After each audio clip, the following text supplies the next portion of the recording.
Crisco's radio newspaper with Bernardine Flynn, brought to you by the makers of Crisco. And now, here's Bernardine Flynn. Thank you, Ed, and hello, everyone. This is the day for which we've all been waiting. D-Day, invasion of Western Europe. To millions of people in the occupied countries, this is the beginning of their liberation, after many long years of domination by Hitler and the Axis. Of course, we all want to hear the latest details. And in order that we might bring you as much invasion news as possible, Crisco is dropping its usual commercial time. Now let's switch to the New York headquarters of CBS World News for a report by Alan Jackson, one of Columbia's news editors. Briefly, the situation at the moment is this. We have landed, and from all indications have things well in hand. Most of the details as to exactly what's going on come from the Germans, because, naturally, our commanders are going to use utmost caution in releasing information which the enemy might not have. However, Admiral Ernest King, the commander of the United States fleet, said this morning in Washington after a conference with President Roosevelt that, from his viewpoint, the invasion of Europe is doing all right so far. The grand assault on the continent, as a matter of fact, was scheduled for yesterday, but it was postponed until today because of bad weather. When it did get underway early this morning, shortly after midnight, it found the highly vaunted German defenses much less formidable in every department than had been feared. For instance, airborne troops who led the assault before daylight on a history-making scale suffered extremely small losses in the air, even though the great plane fleet extended across 200 miles of sky and used navigation lights to keep formation. Naval losses for the seaborne forces are described as very, very small, although 4,000 ships and several thousand smaller craft took part in transporting the American, Canadian, and British troops to France. Coastal batteries were virtually silenced by the guns of the British, American, and Allied fleets, including battleships, and the beachheads were speedily consolidated. The German radio says the scene of the landings was a 100-mile stretch of the coast from Cherbourg to Le Havre. Britain's Prime Minister Churchill, announcing the successful invasion of the House of Commons at noon, 6 hours after the first seaborne troops had landed, said the landings were the first of a series. And then later on he said that heavy fighting was taking place in the town of Caen, which is about 10 miles inland. Berlin admits that the invaders have succeeded in sending landing barges into two estuaries that are behind the Atlantic Wall, that great line of defenses which Hitler has talked about so much in the last couple of years or so. The Germans admit that Allied tanks have cut their way inland several miles between the towns of Caen and Isigny, two French towns about 35 miles apart. And, still according to the enemy, our troops have made penetrations ranging up to 10 miles. Thousands of Allied paratroopers, some reports say at least 20,000, landed behind the enemy lines to disrupt the German supply and communication facilities. These landings were most successful. And the Navy was on hand, too, the biggest armada in anybody's history. Surprisingly, the early reports say, as we just told you, the first resistance was comparatively light. Our casualties have been light so far. Correspondents flying in air squadrons overhead reported our troops splashing ashore against only little resistance. The airborne troops, the soldiers who crossed over the enemy land in air transports and gliders, have encountered only slight resistance so far. But this should not be taken as an indication of things to come. Quite the contrary. While it's true that the going seems to have been fairly easy so far, it'll get tougher later on. The Germans, for instance, are holding huge reserves of troops behind the lines, waiting to see where the Allies will hit the hardest.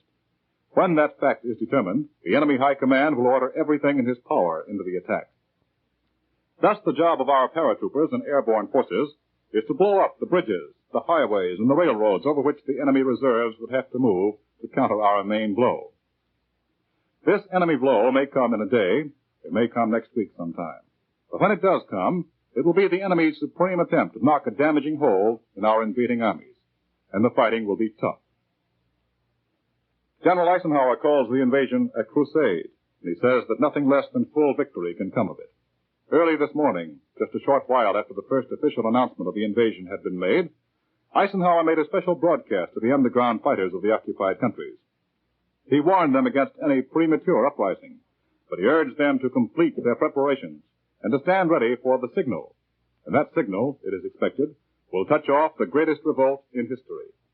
Estimates place the size of these underground armies at something like 8 million men. 8 million men armed and waiting to strike back at the people who have held them in subjugation for so many years. Well, perhaps it might be a good idea now to take a look at the geography, that is, the land at which the Allied armies are striking today.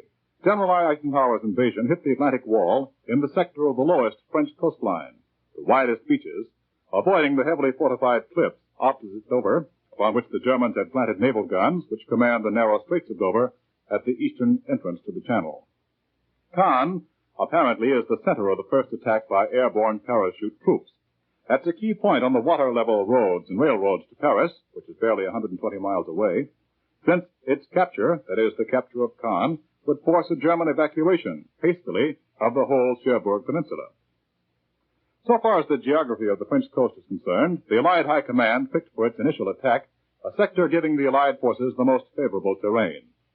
Except for the coastline east of Le Havre, toward Dieppe, where there are high, steep cliffs, the whole seafront under attack is flat and sandy. Cherbourg lies at the foot of a cliff, with the city and port at water level, but with the fortifications and airfield on a high plateau on the cliff, dominating the city from the south. It always was considered one of the best fortified and strongest defended of the French Channel ports. Le Havre lies at the mouth of the Seine, the natural gateway to Paris. The Havre port, once the terminal of the Normandy and many other great transatlantic liners, is the biggest port on the French North Shore. It was under frequent air attack during 4 years of occupation, but unless the Germans dynamite its locks in their defense or retreat, it may be found fairly intact upon the entry of American troops. One of the first coastal villages attacked and flown over by airborne troops was Bure-sur-Mer, the fishing village where Admiral Richard E. Byrd and his crew made a forced landing at the conclusion of their transatlantic flight in June 1927. Prime Minister Churchill told the House of Commons when he went to the address this morning that the invasion was proceeding according to plan. Then, with emphasis, he added, "What a plan." President Roosevelt spent the early mornings of the invasion day writing a prayer for victory for the armed forces, and he will broadcast this prayer to the world at 10 o'clock tonight. He has expressed the hope that the nation will join him in the prayer. In part of that, he says, "Success may not come with rushing speed, but we shall return again and again, and with thy blessings we shall prevail over the unholy forces of the enemy." Mr. Roosevelt dispatched the prayer to the House by motorcycle messenger, and it was read on the floor shortly after Dr. James Gerald Montgomery, the chaplain of the House of Representatives, departed from custom to ask members to join him in the opening invocation. Again the members stood, this time in silent prayer. At its conclusion, Minority Leader Martin of Massachusetts reminded his colleagues that many heartbreaking days lie ahead.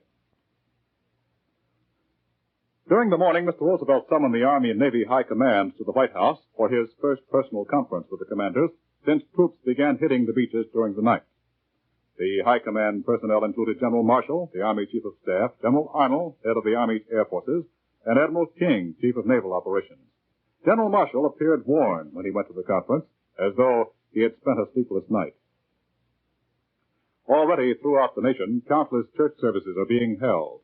Many states and cities have issued special proclamations on D-Day. Britain's King George is scheduled to go on the air this afternoon at 3 o'clock with a special Invasion Day message. French General de Gaulle broadcast to the people of France at 11:30 this morning. Before that, King Haakon of Norway sent a special message to his people.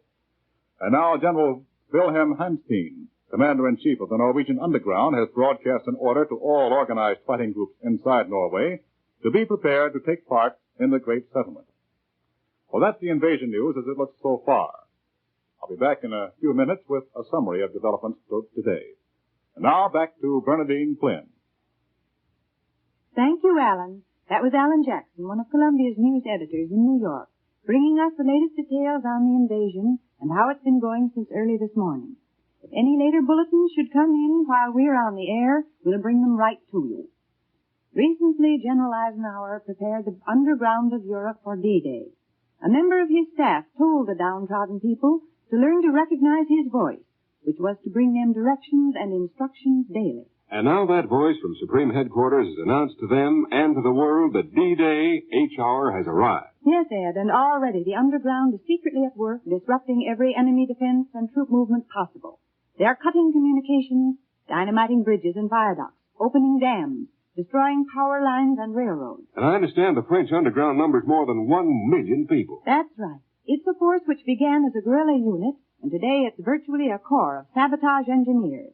It's made up of many officers and men of the disbanded French army. men from all walks of life, all creeds and political beliefs. Most of the officers are Army men, and many of its fighters have fought the Germans in 2 wars. There are also thousands of boys in the green uniforms of the youth labor camps who have chosen to join the underground rather than to go back to Germany as conscripts. You know, it's certainly amazing the way members of the underground have been able to feed themselves and gather information so secretly. Usually they are fed by their friends, and many times they gather food from isolated farms and villages. Planes flying over from London have delivered arms and explosives to them, as well as printing material and other supplies. Coded messages have kept the underground informed as to when these planes fly over. And every message and instruction to these men has had to be safeguarded with an enormous amount of care. One misunderstood direction could mean disaster. For instance, for many months, our own men have been preparing for this invasion.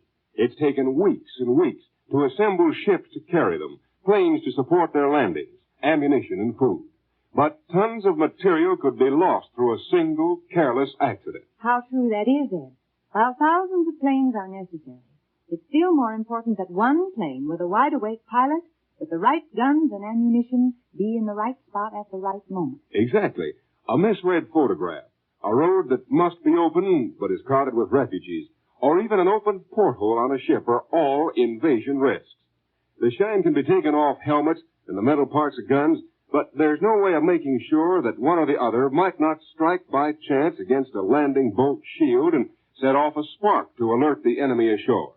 These are all things which couldn't be figured out on paper ahead of time, and yet they're things on which the very success of this second front depends.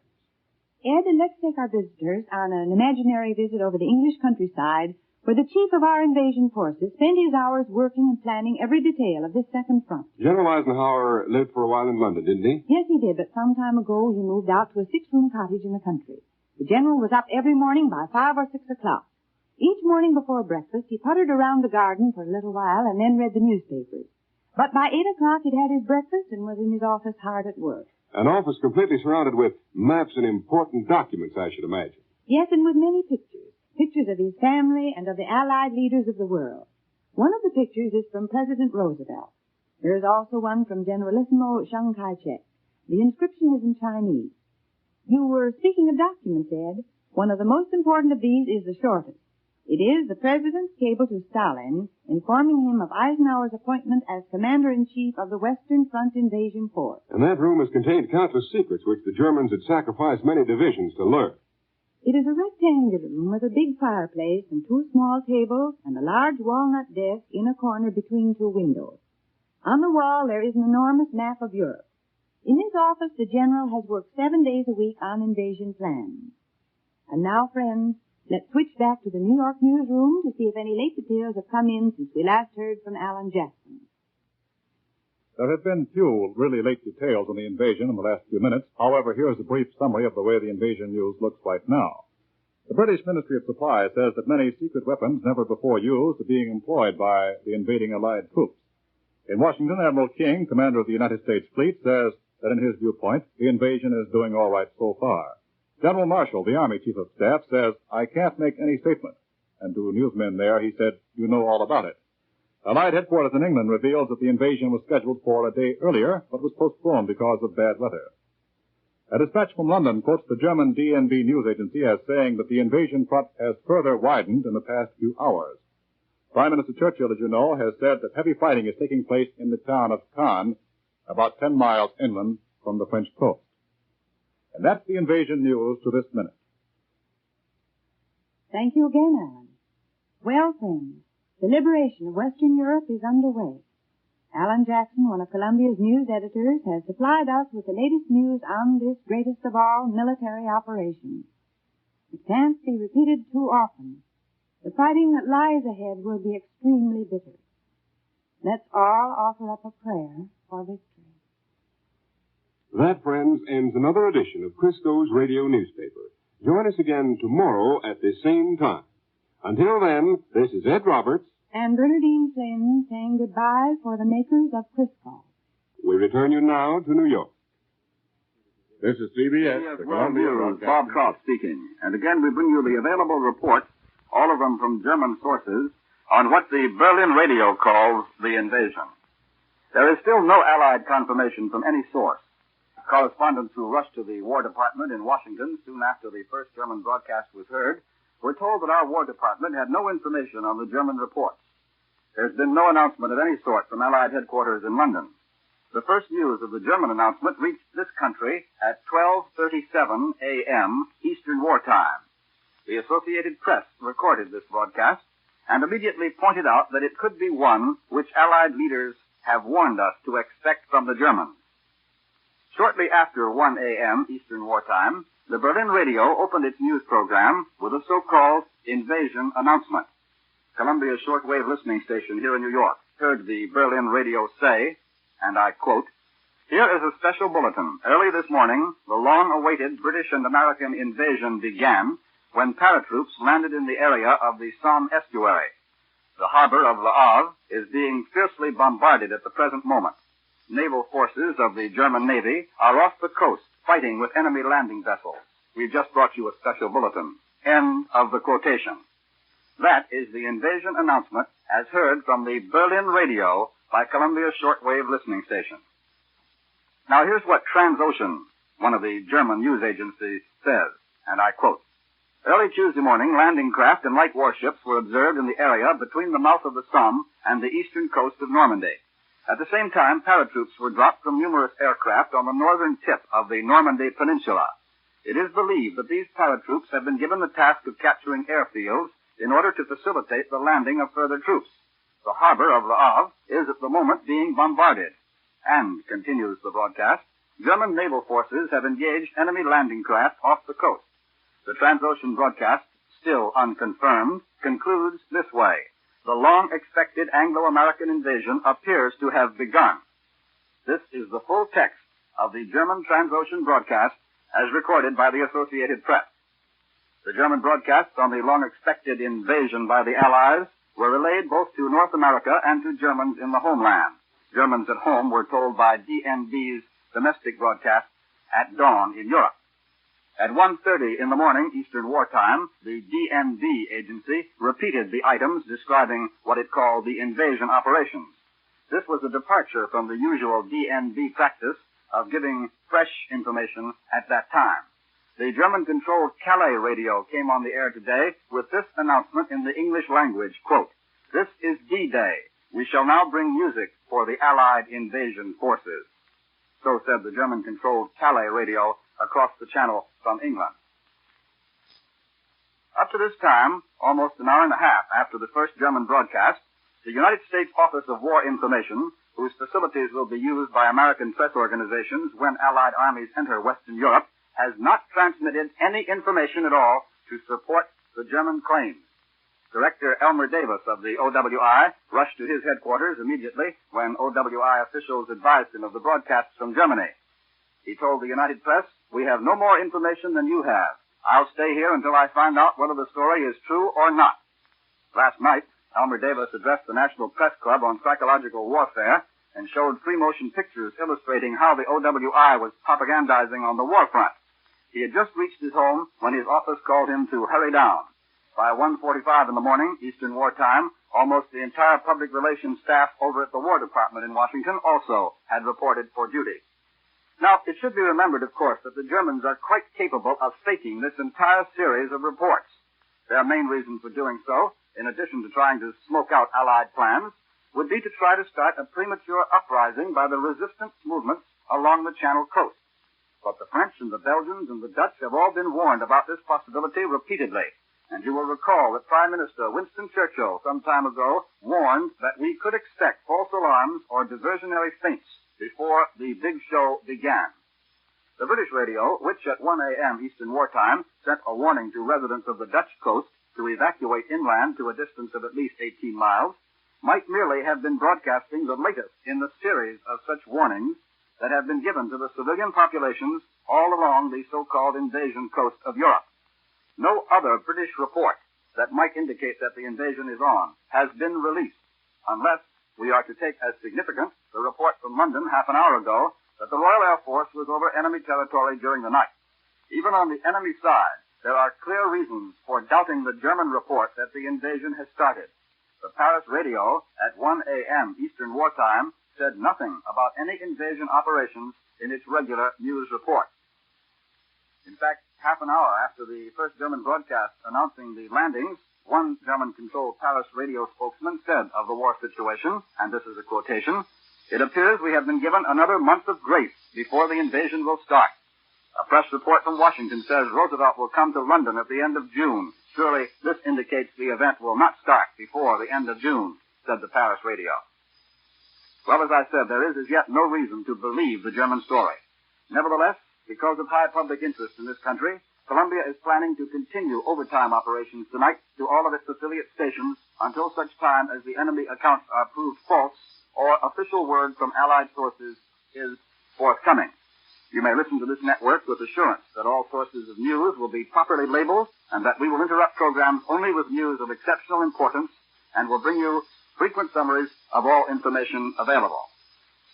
The Columbia Shortwave listening station here in New York has heard the British radio report the German announcement of paratroop landings and report the announcement without comment. Then BBC followed that German announcement, which I've already given you, with this, and I quote, "Early this morning, people in German-occupied Western Europe received an urgent warning, broadcast by a spokesman of the Supreme Command of the Allied Expeditionary Force. It was that a new phase of the Allied air offensive has begun. People living within 22 miles of the coast are particularly affected. The German Overseas News Agency, BBC goes on, has been putting out repeated flashes. Here is one of them. Quote, "We have just learned that numerous Allied landing craft and other Allied warships were seen in the area between the Seine estuary and the eastern coast of Normandy." And that was BBC quoting the German report. And now here in the studio with me is Columbia's military analyst, Major George Fielding Elliott, and here is Major Elliott now. We must begin by by understanding the possibility that these German reports may be an outright German lie. We must also take into account the possibility that they may be a series of feints intended to divert the German defense and to draw the German forces to other places rather than those in which we actually intend to make a serious attack. They report that a new phase of the Allied air offensive has begun, and the consequent request to the inhabitants of Western Europe to clear an area 22 miles from the coast may mean nothing more than an intensification of bombing attacks, or it may indicate the use of paratroops, or it may be, again, a part of the Allied attempt to throw the Germans off their guard. But if we are to accept the German report as having any value at all, there seems to be some uncertainty as to the location of the Allied landings in France, which they report. It is clear that the Germans are saying that landing craft have been observed approaching the French coast between the eastern shore of what they call the Normandy Peninsula and the mouth of the River Seine, where the port of Le Havre is situated. The Germans are also asserting that this port, Le Havre, is being bombarded, and that Allied paratroops are being landed near the tip of the Normandy Peninsula. What is not clear is the reference made to an Allied landing near the estuary of the River Somme, which is some distance northeast of Le Havre. This may possibly be an error for the Seine estuary, though the actual German translation has been checked several times here in a CBS shortwave listening station. But to analyze all these German statements, what the Germans call the Normandy Peninsula is undoubtedly the Cotentin Peninsula, at the end of which stands the port of Cherbourg. Allied forces would certainly wish, if they were actually landing in France, to obtain a well-equipped seaport as soon as possible, as such a port is essential in order to keep up continuous landings of troops and heavy equipment. We learned at Anzio and elsewhere that it is not safe to leave such matters to the mercy of the weather, as has to be done when dependence is had on open beaches, or even small but undeveloped bays. Hence, a double Allied attempt against the two chief ports of northern France, Cherbourg and Le Havre, is well within the possibilities if we are to accept the German report that landings are taking place at all. From the strategic point of view, there is nothing inconsistent in the report of the landing at the Somme estuary. There is no seaport of importance there, but the Allies might well wish to land on a broad front in order to divert the German defense as much as possible and to keep the Germans from finding out, as long as we could, where the main effort was being made. The landing of paratroops behind the big seaport of Cherbourg would likewise be probable if the landing was really in progress, in order to cut off the movement of German reserves toward that port, and thus facilitate its capture by the Allies. But any military analysis must remain fragmentary and uncertain, as long as it is based only on German reports, which have so frequently proved to be unreliable in the past. That was Columbia's military analyst, Major George Fielding Elliott, and I think that brings us up to date to the moment. I'd like to repeat that there is as yet no reason to believe this German story which you have now heard. Nevertheless, because of high public interest in this country, Columbia is planning to continue overtime operations tonight, and I should like to take this opportunity to inform not only you, our audience, but to inform also the staff on duty at our affiliate stations around the country that Columbia is planning overtime operations until such time as the enemy accounts are proved false or official word from Allied sources is forthcoming. And so, ladies and gentlemen, you may listen to this network with assurance that all sources of news will be properly labeled and that we will interrupt programs only with news of exceptional importance and will bring you frequent summaries of all information available. This is the Columbia Speaking Broadcasting. from London.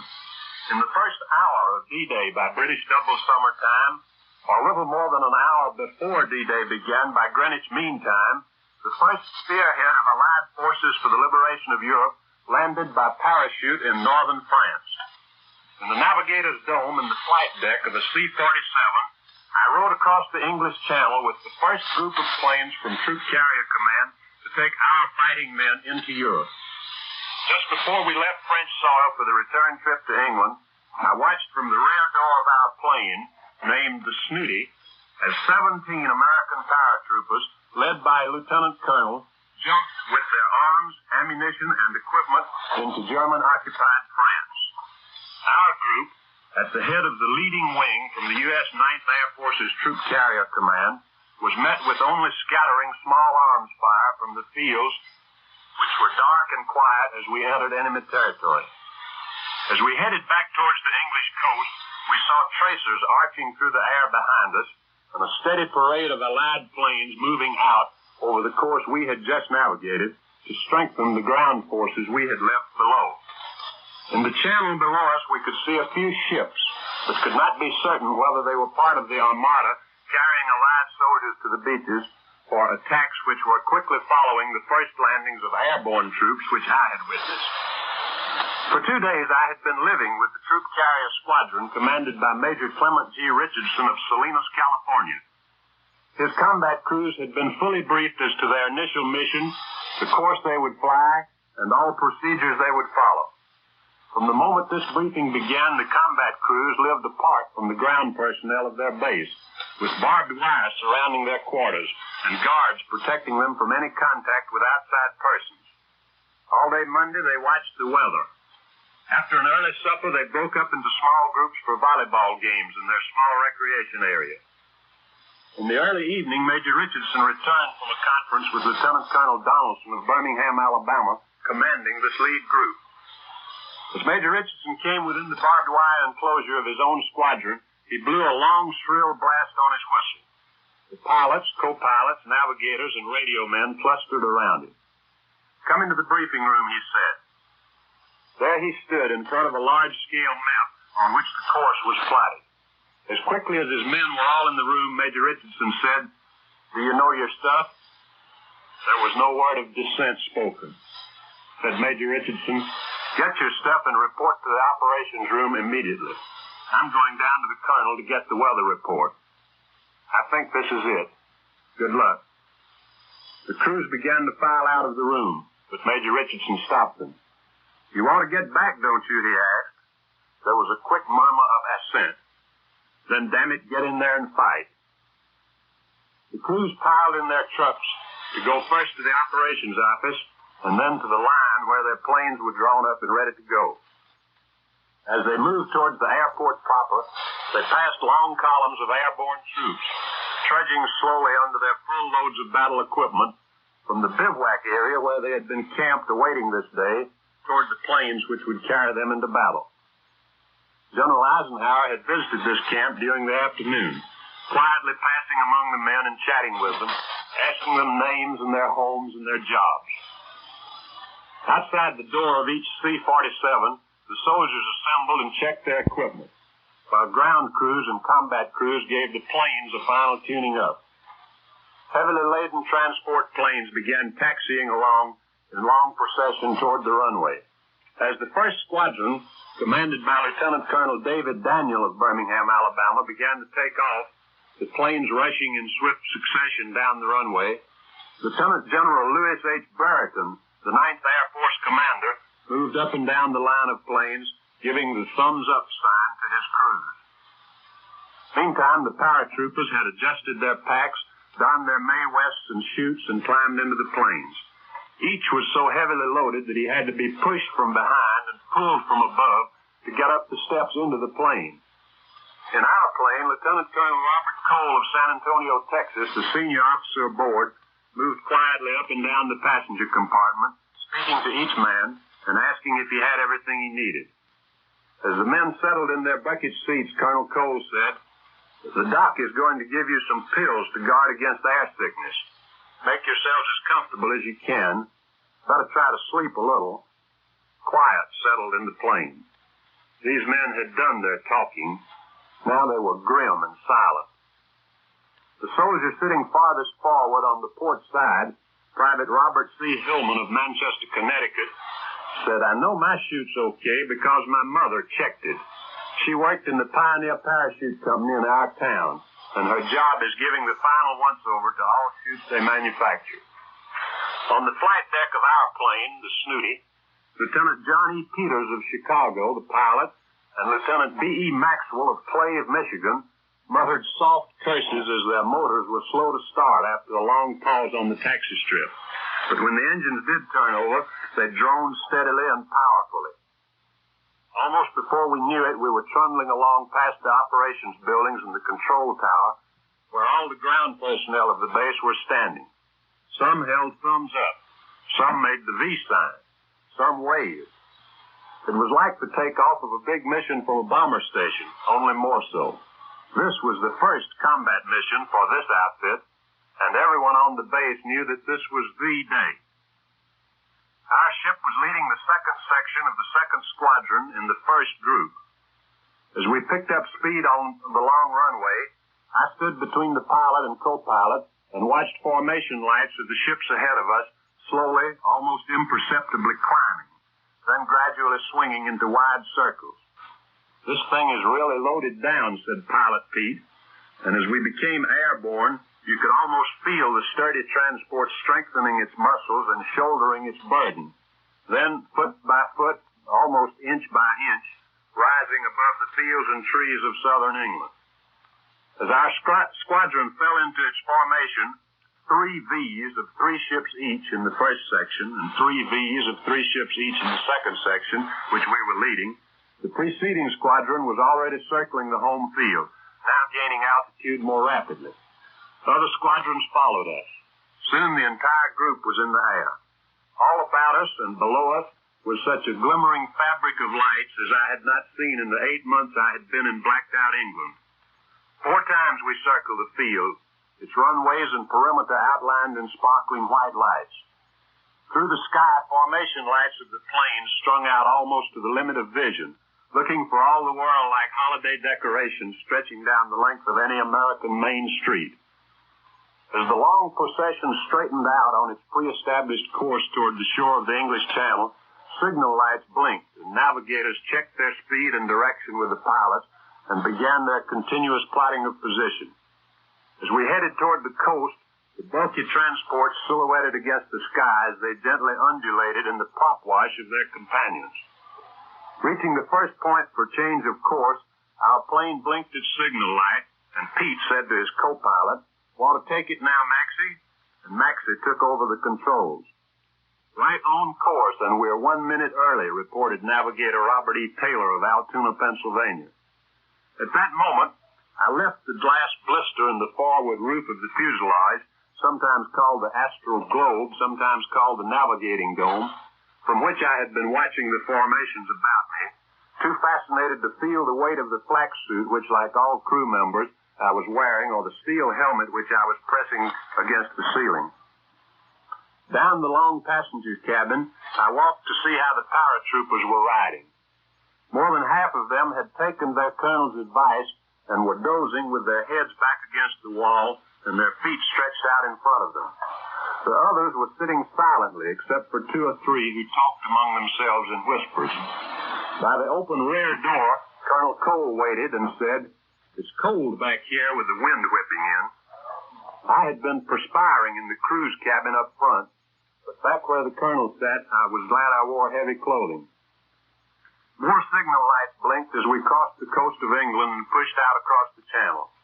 The sea was calm, its steely grayness blending in the half-light with the dingier gray of the horizon. But soon the moon brightened the water and made the ripples below us twinkle.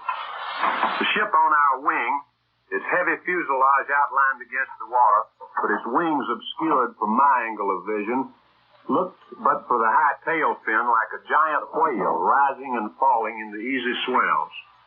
Halfway across the channel, planes one by one switched out their formation lights.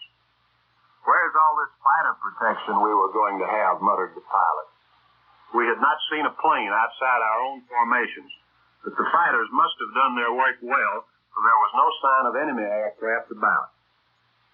"Tiny, tell the colonel it's 30 minutes until jump time," yelled Pilot Pete. And the fat, husky crew chief, Staff Sergeant Richard A. Eberly of Indianapolis, whose father is a major in the Air Corps, shouldered his way back to give the word to Colonel Cole. And then, turning my eyes from the occasional lights and flares which glowed on the Channel Islands, I looked straight ahead and caught my first glimpse of the coast of France.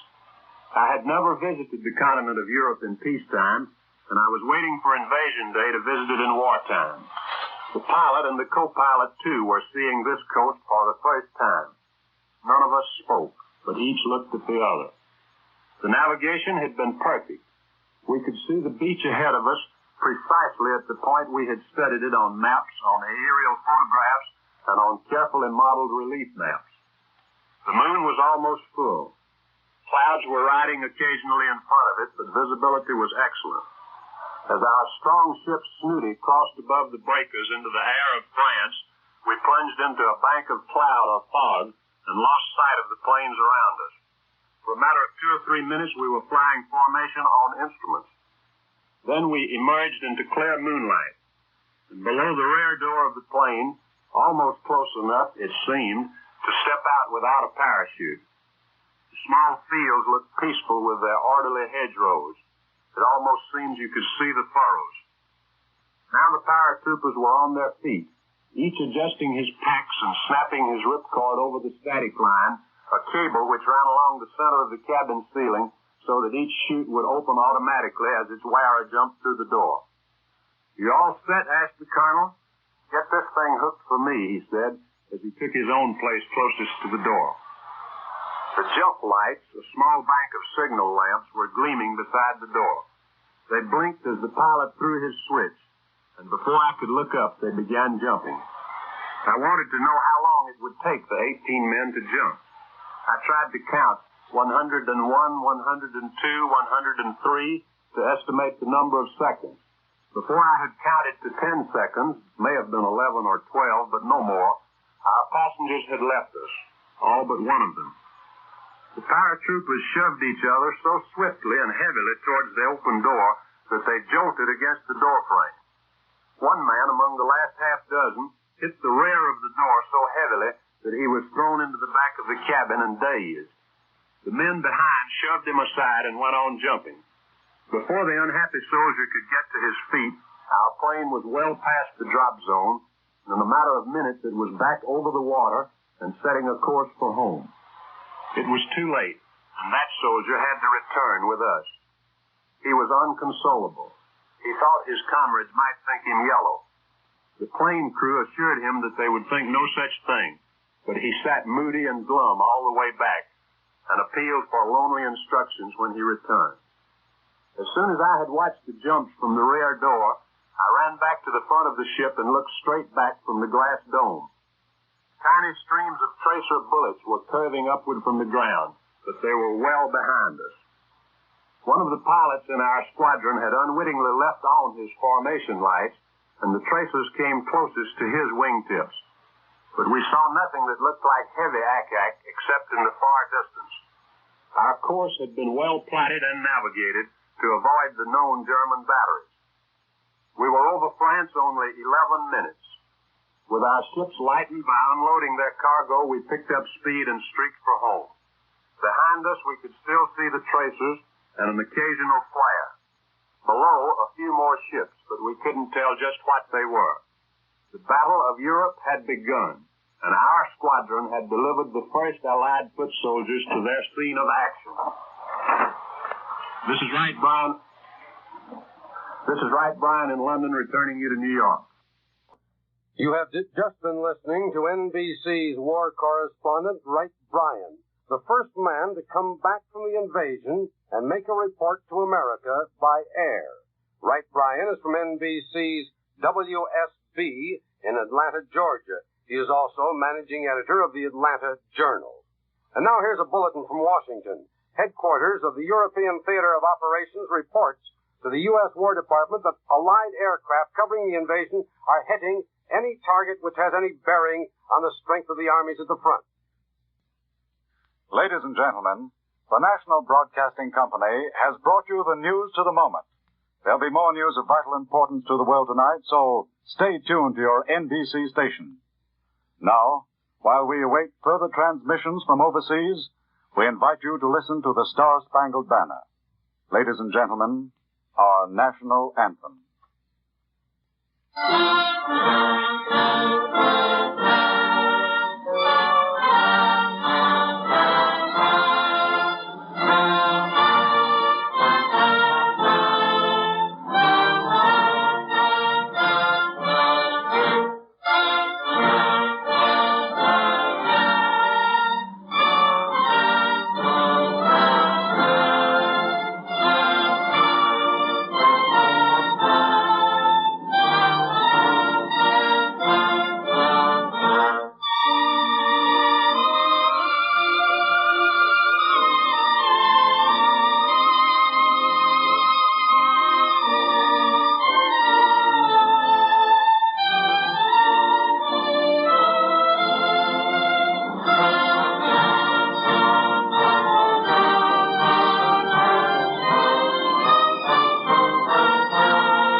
For you some of the statements that you just heard from Mr. Willard, who was describing his observation of the first landings in France. You'll note that he said that the first landings took place at 6:40 a.m. English summer time. The sun at this time of year rises about 6:30 a.m. English summer time, so that means that the landings were made immediately after sunrise. You'll notice that Mr. Willard said that German tanks moving up the roads toward the beaches could be plainly seen and were under attack by our aircraft. These are not, of course, the main German counterattack forces. They are just the German local reserves, which are moving up and attempting to deal with the first waves of the Allied attack. The main German counterattacks will not develop until the Germans have had time to see where we are making our main effort and to move their large reserve forces to oppose it.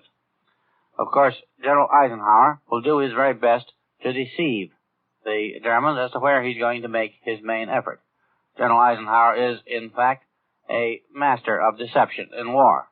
He makes his motto the same as that of the famous Confederate general of the Civil War, Colonel Stonewall Jackson, whose motto was always mystify, mislead, and surprise the enemy. General Eisenhower has done this twice. He's done it in Tunisia, and he did it again in Sicily. In both cases, he completely surprised the Germans at the decisive moment and was able to gain great successes. And he will undoubtedly attempt to do this again. fact, his preparations have probably been made to that end over a long period of time. And many of the attacks that have been carried out, feints and air attacks, and the movements of troops inside England, the assembling of ships in various ports, and all the curious rumors that have been coming to us over the German radio are the result of these attempts of General Eisenhower to deceive the enemy. Of course, for many months, our planes have been pounding at enemy fortifications and gun installations along the invasion coast, and they've also been hammering away at the rail networks behind the coasts, by which the enemy troops must move up to oppose our landings. And we can be sure that these attacks have been intensified and concentrated in the final moment of just preceding the assault. In fact, we know that this is so because we have had reliable reports of to that effect. And we can also be sure that our warships, including some ships adapted for just this particular kind of work, have been hurling the most effective kinds of high explosives into the Nazi defenses. One report that we've heard is that not only battleships and cruisers, but monitors have been engaged in this operation. And the Monitor is a low-lying, heavily armored ship of shallow draft, which is particularly adapted for the bombardment of coastal fortifications.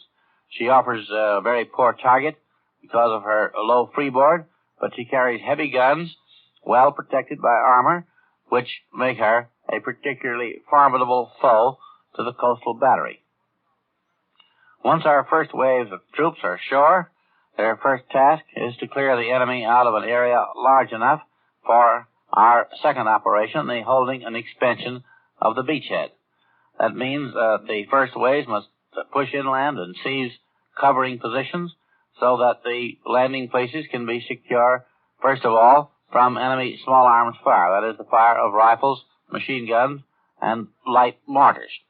And in doing this, they will be assisted by the airborne troops who will land farther inland and attempt to interfere with the movement of the enemy local reserves who will be rushing to the point of attack in an endeavor to push us back into the sea. When the second wave comes ashore, that is the second assault force, because each assault force comes in several waves, its job is to expand and widen the beachhead so that the landing places can be secure from the fire of enemy field artillery. This means that the beachhead must be very greatly deepened as well as widened in order that heavier material and equipment can be brought ashore secure from enemy artillery fire. This second assault force differs from the advance wave chiefly in two respects. It carries heavier weapons, and it also brings in supplies enough to hold out for several days without further assistance from the sea. These weapons include field artillery of the light and medium types, and also a great many anti-aircraft guns, because defense against enemy air attack is one of the first considerations in making a landing. And while we know that the Luftwaffe has been very greatly reduced in its effectiveness during the past few months, there's every reason to suppose that the Germans are keeping a reserve of aircraft ready for the emergency which now confronts them. With its heavier weapons, this second group can deal with enemy artillery fire that then carry out counter-battery action against enemy guns that will be brought into action successively as the enemy batteries reach positions from which they can fire effectively against our forces. And it must push forward, if possible, to wipe out enemy resistance and to clear the area farther inland from the original point of landing so that more troops and more supplies can be brought in. Of course, you all remember the history of the Juno beachhead in Italy. When our forces first went ashore there, they secured a firm foothold. But it was not until the final big push from Anzio that the beachhead became a safe zone of operations. Throughout a great part of the long and painful period when we were holding that beachhead, we were under the fire, even on the shore, of German long-range artillery.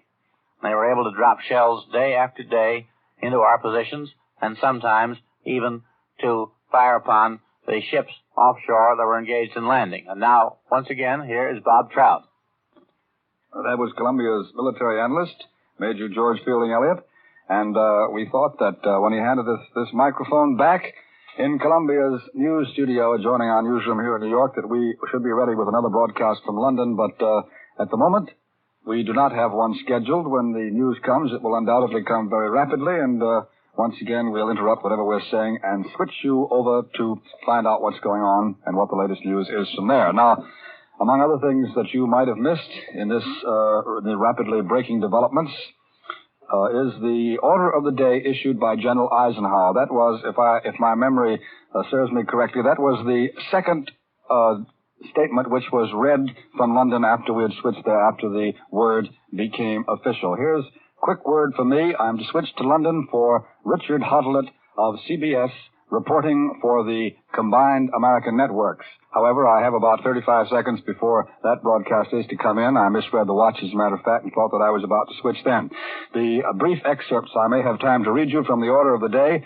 The order of the day started, soldiers, sailors, and airmen of the Allied Expeditionary Force, you are about to embark upon a great crusade toward which we have stripped these many months.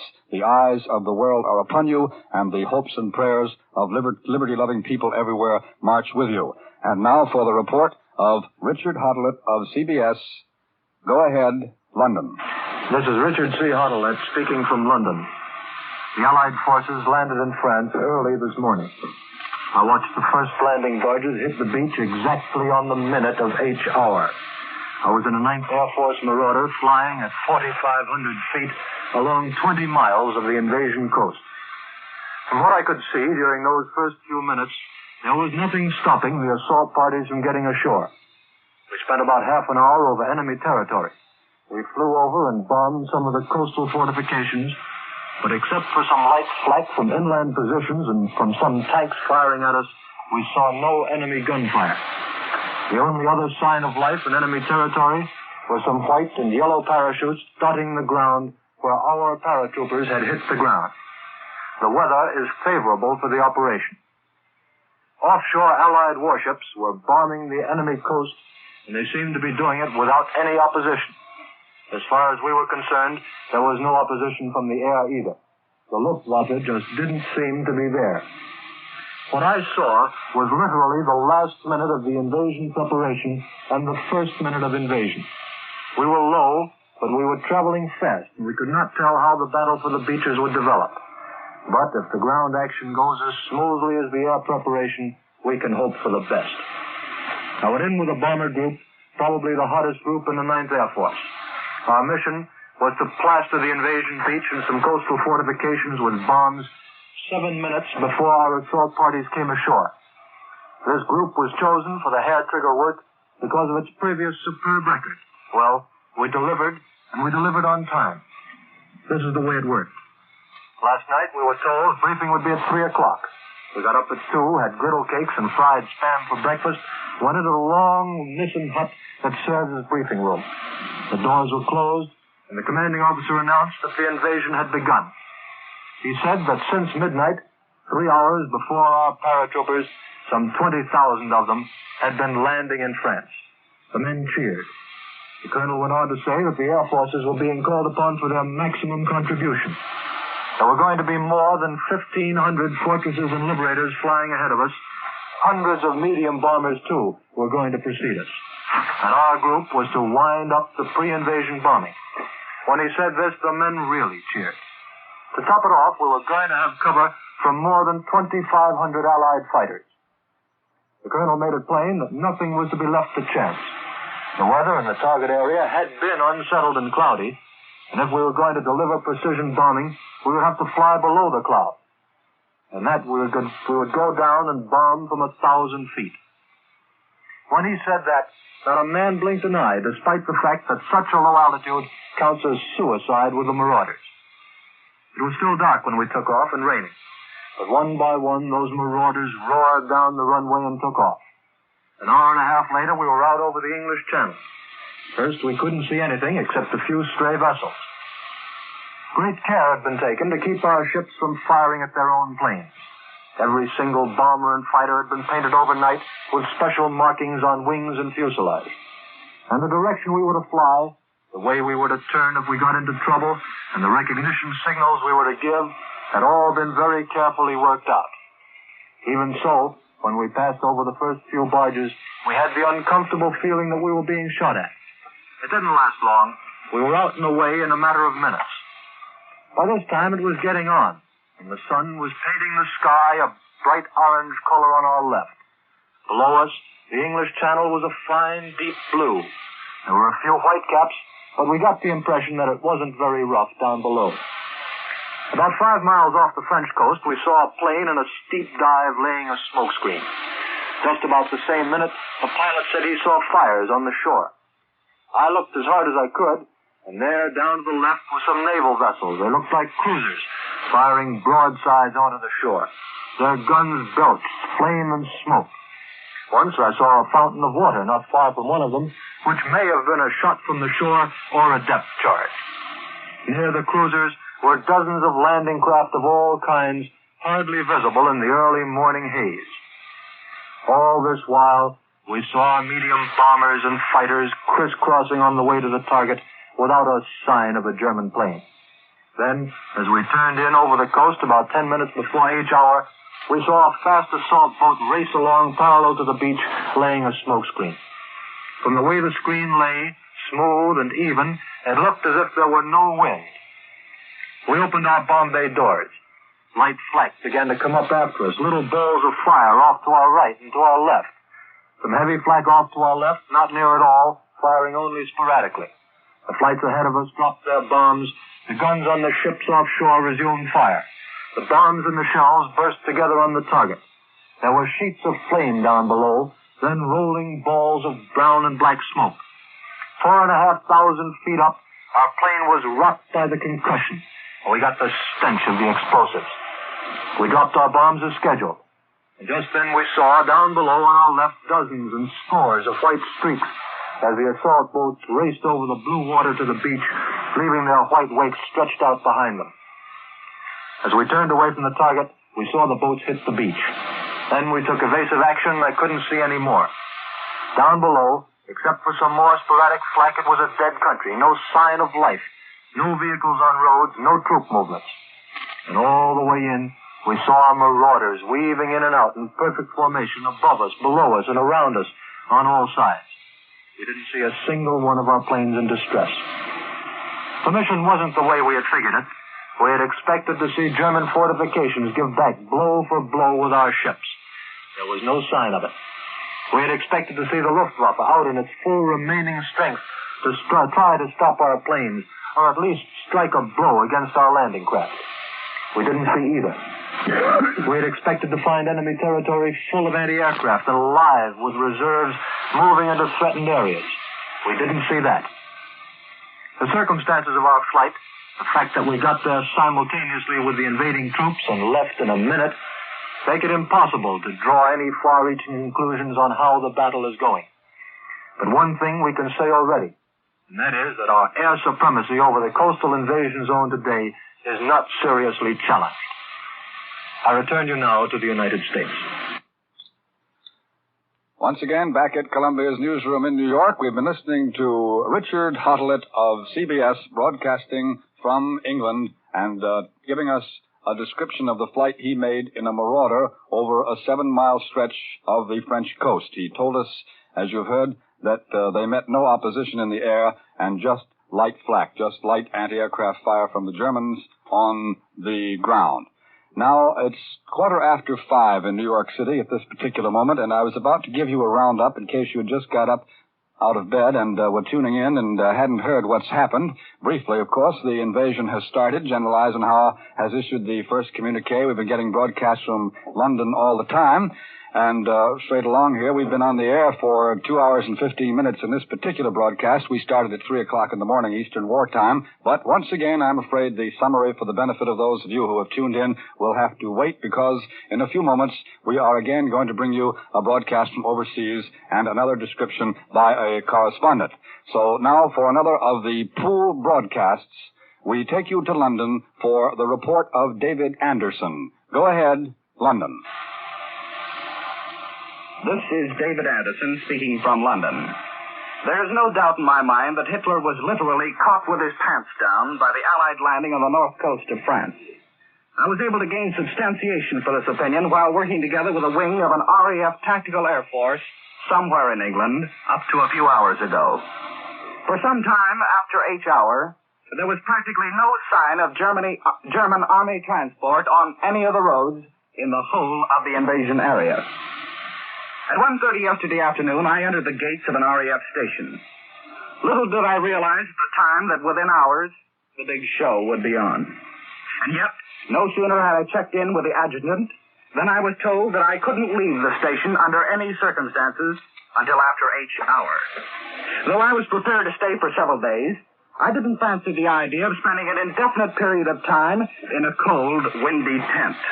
That's all the housing accommodation offered on a tactical field, since the flyers and crew must be prepared to move camp on short notice. But my fears of a long isolation were short-lived. The adjutant introduced me to the group captain, the youngest, incidentally, in the entire RAF. He's only 27, and yet it seemed that he looked considerably older yesterday. The climax in tactical bombing was to be reached last night. I sensed this immediately as he smiled briefly and said out of the corner of his mouth, "I've been waiting for this for a long time." He was full of apologies when he told me that he couldn't take me on an operational flight. If I were to go, it would mean that one of the pilots would have to fly without a navigator. On these vital D-Day operations, that would be suicidal, he said. But he did consent to take me up for a short hop.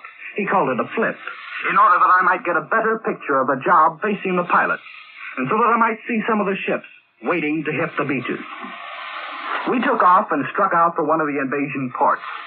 It was at a place where Jerry had done poor reconnaissance work. For miles, I saw ships dotting the water below. These were some of the ships which even now are touching the north coast of France. Even though I was impressed with the size of this convoy, the group captain told me that this was a comparatively small-sized convoy. We circled back to the field, and I could see that the groupie's thoughts were engrossed in the operation due to begin in a very few hours. I knew, too, that he was disappointed, since he had mentioned that he was grounded on D-Day. He could be of too much use to the enemy had he been captured. After we had landed, the group captain went out to attend to last-minute details, but not before he had offered me all of the facilities at his disposal.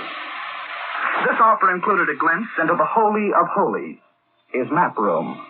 For days, guards had been posted there, both outside and inside this room. Some were armed with Bren guns. Others carried rifles with fixed bayonets. The enemy at all costs must be kept away from this vital information. Information which, it has been proven, he did not possess. I was able to roam around the field at will and to participate in the briefings for this D-Day operation. There were two of these. The one was conducted by the group captain and the other by the respective wing commanders.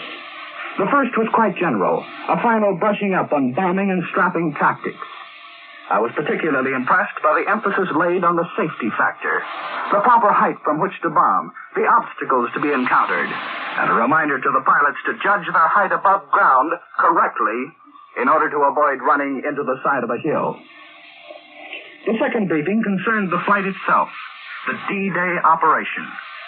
Although no one was told that H hour would come when he was over the north coast of France, a matter of security in case of one of them fell into the hands of the enemy, there was no one in the briefing room who doubted that his was a D-Day job. This could be seen by the tenseness with which each man listened.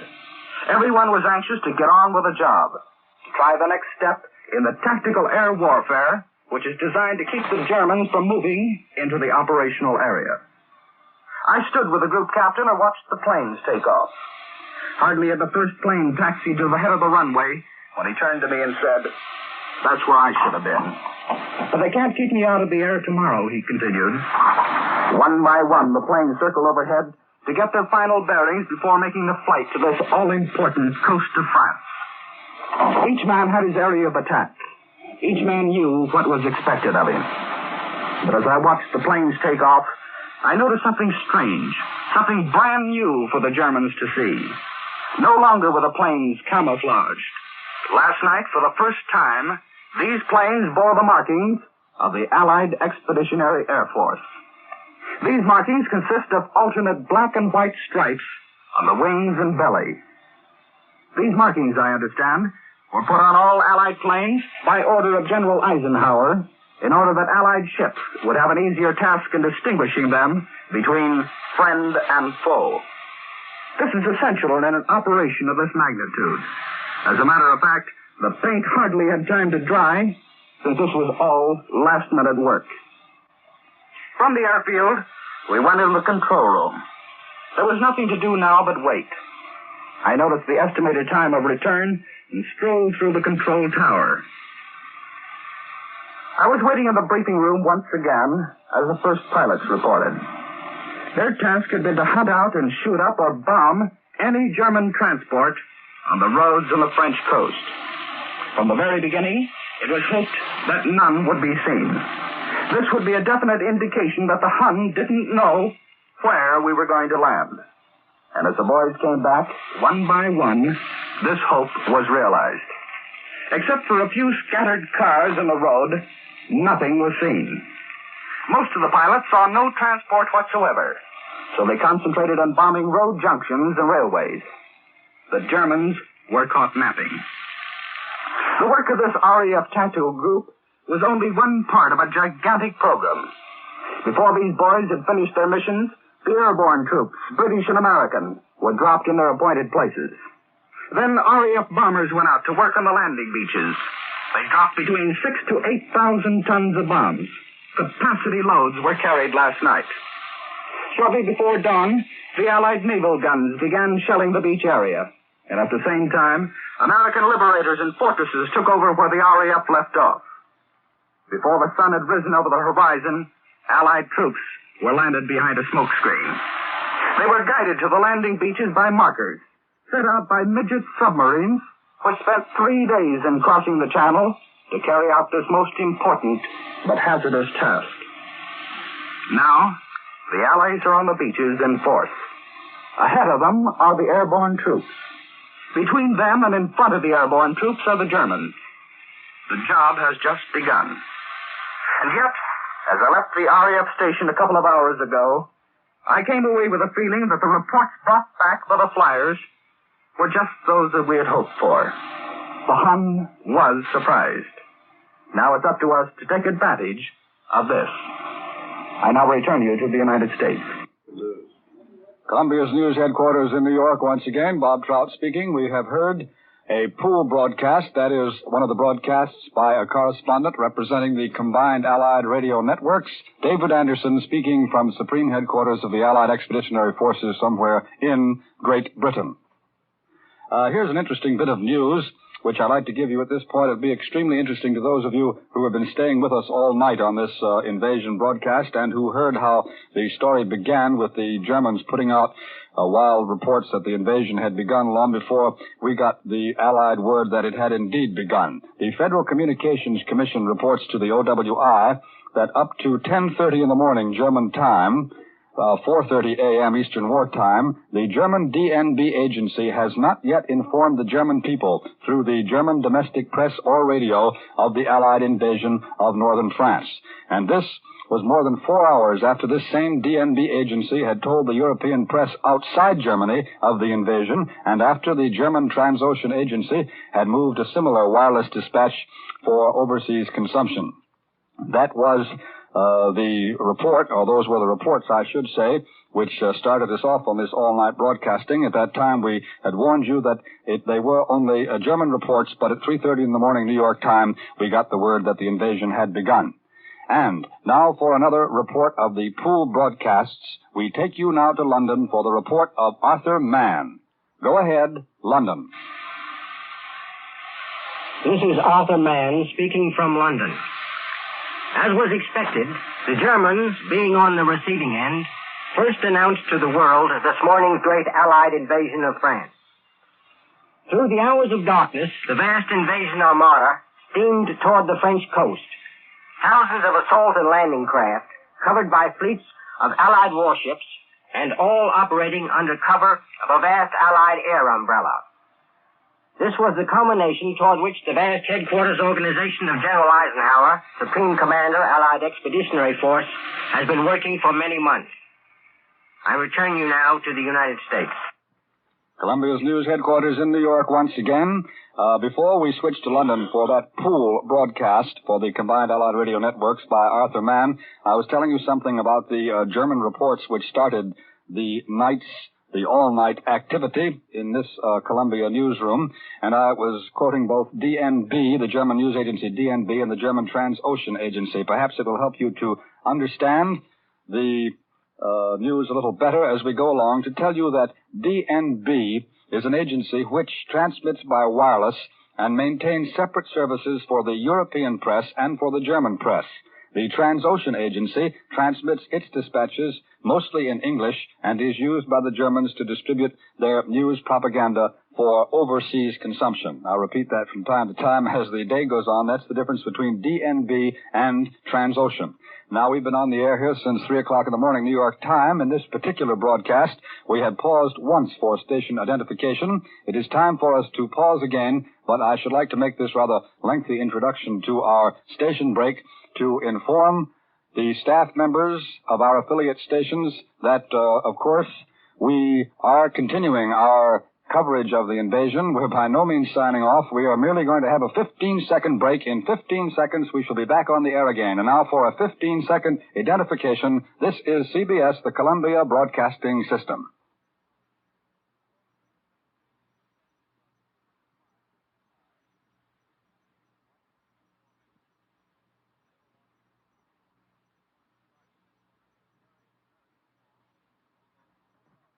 Columbia's news headquarters in New York once again. Bob Trout speaking, and again we resume our coverage of the invasion, which began last night and which was announced officially from London at 3:32 in the morning Eastern War Time.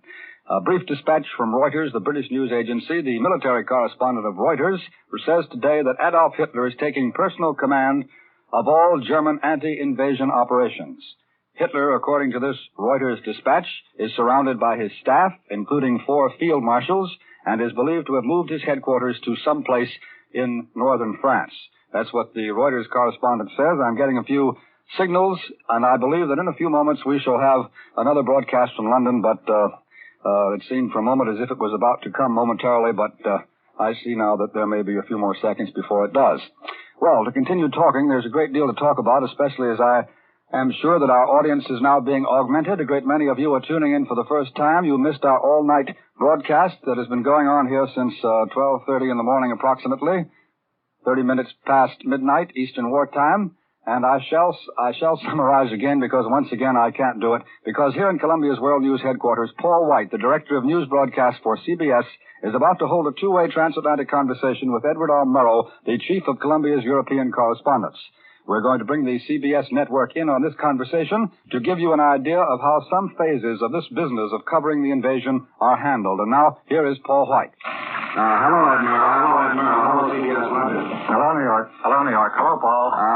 I just thought that perhaps the audience would be interested in how we're setting up these pool broadcasts, and since we understand there is no more pool copy available at this moment, I thought we'd have a little conversation with you. Well, Paul, what we're doing is this. We're going to continue to pool for the next hour or two, simply trying to move the material as fast as it comes in to all 4 of the networks. By the way, what kind of signal are we putting in? Putting in a very fine signal. Our congratulations go to the engineers over there, because the signal has been uniformly good throughout. Good, excellent. Things have been a little confused over here, you know. Our quarters are a little crowded, and just outside the studio there's an elderly charwoman who's busy scrubbing the floor. She's in some danger of being trampled to death all the while, but I think she's probably the most unconcerned person in this building. She just goes right on scrubbing.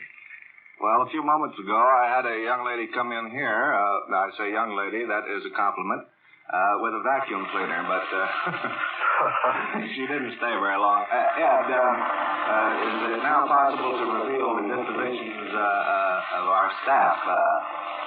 where we have various men. Well, Paul, we hope to have some action recordings back from the Navy before long. Charlie Collingwood is out on an LCT, and Larry LeSueur is with the American Ground Forces, and Bill Downs with the British, and Bill Shadell is somewhere at sea. All right, fine. As a matter of fact, all of the men who were on from the various networks have turned in a swell job, and I don't know how much an audience they had, except that I think all this was on all night. And I believe that we'll stay right in the full operation as long as we want it to continue, and then we'll break away with our own stuff. Well, I think all of us will keep trying. Most of us look on this as something more than just a way to make a living, you know. All right. Now, you don't see any more full copy in the offing at the moment, is that right? All right. We'll break away here and do some local broadcasting. Meanwhile, monitoring this circuit in case you have some more information. All right, Paul. Talking with you later. Righto. Bye. And now we're back in the studio at Columbia's News headquarters, which joins our newsroom. Paul White's been holding a conversation with Edward R. Murrow in London. Paul White, our director of news broadcasts here in New York. The whole country, all of you who have tuned in, have been able to hear this conversation, but by one of those ironical twists. As a matter of fact, I couldn't hear it here in the studio. I do know that Mr. Murrow was telling us that Bill Downs, our Columbia correspondent, is with the British forces, Larry LeSueur is with the ground forces, and Charles Collingwood is with an LST.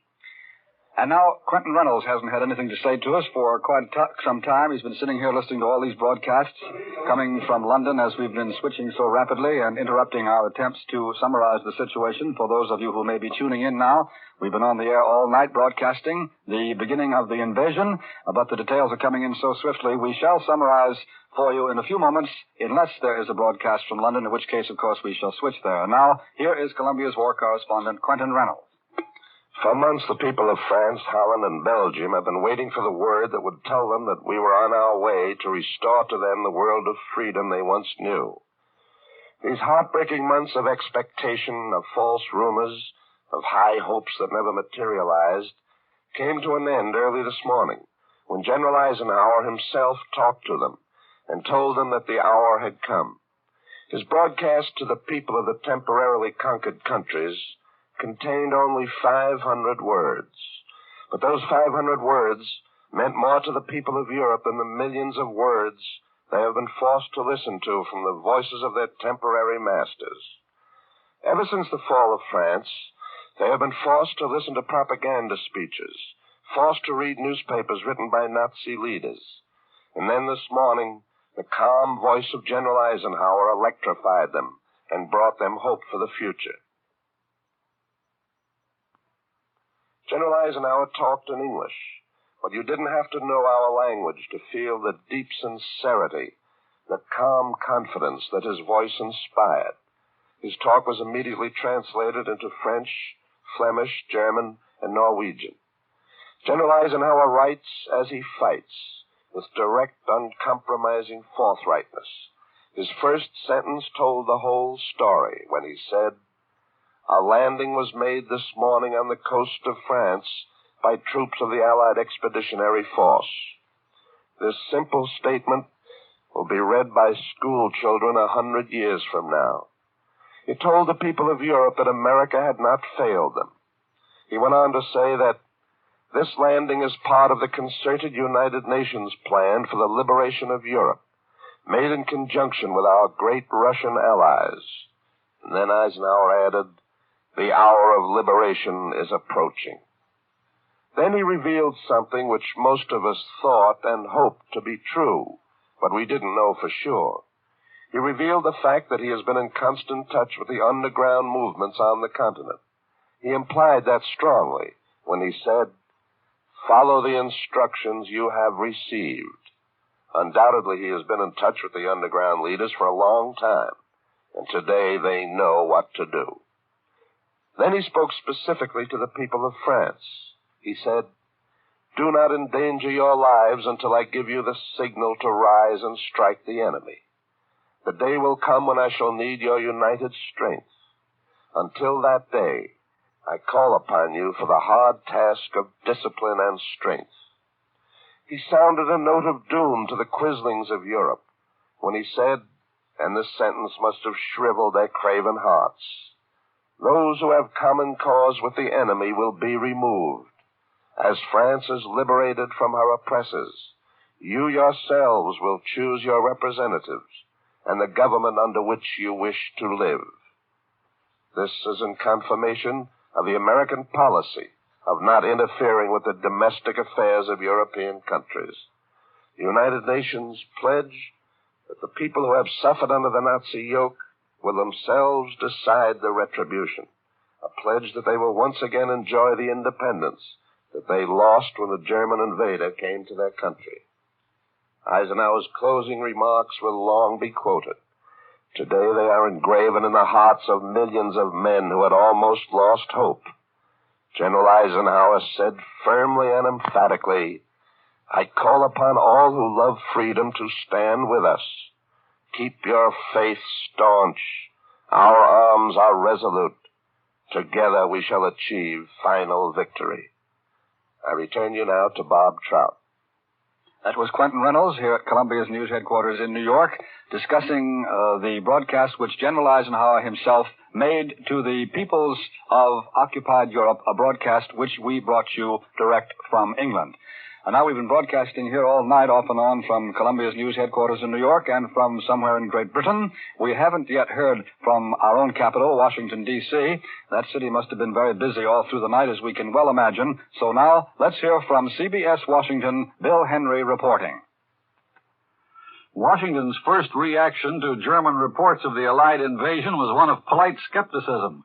But the very well-known voice of Colonel Ernest Dupuy, broadcasting the first official communique from General Eisenhower's headquarters, quickly eliminated all doubts as to the authenticity of the news. And that part of Washington whose business it is to organize this war and to handle the news of the war has been very much awake and on the job tonight from the moment of the receipt of the first reports from German sources that the Allied invasion of Europe had begun. The Pentagon building, the Navy building, and the White House were pretty brightly lighted within a few minutes after the receipt of the first reports from the German sources.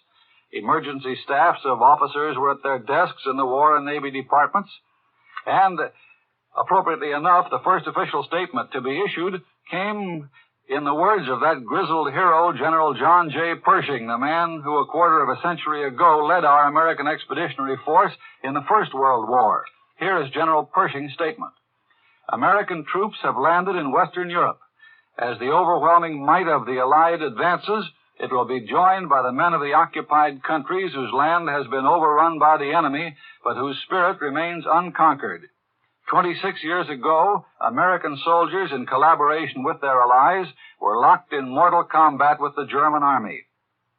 Their march of victory was never halted until the enemy laid down his arms in defeat. The American soldier of 1917-1918, fighting in a war of liberation, wrote by his deeds one of the most glamorous pages of military history. Today, the sons of American soldiers of 1917 and 18 are engaged in a like war of liberation. It's their task to bring freedom to peoples who have been enslaved. I have every confidence that they, together with their gallant brothers in arms, will win through to victory. That's the end of General John J. Pershing's statement, which was issued a little earlier this morning. There was no information available earlier at the White House to indicate that the President had been notified, first of all, of the rumors, but there's no doubt about it now, although there is no statement that has been issued from the President as yet. The State Department remained dark most of the night. Director Elmer Davis of the Office of War Information, who had chosen the evening period just previous to the invasion to talk to a group at the National Press Club on the general topic of psychological warfare, and had illustrated it by showing a series of films, has been on the job all night, and, of course, right up to the moment of the actual news of the invasion, said that he was without any confirmation of the German reports. Here in the Columbia newsroom at Washington, most of the staff has been on the job all night, just as it has been in New York, with teletypes clicking and the telephones ringing. Washington in general, however, slept peacefully through the excitement. The streets were dark, and there were very few stragglers as I came down to the broadcasting studio. Those people whom I spoke to on the street didn't seem very greatly excited. There was a sort of an air of skepticism, as befits people who were up at that time in the morning anyhow. The people at my apartment house didn't seem excited. The night clerk was asleep. Out on the sidewalk, the doorman, while he was trying to get me a cab, was very skeptical. "What do you suppose the big idea is?" he asked. When he finally succeeded in flagging a taxi for me, I asked the driver if he'd heard the reports. He had a girl in the front seat with him and apparently had been otherwise engaged. However, he turned on his radio and could get nothing but a series of dance bands at that time. Well, he said if he was trying to get a dance band, you couldn't get one. Now you want news, all you can get is dance bands. But that was a long time ago, at shortly after midnight. Washington in general may have been sleeping peacefully, and there are no outward indications of excitement as yet. But this much is certain. Those in Washington whose business it is to handle news are very much on the job, and the top staff officers are in the back big map room at the Pentagon following every move. Colored pens have started to move on the big maps as word comes in of the progress of the action.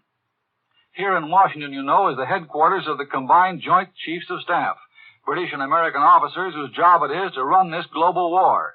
These are the men who put General Eisenhower in charge of the invasion and whose general strategy governs the war all over the world. Most of the men, guns, planes, landing barges at Eisenhower's command came to him from the officers of this group in Washington. They will be carrying the war on elsewhere all over the globe and maybe planning something to keep our enemies elsewhere from just sitting around and reading about the invasion of Europe. Every move made everywhere in this world war is marked on the maps here. And for news from that headquarters in the Pentagon, and speaking from the Pentagon, here is Columbia's Joe McCaffrey. Go. Here, in the very heart of the War Department, the Pentagon building, reporters and radio men milled about the press room of the Bureau of Public Relations, awaiting confirmation or denial of the invasion report. It was 3:25 when the announcement from General Searles, chief of the Bureau, arrived. There will be a bulletin at 3:32. Reporters dashed to their phones. Radio men to the controls. This was it. Everyone knew what was coming. Shortly after 3:34, the first bulletin was released. The confirmation from General Eisenhower's command. It was grouped with a statement by General John J. Pershing. It was apparent to all that the D-Day had been planned long in advance. The releases were all neatly mimeographed. The flash release had the date June 6, 1944, although the statement from Pershing carried no date. The announcement had a sobering effect, not only on the officers who were at the desk in the press department, but on the reporters and their assistants. Whereas the men had been joking and laughing around the teletype machines in the press room only a few moments before, the atmosphere became tense with the first word that announcement was on its way.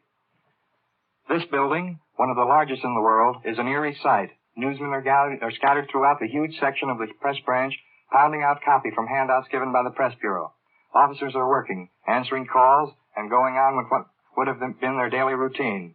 While in another section of the building, men and women who work here every night are going about their business, many of them not knowing yet that the long-awaited D-Day has arrived. Scattered upon the desk, which the reporters from the radio networks have borrowed, so as to be near their mics, are stories which have been released in the last few days about men who have fought other battles, heroes of Italy, heroes from the Pacific battlefronts. The effect of the news can be seen more plainly on the faces of the officers here than on anyone else. Many of the men they have served with, side by side, are now, at this very moment, engaged in bloody combat. They knew them as bunkmates. Many went through service schools with those in command of units in this invasion, while some, graying a little at the temples, have sons, last heard from in England. That is all they'll say. They're worried, but they're proud. Most of them, those with sons there now, were in France more than 25 years ago. They have been through it all, and now they have the same faith for their loved ones. Other men have seen action in campaigns in this war, and as a result of it, are now limited service from injuries occurred in combat. In a few hours, more than 35,000 people will come to work here. Many are already arriving for their full day's work. Although there are only a few civil service employees now here, girl secretaries routed from their beds by the news and called to work immediately, it is easy to see from their reactions that the rest of the employees will come to work today with renewed determination. These girls, typical of the much publicized government girl, both in story and movie, deserve a hand for the work they are turning out, from not only this building, but every government building in Washington. In most cases, their pay is low, their housing conditions are not of the best, for the city is so crowded, but they come to work morning after morning, cheerful and ready to turn out a sound day's work. I return you now to New York. Columbia's news headquarters in New York once again. We've been hearing from Columbia's correspondents in Washington, Bill Henry and Bill McCaffrey. We've been broadcasting here all night as the invasion of northern France finally got underway.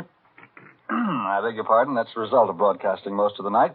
That was the first time we switched to Washington to get the reaction from our own capital city. And now back here in Columbia's news headquarters, let us hear some military news and a military analysis from Major George Fielding Elliott. And here's Major Elliott.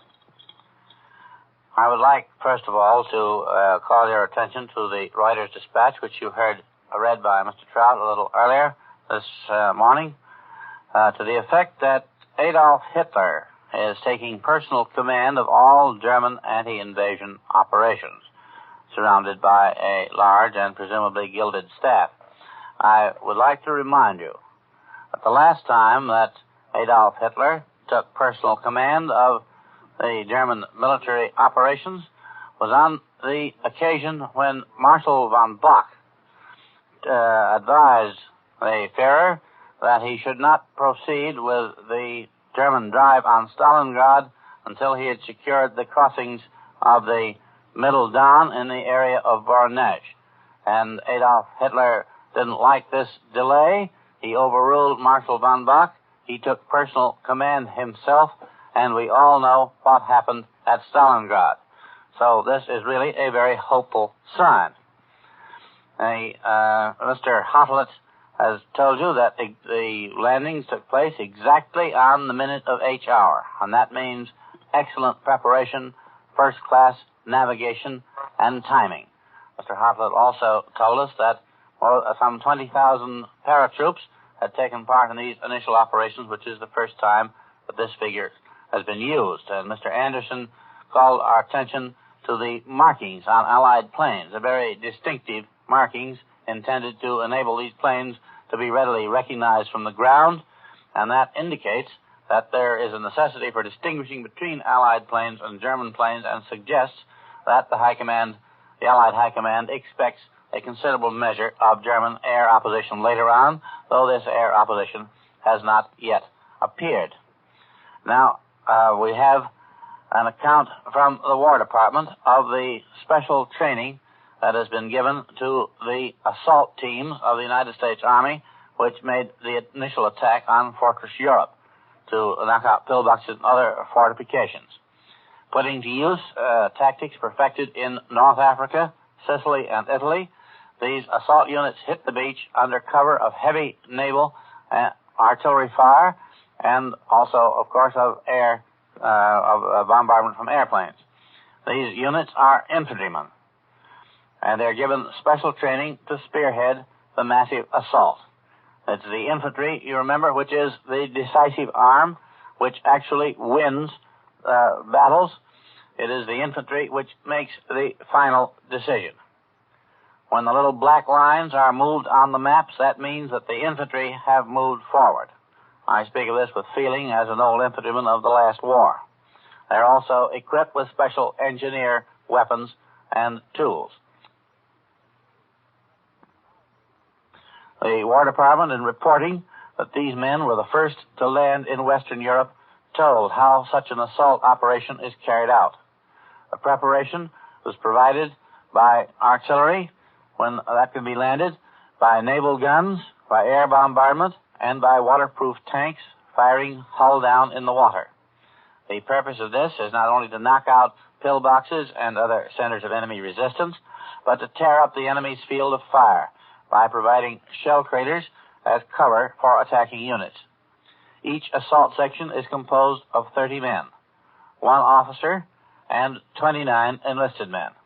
This is the capacity of the special assault boats, and it is also the most convenient sized unit for attacking a single pillbox or enemy machine gun nest. As the landing craft comes into the beach, under cover of the heavy supporting fires, the assault sections dash through the surf and begin the fight, first clearing a lane through the land mines. It's the job of the first men ashore to locate the mines and mark safe lanes with special tracing strips. As part of this operation, any barbed wire that the enemy may have strung in the area must be cut, and American soldiers have efficient tools for this purpose. One of these tools is the Bangalore torpedo, which comes in long sections capable of being made into any length that may be necessary, depending upon the depth of the barbed wire. One member of the assault team, under cover of small arms fire, fixes the Bangalore torpedo into place, sets the fuse, and ducks for cover. The torpedo explodes with a terrific blast, blowing a wide swath through the wire. The other members of the team follow through the wire and move up the beach. An assault section is composed of 7 separate teams of varying sizes, beginning with the riflemen who build up a line of fire to protect the others. The rifle team is equipped with the Garand semi-automatic rifle, the famous M1, with grenade launchers, anti-personnel grenades, the Bangalore torpedoes already mentioned, wire cutters, and other normal infantry equipment. There are 5 men in this team, and upon the initial landing, they move forward into position and attempt to silence enemy fire from pillboxes or other enemy positions by employment of rifle fire and by grenades. Generally, the grenadiers will try to work around to the flanks of the enemy position, covered by the riflemen. They're followed by wire cutters who clear out a wire that hasn't been blown up by the Bangalores and also provide fire support to the initial group. And next in line of approach is the Browning automatic rifle team, whose mission is to deliver fire on portholes of the emplacement and keep the heads of the enemy down. There are 4 men in this team. And now there's a bulletin just received.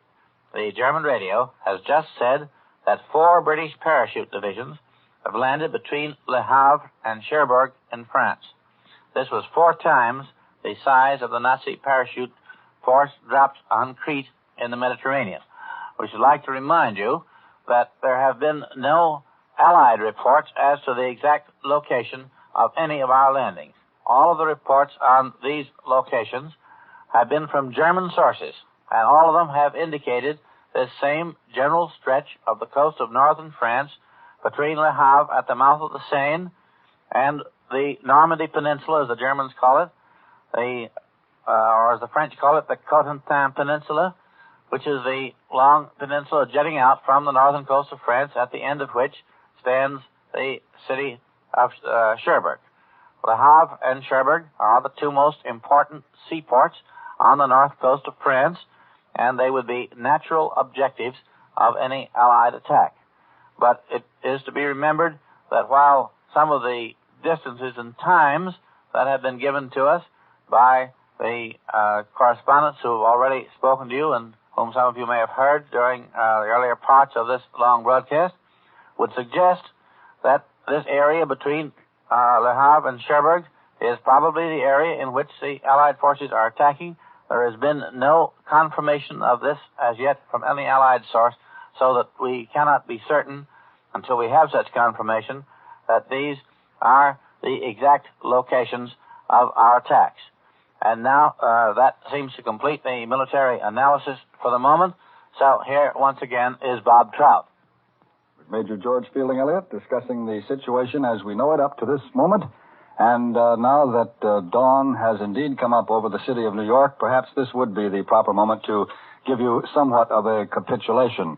I've been trying to give you a summary, all through the night as the night began to fade away into the early dawn, but each time before I could, we got word that a broadcast from London was coming up or from somewhere in Britain, and we had to switch so rapidly that it was really a series of interruptions from our newsroom here in New York, which, of course, was quite fitting and proper. Now, first, let's go over the chronology a little bit. We've been on the air all night here at Columbia's news headquarters in New York. We started at 12:37 Eastern War Time when the German news agency Transocean broadcast that the Allied invasion had begun. That is 37 minutes past midnight New York time, and that's when we began our broadcasts. We came on the air about every 15 minutes, as I recall. It seems like a long time ago at that point, giving you the stories which were coming out of Europe very slowly, all put out by the Germans. And we continued our programs and continued to not interrupt our regular programs, but we continued to come on about every 15 minutes or half hour with a news broadcast. Then at 3 o'clock in the morning, New York time, we started this particular broadcast, which has never stopped, because 32 minutes after we started it, and were still discussing the reports which were coming out of Germany, suddenly we got the word to switch to London. Colonel Dupuy of the United States Army read communique number 1, and the invasion had begun officially. Now, let's go over this chronology just a little bit.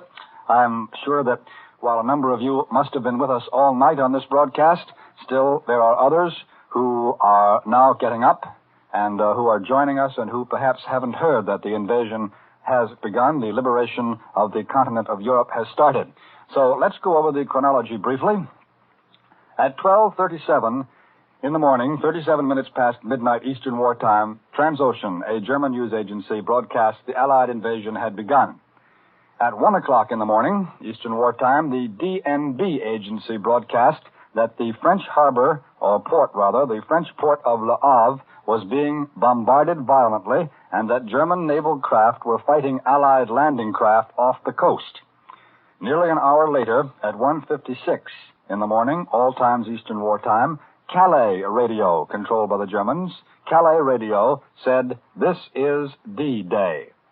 At 2:31 in the morning, a spokesman from General Eisenhower broadcast from London to warn the people of the European invasion coast that a new phase of the Allied air offensive had begun and ordered them to move 22 miles inland. We still didn't know that the invasion had begun. The Germans were saying so, but the spokesman from General Eisenhower's headquarters in London at that time, at 2:31, said to the people of Europe, "A new phase of the Allied air offensive has begun. Move 22 miles away from the coast." At 3:29 in the morning, Eastern Wartime, Berlin radio said, "The first center of gravity is Caen, that is C-A-E-N, the big city at the base of the Normandy Peninsula." And then, 3 minutes later, at 3:32 in the morning, Supreme Headquarters of the Allied Expeditionary Force announced the communique number 1 in one sentence: Allied armies have begun landing on the northern coast of France. That was followed 8 minutes later at 3:40 by the announcement from Supreme Headquarters Allied Expeditionary Force that General Sir Bernard Montgomery was in command of the assault army comprising Americans, British, and Canadians. That's a bit of the chronology so far. It's very sketchy. A bulletin has just been handed me, so I'll give you that at the moment. It comes from SHAEF, Supreme Headquarters Allied Expeditionary Force, just announces that United States battleships are supporting the Allied landings in France, and United States Coast Guard units also are participating in the operations. American Marines are in the fighting and are manning secondary guns aboard the big ships. We've been getting some reports, people pick up reports from the German radio and pass them along, and we give them to you for what they're worth. This one is certainly not like that. This is a statement from Supreme Headquarters of the Allied Expeditionary Force. It's very late, so I'll repeat it for you. SHAEF has just announced that United States battleships are supporting the Allied landings in France, and United States Coast Guard units are participating in the operations, and American Marines are in the fighting also and are manning secondary guns aboard the big ships.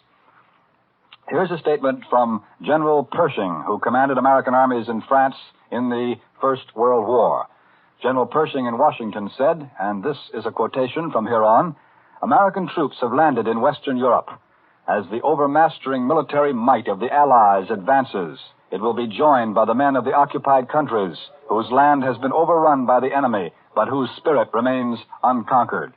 26 years ago, American soldiers, in cooperation with their allies, were locked in mortal combat with the German enemy. Their march of victory was never halted until the enemy laid down his arms in defeat." This is what General Pershing says, and I continue. "The American soldier of 1917 to 1918, fighting in a war of liberation, wrote by his deeds one of the most glorious pages of military history. Today, the sons of American soldiers of 1917, 1918 are engaged in a like war of liberation. It is their task to bring freedom to peoples who have been enslaved." And General Pershing finished his statement by saying, "I have every confidence that they, together with their gallant brothers in arms, will win through to victory." And that's the statement which General John J. Pershing, the commander of the American armies in France in the First World War, has issued in Washington. It's interesting to note one thing in particular in General Pershing's statement. He specifically points out that the march of the Allied troops to victory in 1918 was not halted until the German army laid down its arms in defeat.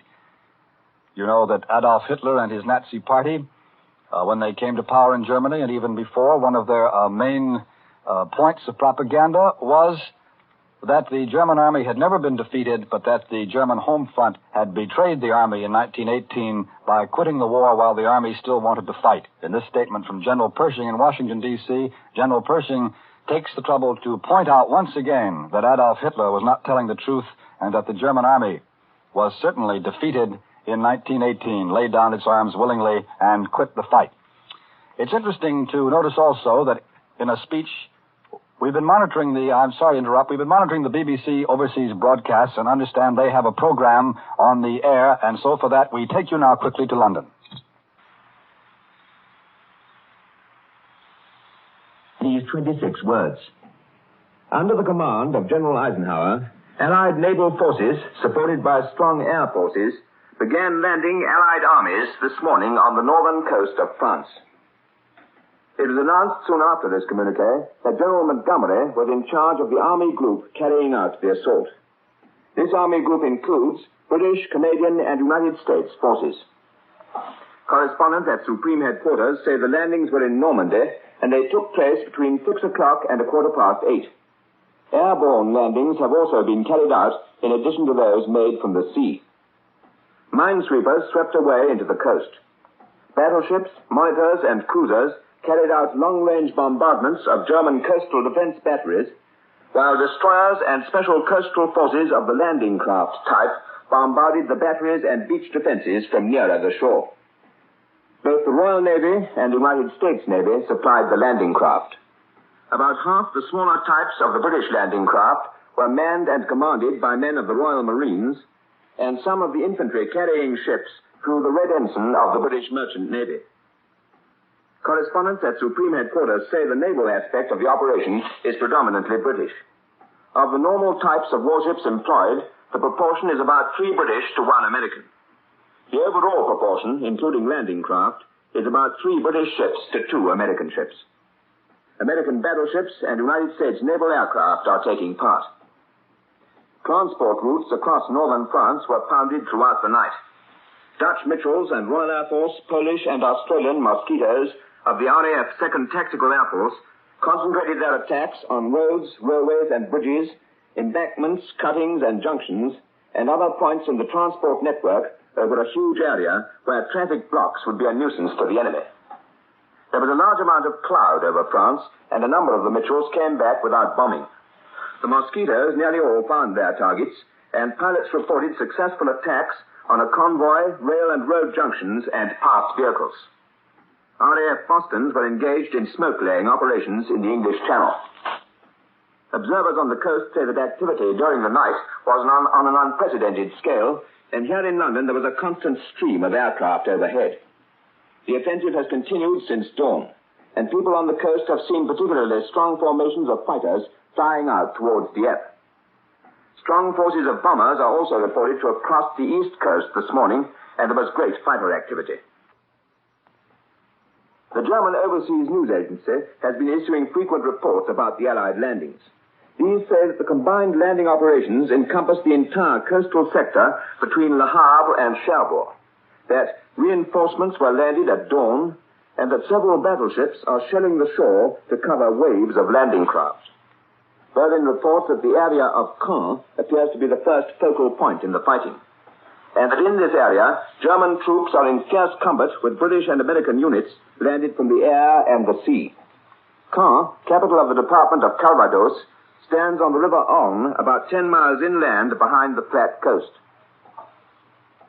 His Majesty the King will broadcast this evening at 19 hours Greenwich Mean Time, that is at 9 p.m. double British summer time. General de Gaulle has arrived in England. He will broadcast a message to the French people later today. That is the end of this news bulletin from the BBC, London. This is London calling.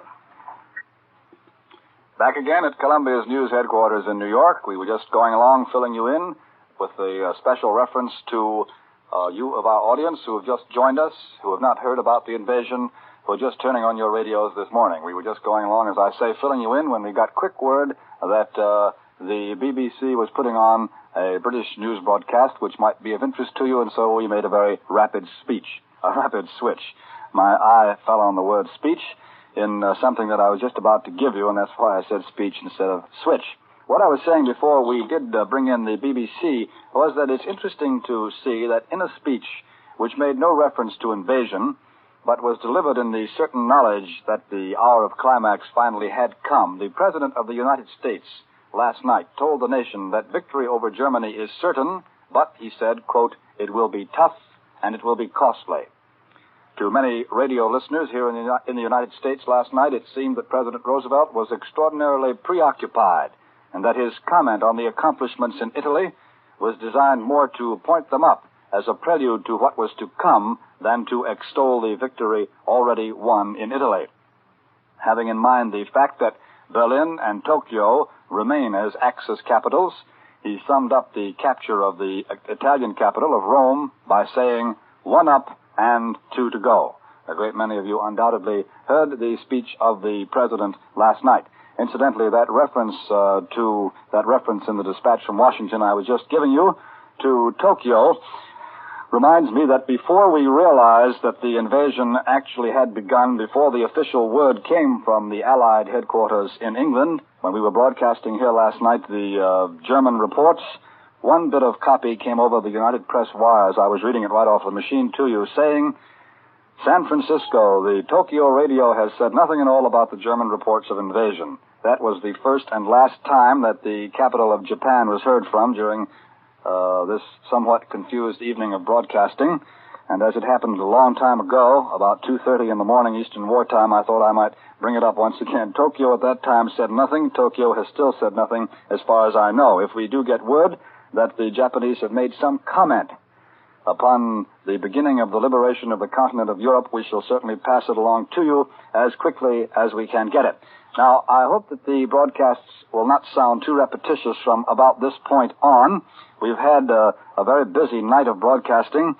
Everything was, as soon as we started in our New York headquarters, we were interrupted frequently because we had word that something was coming from England which we could bring you directly, and so we've been going along pretty rapidly. But now our audience is being augmented constantly by people who are waking up to start the day and who have not heard all the news, and so from time to time, as we stay on the air here at Columbia's news headquarters in New York, we shall be repeating the most important details to fill in those people, those of our audience who are just coming in and who don't know what has happened. Perhaps you missed the first 2 official documents announcing officially the start of the Allied invasion of France.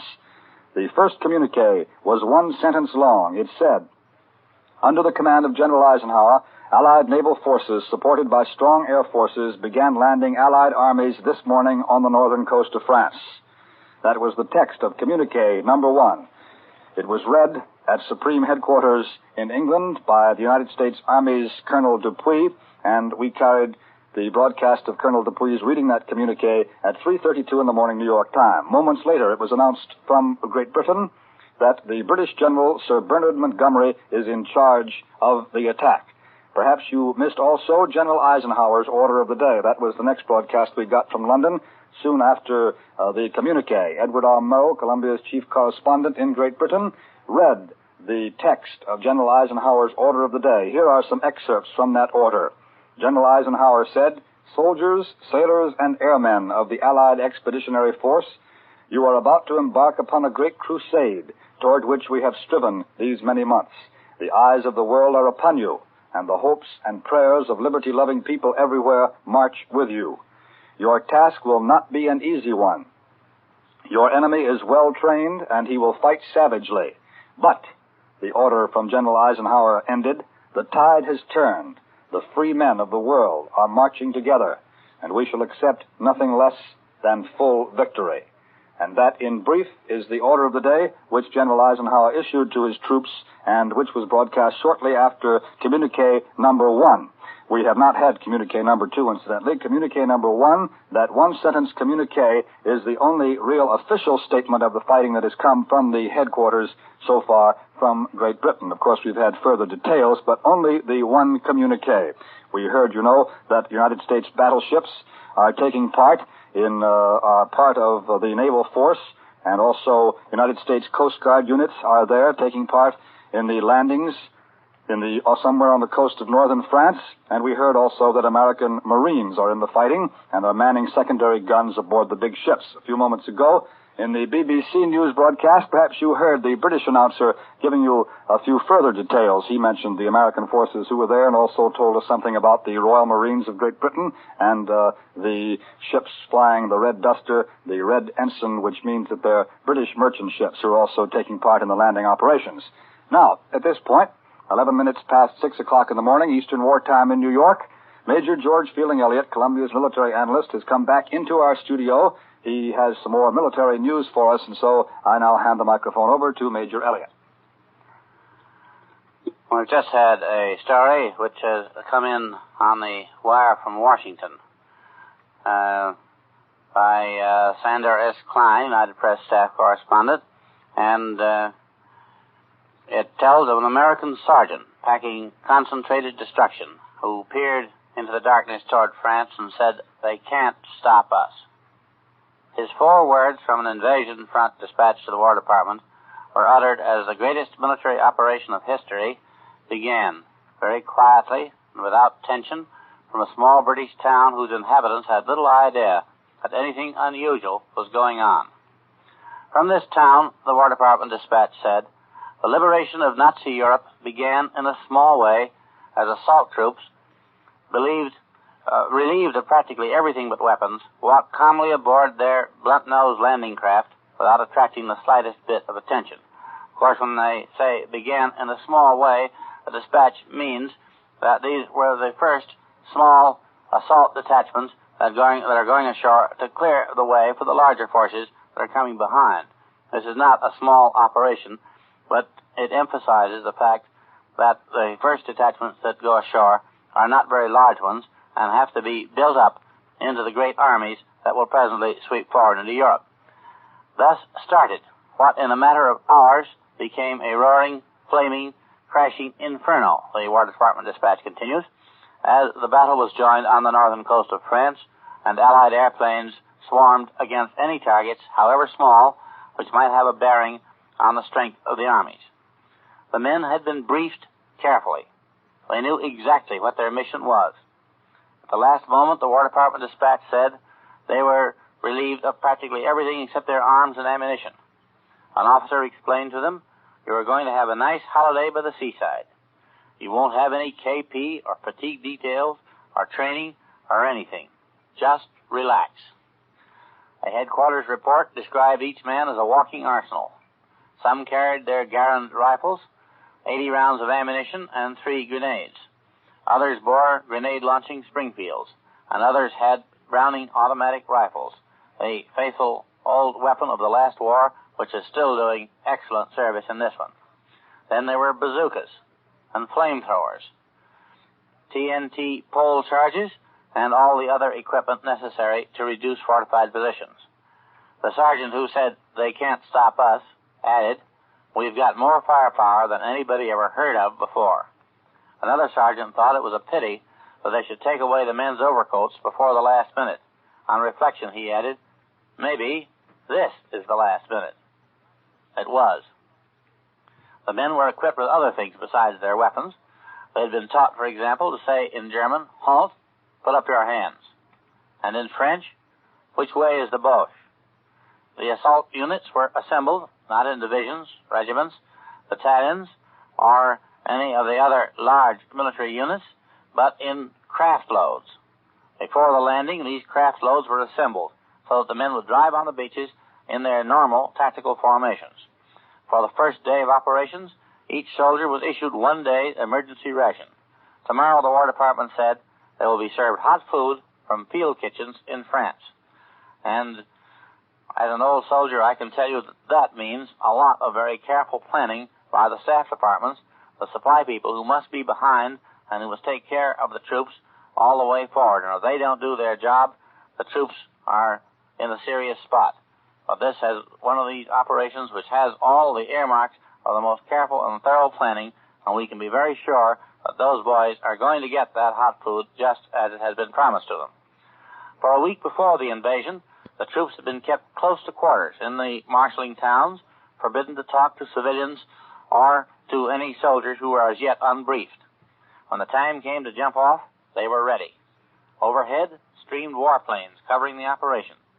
Targets for the 9th Air Force's Mustangs, Thunderbolts, and Lightning, the War Department dispatch goes on, were concentrated in a relatively narrow but important urban area of northern France and Belgium, crisscrossed with roads and rail lines from Germany, leading to the first line of pillboxes and trenches, dotted with strategic air bases and cities. No target is too small, the dispatch said.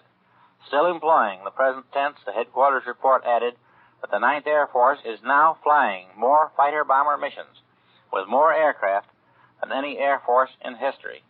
And thus, that useful plane, the fighter-bomber, a plane of all work of the Tactical Air Force, is again in operation, doing its work, supporting the ground troops, knocking out enemy resistance, blasting enemy columns as they move on the road, stopping a movement of enemy reserves as they come up to attack our men, and in general providing that invaluable cover to our ground forces, which is the Air Force's main task in supporting the first waves of an invasion. While these small units are still fighting their way ashore, while they're still likely to be outnumbered at a particular point by enemy ground troops, it is the job of the Air Force to cover them and protect them and to give them that support without which they could not hope to accomplish their mission. And now, here once again is Bob Trout. We've been listening to Columbia's military analyst, Major George Fielding Elliott, broadcasting from our Columbia News headquarters here in New York City. The morning is very bright now in New York. It's only 17 minutes past 6 in New York, Eastern Wartime, but the morning does seem to be well advanced. The sun is high in the sky. And while speaking about New York's waking up, you will probably want to know how New York's famous Times Square reacted to the news that the invasion has at last begun, the news which came in the middle of last night and which we have been broadcasting constantly since it did come in. The news of the invasion was received with calm in Times Square. There were relatively few people, mostly a few servicemen, on the streets at that early hour. Here and there, groups of servicemen and civilians collected around taxi cabs and listened to radio reports of the landings on the coast of France. There were no demonstrations at all.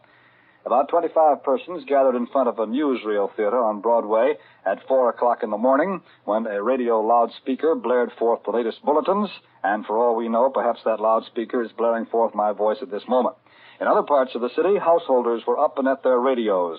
We could see scattered lights in apartment houses from out of the Columbia windows here in our news headquarters, and watchers, I might say, along Upper Broadway reported that scattered lights were seen all over town. At the Bendix Aviation Corporation Marine Division plant in Brooklyn, 500 swing shift workers gave a spontaneous cheer when the news was received, but the management said the workers remained at their jobs and not a second was lost. A scene that was probably typical of that in many public places here in New York was enacted at an East Side restaurant where about 20 diners rose and listened with bowed heads as the first reports were broadcast on a radio in the restaurant. Mayor F.H. LaGuardia of New York was told of the invasion by police, and he called upon the people of the city to carry on at their jobs, to give the men in the invasion forces their utmost support. Mayor LaGuardia announced plans for a mass prayer meeting at 5:30 p.m. Eastern Wartime in Madison Square, where the Eternal Light, a memorial for the soldiers of the First World War, is burning. Police here in New York said that along Broadway, excitement aroused by the Allied announcement of the invasion had been somewhat tempered by the previous German reports which spread through the nightclub belt shortly after midnight. As a matter of fact, I came down to Columbia's news headquarters here in New York about 1:30 in the morning, New York time, in a taxi cab. The taxi cab driver told me that The Germans had broadcast that the invasion had started, but he advised me not to believe it until there was confirmation or some sort of word from the Allied headquarters. He said that the Germans were saying there was an invasion, but that didn't mean there was, and that was a very good attitude, I thought. It's one which we can all be proud of, because we were being very cautious here at Columbia and in all American newsrooms until the word came from SHAEF, from Supreme Headquarters of the Allied Expeditionary Force in Great Britain. As long as it was just a matter of the Germans saying the invasion had begun, we were being very careful indeed. But this time, it was true. Most of the churches throughout the city of New York will be open today for special D-Day services. All Episcopal churches will be open, we've been informed, and at Trinity Church, the famous church in Manhattan, observances will be held every hour around the clock all through the day. And a number of war plants in this New York area will also hold special prayer services. That's the way New York took the news of the invasion. That's the way New York has taken it up to this moment at about 21 minutes past 6 o'clock in the morning, New York time. There'll be further reports of how New York received the news as the city wakes up, and there will undoubtedly be further reports which we shall give you from other cities and places in the country, telling us how the rest of the United States received the news that at last the liberation of the continent of Europe has started. Here's an Associated Press dispatch which has just come in. It's from Wes Gallagher, and he datelines it, Supreme Headquarters, Allied Expeditionary Force. We might as well get used to the word SHAEF. The AP dispatch from Wes Gallagher says, in this military Shangri-La, cleverly hidden from snooping German spy planes, the war's greatest secret was hatched early this year. Adolf Hitler would have squandered the lives of 10 divisions and much of his wealth to have learned this secret even up to a few hours ago. But today he was given it free of charge, and it may cost him his life and power eventually. The secret, of course, was D-Day H-Hour. D-Day, as you probably all know by now, was the military terminology for the day of the great Allied attack, and D-Day was Monday. H-Hour was the exact hour British, Canadian, and American soldiers were expected to set foot on the soil of Western Europe. Hard supply necessities and the complications of modern amphibious warfare made it necessary that these two factors be known to the staff officers months in advance.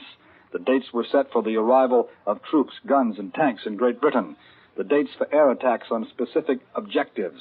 Dates for establishing bases. Dates for the capture of key ports.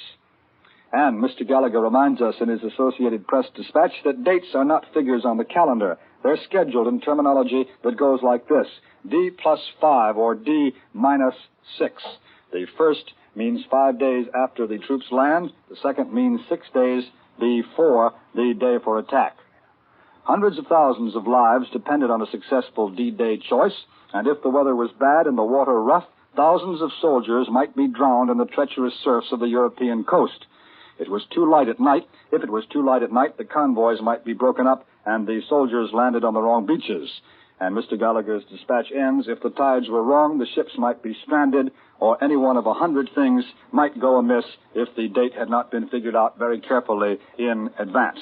And now we've just had word that we're to hear further news direct from overseas, and so for another report of the pool broadcasts, we take you now to London for the report of CBS correspondent Charles Shaw. Go ahead, London. This is Charles Shaw in London. For an hour after the broadcast of Communique number 1, I played town crier to a London generally unaware that France had been invaded.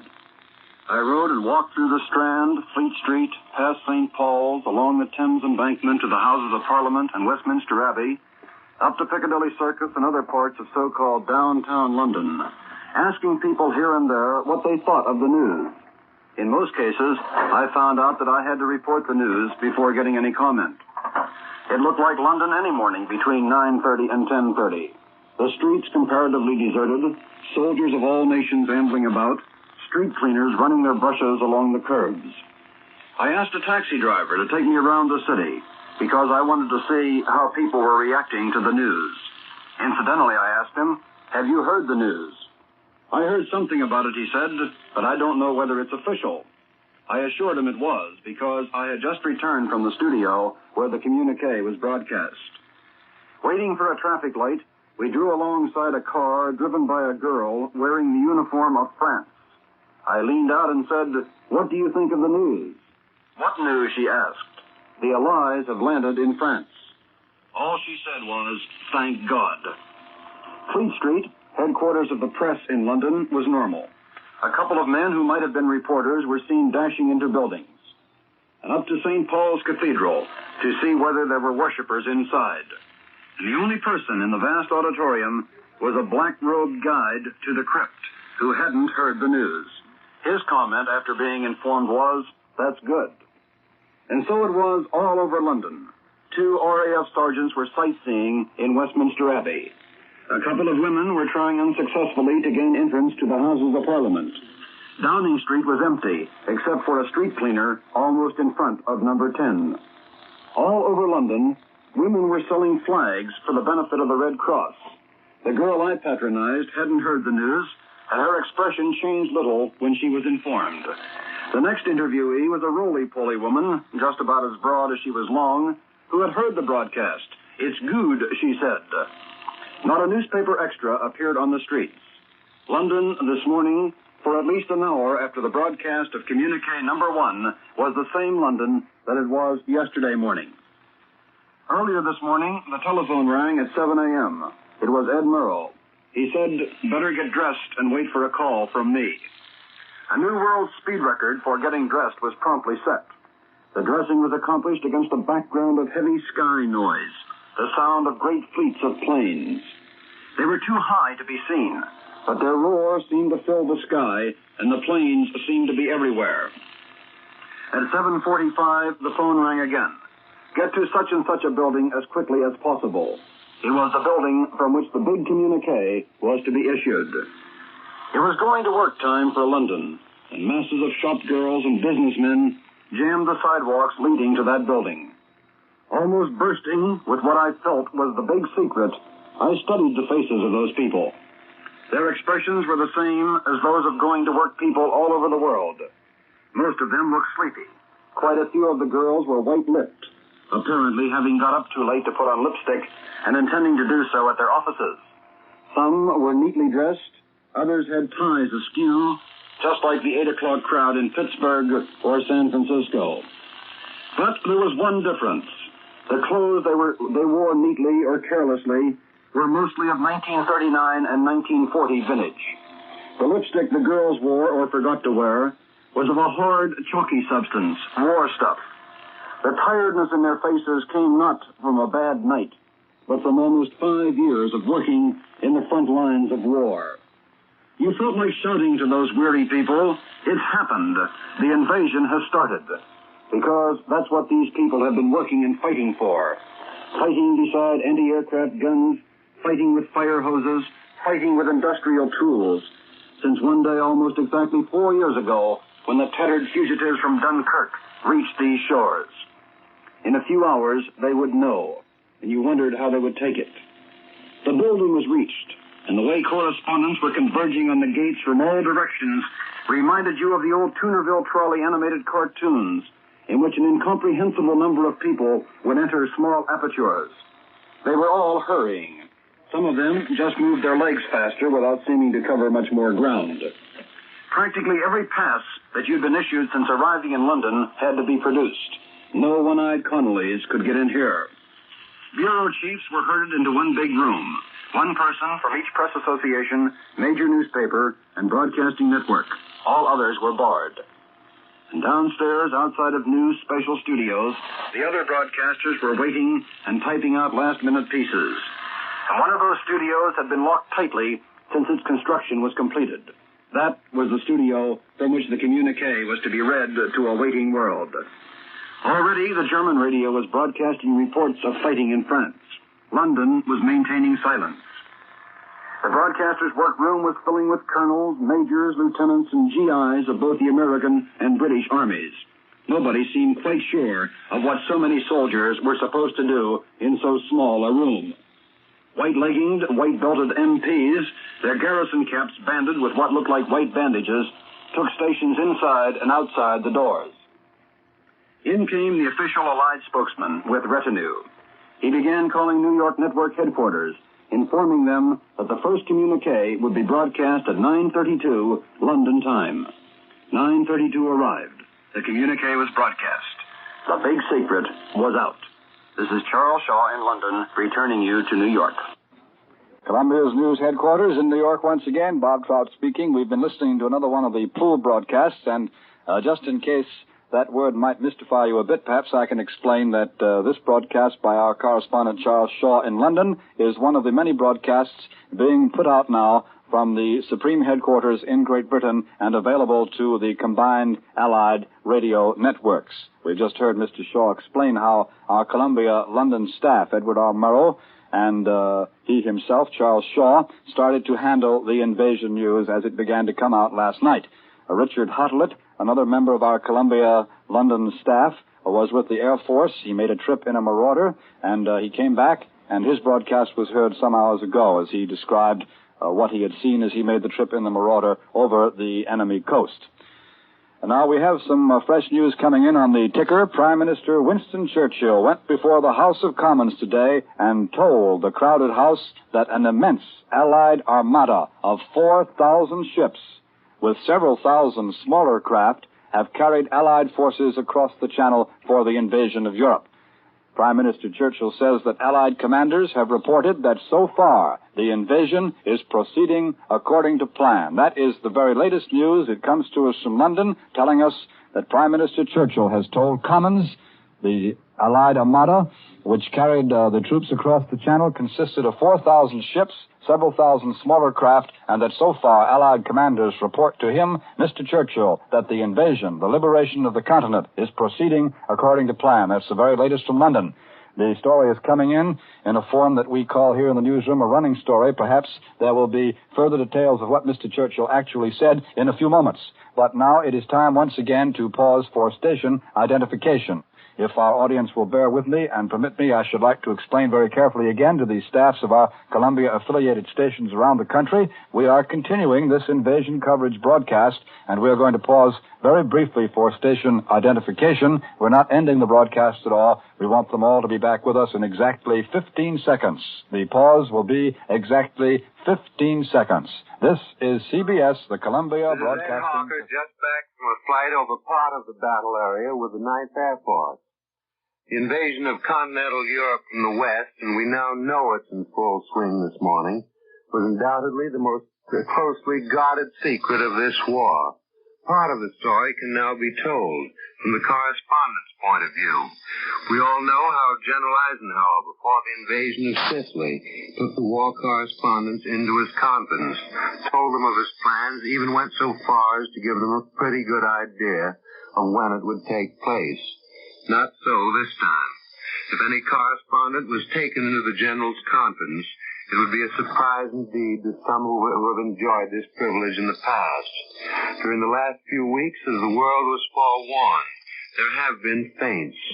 Correspondents, some of the best, were called by phone, told to report at a certain place, were then escorted to points far removed from London, were wined and dined in a manner of speaking, and then just as abruptly sent back to London.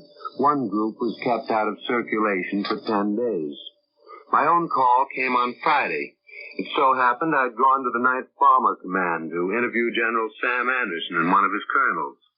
I'd had it as the RAF flyers express it. The call from London instructed the 9th Bomber Command to keep me. On Saturday to transfer me to a 9th Bomber Command station. But even then, I thought it was part of another feint. Or I should say I didn't till yesterday. Beginning in the early morning, command cars started to appear at the station, more than usual. The MPs, who usually ride around the station in a Jeep, suddenly took to walking, and they were curious as to where I was going. In addition, the personnel, even including the correspondents, were told to remain. No moving off base at night for a few quick mild and bitters in the nearby pub. We were under lock and key, and it suddenly began to dawn on us that great events were in the offing. Our first official word that D-Day finally had arrived was given us at about 10 o'clock last night, British time. I sat in a small Nissen hut at the bomber station, just talking about friends back home, our families and children.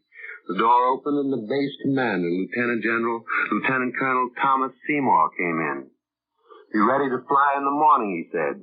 Be ready to be briefed at such and such a time. That meant D-Day, of course. We had planned no operational flight other than the one for D-Day. Within a few hours, we'd washed and shaved. For what reason, I don't know. We had had our snack at the officers' mess. Then to the briefing room, where Colonel Seymour stood waiting for his flyers to seat themselves. A large, brightly lighted Nissen hut covered with maps and charts of Hitler's Europe. Like the men who bomb and have been bombing Europe day after day, Seymour rarely puts on any display of dramatics. He said, "Now, fellows, this is what you've been waiting for." And his voice was no more dramatic than that. This, he said, is Invasion Day. And then he and his intelligence officers gave us the information we had been waiting to hear, where it was going to take place. For an hour and a half he briefed us, repeated time and time again the words that today's bombing had to be good, that men crossing the channel at that very moment were depending on it. He closed the briefing with 3 messages, one from General Anderson, one from Air Marshal Sir Trafford Lee Mallory, one finally from General Eisenhower. So it was at all the stations of the 9th Bomber Command early this morning, and in each case, it was followed by crews of men filing out into the moonlit night, each crew to its own marauder, parked in the diversion area.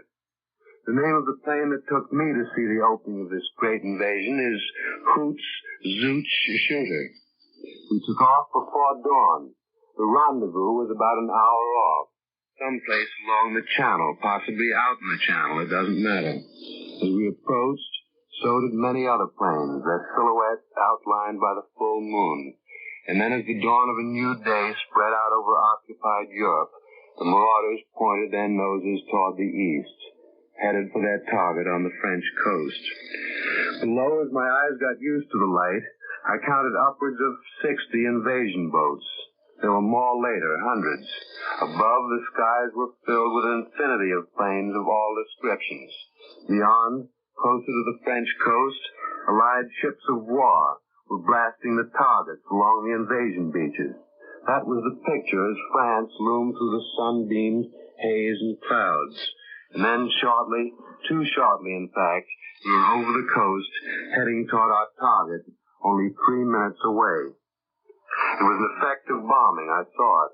The smoke, flame, and dust testified to that. And then, sitting in the waist of that B-26, I saw the flak, light but strong, rise out around our formation. I had a sudden sensation of fear, and only after crossing the coast, headed back toward England, did I again regain my composure. Off to my left, a young bombardier sitting in the plexiglass office sat reading a newspaper. That helps, too. As for the battle itself, I certainly can't picture the turn of events from the eyewitness story from the waist of a B-26. But one thing for sure. While I saw some German planes go over Europe today, the mastery of the skies is ours. Your guess is as good as mine as to where the Luftwaffe is. But Prime Minister Churchill today, as it's already been pointed out, said 11,000 Allied planes are available. It's estimated 7,000 of these were used this morning, 5,000 bombers of all types and 2,000 fighters, or in fighter strength alone, equal to all those available to Germany. You just heard the eyewitness reports of NBC's own staff correspondents, Wright Bryan, David Anderson, and Ed Hawker, all of whom have just returned from the front-line invasion area. This is John W. Vandercook returning you to the NBC newsroom in New York.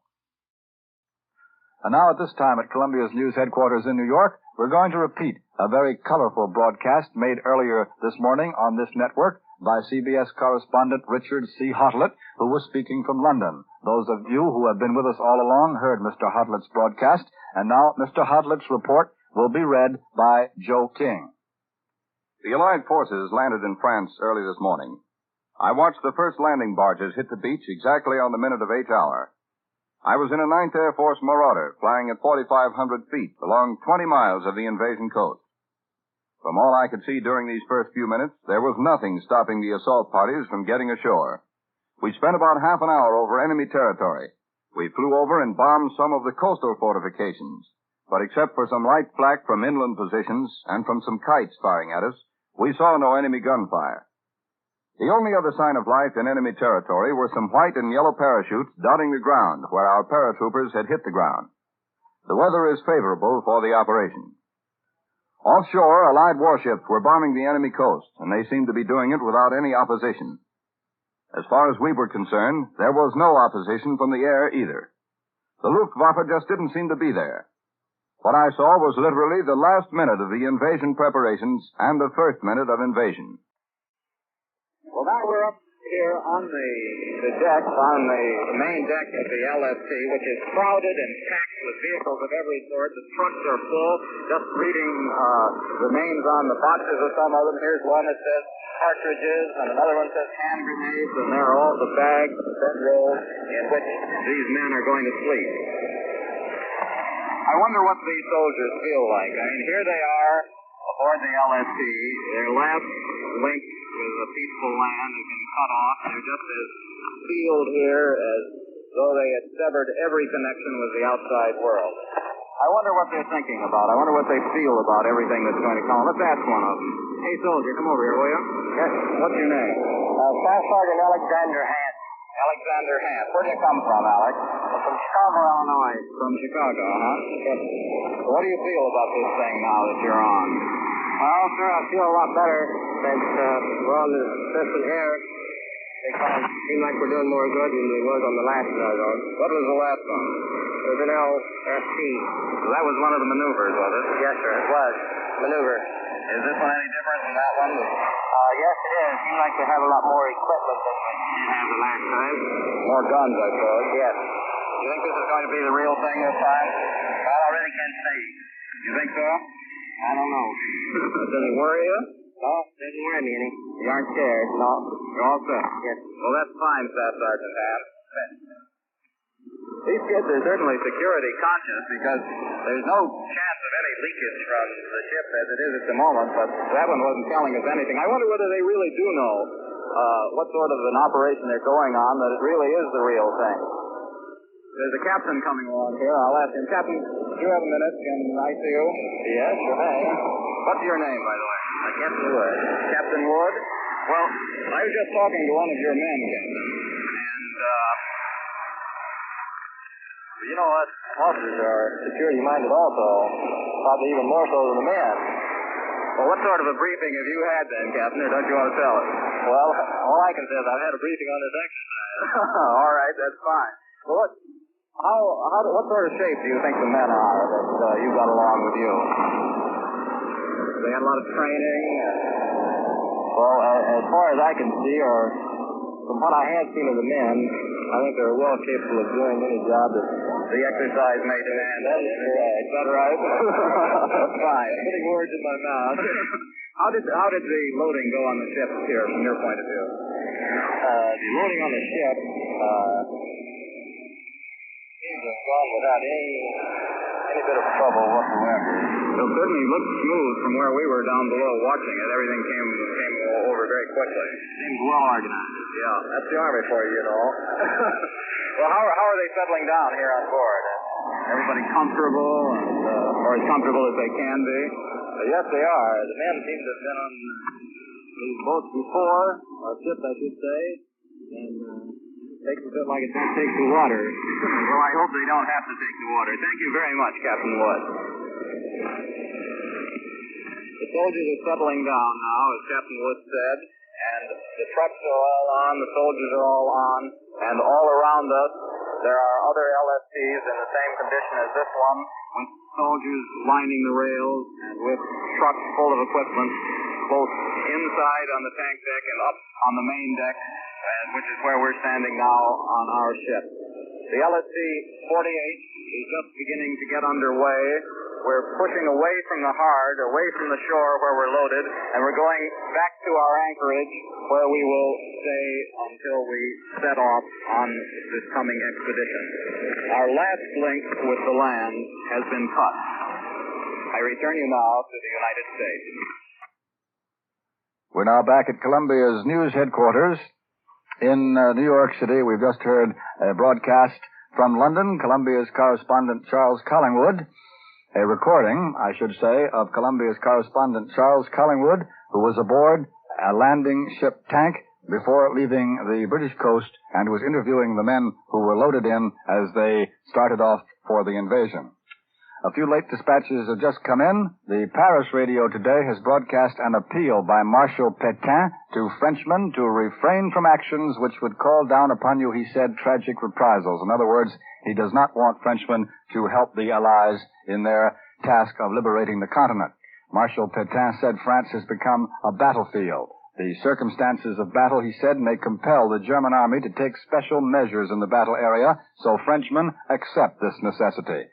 And then Marshal Pétain called upon French officials, railwaymen, and workers to remain at their posts where they would serve the German military machine in order to keep the life of the French nation and in order to carry out their tasks. Marshal Pétain told Frenchmen, do not listen to outside voices calling upon you not to listen to our decrees. And that is the statement of the Vichy Marshal Pétain upon the beginning of the Allied task of liberating the continent. A few words of Swiss reaction have just come in. The words, the Allies have landed in Normandy, swept through the city of Geneva like wildfire this morning, a Swiss newspaper tells us, in a dispatch reported to the Office of War Information. The people in Geneva forgot their usual stoicism, rushed out into the streets to be the first to pass on the tidings. The newspaper said, no one said good morning today. Everywhere it was only, did you hear? They have landed, they have landed. No one asks, how are you, but cries instead, it has come. In Geneva, the news flash burst from the radios and seized each person as if he had been shaken by the shoulder. In every public square, gesticulating groups gather who can talk of nothing else. That's a description of how the news was received in the Swiss city of Geneva, reported in a dispatch which is sent on to us by the OWI. You'll be interested to know that there was no mention of the invasion in this morning's German newspapers, according to a survey of German papers made by the German DNB agency reported by United States government monitors. That's particularly interesting because, as you know, it was the Germans who started to cry invasion and who spread the word outside Germany, not inside Germany, spread the word outside Germany even before Supreme Headquarters in Great Britain could put out the first communique. Here at Columbia's World News Headquarters, we are at the moment trying to arrange a two-way transatlantic conversation between one of our correspondents in London, Charles Shaw, and Paul White, the director of news broadcasts. We did this once before, earlier in the morning, or perhaps I should say last night, and we broadcast it for you so that you could get a little insight into one phase of this news business of covering the invasion. And I rather hesitate to start into some long dispatch here at the moment because we're still trying to get this two-way conversation arranged. And, of course, if we do, we'll just have to drop everything at the moment that it comes through, and then we'll present it to you. However, here is a United Press dispatch from an American fighter base in England. It tells us that Thunderbolt pilots returned from the invasion area today and reported that Allied troops were piling onto the shore of France, apparently with little opposition, and that the skies had been virtually cleared of German planes. The fighter pilots who came back to the American fighter base in England said, one of them said, from 4,000 feet I could see trucks and jeeps all over the beach and more coming. One truck blew up, but that was the only sign of enemy activity. And now, we have arranged this two-way broadcast between Charles Shaw and Paul White, the director of Columbia's News Broadcast. We're going to bring the CBS network in on this conversation, so here is Paul White. Hello, Charlie Shaw. Hello, Charlie Shaw. Hello, Paul White. That was fine, that Collingwood recording that we heard a little while ago. That was the first one to go out from here. We wondered about how it sounded. Sounded fine. Now, what else do you have coming up that you know of today? Well, we know, of course, about the King's broadcast. King George, that'll reach you at 3 p.m. your time. And, of course, we have a regular World Today broadcast, which will reach you at 6:45 New York time. And then anytime we get news, of course, we're going to call you for a circuit and ask you to give us the means of transmitting it. We expect quite a bit of news, and as you can imagine why we've all been pretty busy here today. There was some evidence of busyness at this end, too, Charlie. We'll continue to monitor London all day long, and whenever you have anything, call us in. Well, we suggest you do that, and we hope to have plenty for you. All right. Now, could you tell us anything about where our various staff men are? Well, yes, they're all very busy. Larry LeSueur is out with the American Ground Forces, overseas, of course. Bill Downs is with the British Ground Forces. And Charles Collingwood, as you know from the previous broadcast, is with the Navy. And so is our correspondent Bill Cadell with the Navy, along with our naval technician, Gene Ryder. And then Dick Huddlett, as you've heard from broadcast earlier today, has been out with the Marauders of the 9th Air Force. He was part of the invasion from the air. And Ed Murrow, our chief, has been rushing around here just about as busy as the old one-armed paper hanger, you know. And so we're all pretty well assigned at the moment. That's fine, Charlie. One thing I heard from you in the previous broadcast, I'm going to get off this microphone myself and let you give the public some news. I thought that the public might be interested in how we were lining up these broadcasts. But I understood from you previously that you had been out around London in the early hours, and I wonder if you'd mind telling us about it again. Oh, yes, Paul. As soon as this communique was broadcast from the studios down here, I decided to get into a taxi cab and do a little bit of walking around to see how London was taking this thing. And as I said on this previous broadcast of mine, for about an hour after the broadcast of this communique number 1, I actually played town crier to a London which was generally unaware that France had been invaded. I got in this cab and I walked the road and walked through the Strand and Fleet Street and past St. Paul's and along the Thames embankment to the Houses of Parliament and to Westminster Abbey and Piccadilly Circus and other parts of what you might call downtown London, asking people here and there what they thought of the news. And in most cases I found out that I had to report the news before I got any comment from them. In fact, it looked like London just about any morning between 9:30 and 10:30. The streets were comparatively deserted. Soldiers of all the nations were ambling about, although not in great numbers, and the street cleaners were running their brushes along the curbs. I asked this taxi driver to take me around the city, because I wanted to see how the people were reacting to the news. I said, incidentally, have you heard the news? He said, I heard something about it, but I don't know whether it's official or not.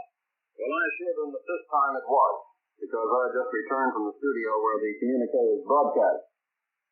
We were waiting for a traffic light one time, and we drew alongside a car which was driven by a girl wearing the uniform of France. I leaned down and I said to her, what do you think of the news? And she said, what news? And I said, the Allies have landed in France. And all she could say was, thank God. At Fleet Street, the headquarters of the press in London, was just about normal.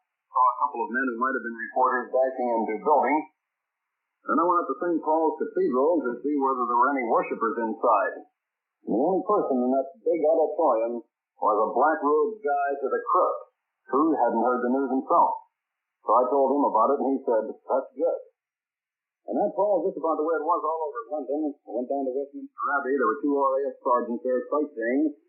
Past the Houses of Parliament, a couple of women were trying unsuccessfully to gain entrance. And went past Downing Street and up Downing Street, and it was empty, except for a street cleaner almost in front of number 10. That's the Prime Minister's home, you know. And all over London today, women were selling flags for the benefit of the Red Cross. I went up to a girl to buy a flag, and she hadn't heard the news either. And when I did tell her the news, well, her expression changed very little. The best interviewee I had was for a roly-poly woman who was just about as broad as she was long. She had heard the broadcast. Apparently a foreigner, because she said it's good. Incidentally, in contrast with what I imagine is happening in New York, there wasn't a newspaper extra on the street. And so, Paul, I would say that London this morning, for at least an hour after the broadcast of communique number 1, was just about the same London that it was yesterday morning. That's fine, Charlie. Thank you for the report, and we'll be listening in from now on the London circuits to hear anything that you have and put it on the network as soon as it comes in. Well, thank you, Paul. Now I hope you'll be hearing from us soon. Okay, fine. And now we'll let Bob Trout continue with this program. That was a two-way conversation between Paul White, Columbia's Director of News Broadcasts, here at our news headquarters in New York, and one of Columbia's correspondents in Great Britain, Charles Shaw. We brought you the conversation to give you an idea of how one phase of this business of covering an invasion is handled here at the Columbia's New York News headquarters. And now we're going to go to Washington again to hear once more from Columbia's correspondent, Joe McCaffery, who is stationed at the headquarters of the War Department in Washington, the Pentagon building. So we take you now to Washington, Joe McCaffery reporting. Informed military men here at the Pentagon building, informed in basic military tactics, but not on the actual plans for D-Day, are pondering the idea that the landings in France by Allied forces may be only the old prize fighters movement. It is old, time-proven strategy to hit them where they ain't, and the Allies may have had that in mind when they launched their initial landings. However, these military men, in informal conversations, point out that the Germans may have the same hunch and are holding their huge reserve forces in readiness for a second and more solid blow by the Allies. The Allies, as one former sports writer put it, may be pivoting on one foot, waiting to see if the Germans withdraw heavily from other sectors of the coastline, and if they do, then they will hit those sectors. These men, who study the art of battle, point out that should the Germans play a waiting game, the Allies may plunge ahead with full forces on the sector already in the combat zone. But this, please remember, is only theory as offered during informal talks with men who make war their business. Officers who have talked with German prisoners relate that they have every confidence in the Nazi troops being able to repel any Allied blows at the continent. The prisoners are arrogant about the fact that their forces are much superior to ours and that we will be hurled back into the sea with ease. Then, say these prisoners, Germany is supreme, for never within the next decade could the Allied power raise a force so huge as with which he has tried to invade the continent. Now let us look at that situation in reverse, say these army officers. All the German hope is apparently stacked in the cards that the Nazi troops will make quick work of the Allies. But a successful landing and establishment of key beachheads would be the beginning of a general letdown among not only the German soldier, but the man and woman at home in Germany. They will see their dreams slowly but steadily disappearing in the smoke of the bitterly fought battle. The Pentagon men ponder, too, what effect the D-Day will have on the German troops in Italy, now doing battle with Lieutenant General Mark Clark's Fifth Army. Although it may be some time before they hear the news, they will learn of it in time. And when that time comes, they will realize the reinforcements for which they have been praying will be long, long delayed, if they ever come. And what of the Italian campaign, wonder these men in the heart of the War Department? Will that campaign degenerate now into a holding action? For, they point out, the Alps are in the way. Only Hannibal crossed that natural barrier, and he had his elephants. Our troops in Italy, it is emphasized, are now seasoned fighting men. Should the line be held in Italy, and there is no reason that the Germans would try to come back into Lower Italy with their supply lines so shattered, these men from the Fifth Army might be used to good advantage in the invasion. The troops in the invasion are for the most part green men, but they have been seasoned by hard, rigorous training. The fall of Rome yesterday was viewed in a new light by these hard-bitten observers as they reviewed the effect that it would have on the occupied countries. The treatment of the Italian people in and around Rome will be heard of, if not immediately via the powerful Allied shortwave sets, eventually, and its effect on the peoples of France should bring strong support to our side. Army men, familiar with France, and many with a clear knowledge of the famed French underground, predict that, aided by the bulletins recently issued from General Eisenhower's command, these people will give invaluable aid to the Allies. All the military men that I have talked to here are agreed that we face a tough, stubborn fight, and this is really it. Every shot counts, and every man means that Europe is nearer liberation. We return you now to CBS Washington Newsroom. Bill Henry reporting. Official Washington, as might be expected, has been right on top of the invasion news ever since the German radio made the first announcement shortly after midnight Eastern Wartime. The Pentagon, the Navy building, and even the White House were all lit up like Times Square during the early morning hours. As soon as the official communique came through from General Eisenhower, officers handed out carefully prepared mimeograph statements, including one from General Blackjack Pershing, who led our forces in France in World War I. The chiefs of staff, the men responsible for our whole war effort, were on the job in the early morning hours, as were the British representatives on the Joint Chiefs of Staff. Great as the invasion is, it's still only a part of the great world war for which these men are responsible. Secretary Stimson demonstrated his confidence about the invasion by remaining at home in the early morning hours of the battle for Europe. General Marshall, however, stayed at his desk the greater part of the night. Sometime before dawn, he left the Pentagon. Within 5 minutes after the first communique came from London, the OWI, through its shortwave transmitters in New York and San Francisco, was telling the world in 39 languages and dialects that the liberation of Europe was underway. There's been no opportunity as yet to get very much information out of Congress, as the congressmen are only just assembling now, and Congress takes up at noon. That was quite early. Columbia sent people around to talk to some of the boys on the street, just as Charles Shaw was on the Strand to talk to people in London. However, in spite of all that, there were other happenings here. For instance, President Roosevelt went to bed last night before the news of the invasion was released, and even though he doubtless was aware of the imminence of the invasion, he slept peacefully through it and was not awakened. White House attachés, however, prepared a summary of the dispatches for him, and he's expected to discuss the invasion at his news conference this afternoon. And the colored man delivering ice at the White House this morning said, "I guess they'll be needing this today, all right." I return you now to Bob Trout in New York. Since we went to Washington, we've had another bulletin from London here at our Columbia News headquarters in New York. The German news agency, DNB, has acknowledged a few minutes ago that Allied tanks have penetrated several miles between the towns of Caen, C-A-E-N, and Isigny on the Normandy Peninsula. DNB, the German news agency, acknowledges a penetration of a few miles by Allied tanks on the Normandy Peninsula. And now, once again, we're going to hear from Columbia's military analyst, Major George Fielding Elliott, who wants to tell us something of the background of naval support which our troops are receiving in the invasion. Here's Major Elliott. You heard in broadcasts earlier in the day the bulletins announcing that more than 640 naval guns, ranging from 4 to 16 inches in size, are bombarding the beaches and enemy strong points in support of our landing forces, and also of the work of our minesweeping force. These two forms of naval support are very important to a landing operation, and the minesweepers perhaps are even more important than the naval gunfire, because these minesweepers must get the deadly mines out of the way in order that the landing craft may approach the shore. Some mines are what are called moored mines. That is, they're mines which are moored to the bottom, to heavy anchors resting on the bottom of the sea, and these are removed by a long cable called a sweep, towed between two minesweepers, which catches the mine cable and cuts it or pulls the mine loose from its mooring.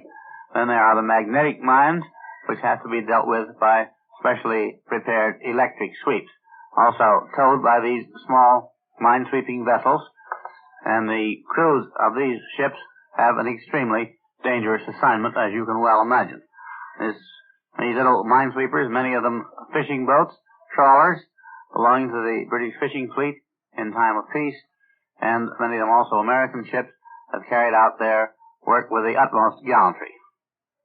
Now here again is Bob Trout. That was Major George Fielding Elliott.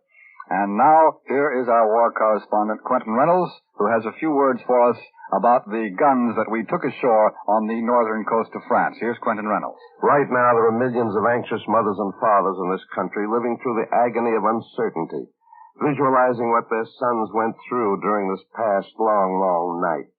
Their hearts are sick with apprehension as they think of their boys there in the hostile beaches of France. It would be presumptuous for any of us to say to these parents, "Stop worrying." But perhaps I could give them some information which might make them feel better. You think of your son as a youngster who until recently was not trained to combat, was not born for killing. You shudder at the thought of him fighting against the great, impersonal, frightening German war machine. But you forget that this is not only a battle of men, it is a battle of weapons. And today your son landed in France carrying the best weapons ever seen in battle. Earlier, Prime Minister Churchill spoke to the House of Commons. One sentence of his speech should bring a warm glow to the hearts of American parents whose sons are spearheading the invasion. Churchill chuckled and said, We have a great many surprises in store for the enemy. Undoubtedly, the Prime Minister was thinking of the new, magnificent weapons which have been saved for this invasion. Weapons the like of which the world has never seen. I have seen these weapons in action in Sicily and Salerno, and I saw the newer ones tested at the Aberdeen Proving Ground. And in every case, they are immeasurably better than the German counterpart. During the first stages of the landings, our men necessarily had to depend upon their lighter weapons. The little 5-pound carbine, deadly at 300 yards. The magnificent M3 submachine gun, a lethal weapon that only weighs 8 pounds, but it can spray death more quickly than any German counterpart of it. The airborne troops mentioned so prominently in dispatches do not have to depend merely on the small arms they carry when they land. With them went our 75-millimeter pack howitzer, a gun that can be packed in 6 packages and dropped by parachute once our airborne troopers land. This tosses a heavy shell, and it tosses 6 of them a minute. By now, the big LSTs are landing our heavy mobile guns. I know you'll soon be hearing of our great 8-inch gun. I think this will be the pin-up gun of the invasion. This enormous weapon, the largest mobile gun in the world, weighs 35 tons, and it can fire one 250-pound shell per minute. It is so accurate that it can hit a target 20 miles away. I have seen this miracle gun do this at Aberdeen. The Germans have nothing to equal it, and it can be knocked down, loaded, and sent to another spot, all in 40 minutes. I could go on and tell you of our big 240-millimeter howitzer that throws a 350-pound shell 25,000 yards, of our ever-reliable 105, of our great 120-millimeter anti-aircraft gun that can hit any German aircraft no matter how high it flies. A few weeks ago, Major General Charles T. Harris of our Ordnance Department told me bluntly and frankly, our weapons by every known test are the finest weapons in the world. No one can keep you from worrying about your son, but at least remember that the odds are in his favor. He didn't land in France last night armed with a slingshot or a bow and arrow. He landed carrying the best, most devastating weapons ever made. He's got the best there is. Give a prayer of thanks to our Ordnance Department, which designed and built these weapons. They will help bring your son back safely. Now I return you to Bob Trout. We've been listening to Columbia's war correspondent, Quentin Reynolds, here at Columbia's news headquarters in New York. Now, once again, we are going to pause for station identification. It will be a 30-second pause, but I just want to take this opportunity, if you ladies and gentlemen of our audience will bear with us, I just want to take this opportunity again to assure our staffs at our affiliated stations throughout the country that we are continuing this broadcast of our invasion coverage. We are breaking for station identification for 30 seconds. This is CBS, the Columbia Broadcasting System. Columbia's news headquarters in New York again, Bob Trout speaking, and before we don't know whether we're going to go to London or not for other broadcasts. Well, of course, we are going to take you to London frequently during the next hours and during the next days, and as Mr. Churchill says, weeks, in which the invasion will be going on. But it's difficult, as you know, if you've been with us through the night, it's difficult to foresee more than a couple of minutes ahead of time, sometimes a couple of seconds. So I won't promise anything about going to London, and instead, at the moment, I'd like to tell you that we're going to turn the microphone over now to Ned Calmer of CBS World News, who's familiar with that part of the French coast where we have landed, and is in fact a former news correspondent of many years' experience in France. Mr. Calmer has been broadcasting to France recently in the French language for the Office of War Information and is heard regularly on the Columbia Network. Here's Ned Calmer. A feature, and perhaps a very vital feature, of these preliminary military operations is the French underground movement. On the strength or weakness of that movement may depend a good many American lives at this crucial hour, at this crucial stage of the invasion. We have as yet no reports on the extent of French underground activity. It's not likely, in fact, that we'll get any for some time. That's the kind of information General Eisenhower would hardly release at this time when it can prove of such value to the enemy.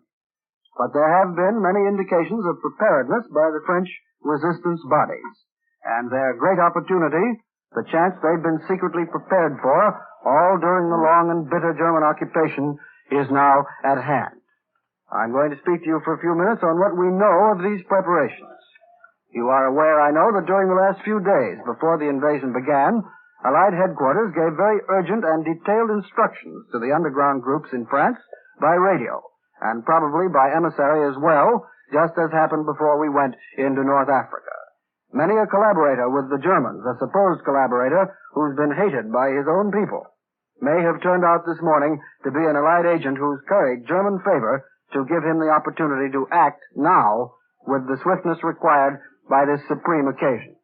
And our landings are reported taking place in an area where a well-informed and efficient underground information system can be of the greatest help to the Allies in the opening hours and days of the campaign. Information on passable roads, on the extent of damage to German installations, on the strength and location of hidden German defenses. The well-organized French underground has been expected to call a general strike when the Allied armies invaded the country. The purpose would be to paralyze transportation, electric power, and war production, and divert and confuse the German troops. The French underground is loosely divided between the active underground, the so-called Maquis, and the inactive underground. The Maquis is a well-organized, disciplined force comparable to Marshal Tito's Army of Liberation in Yugoslavia. It's said to number from 200,000 to 300,000 Frenchmen, including a good many former French soldiers. It's strongest in the Haute-Savoie region, far from the scene of our present action, but it's spread throughout all of France, and we have no exact idea as yet just how strong its operations have been during the past hours on the French coast of the English Channel. The tasks of the Maquis are assassination, sabotage of railways, power stations, canals, war plants, and armed resistance wherever and whenever feasible. The Maquis is so well organized that German attempts to penetrate it with spies and agents provocateurs have failed. Instead, it's the Nazis who have sometimes been caught and executed. The French Maquis also provides a law within a law in France, trying and executing those who have violated its own law as traitors to France. Both American and British agents are in active contact with the French Maquis. The British have supplied the Maquis with some arms by parachute and submarine. Within recent weeks, Army officials in Washington have sought to dispel the belief that the Maquis is a ragged, disorganized band.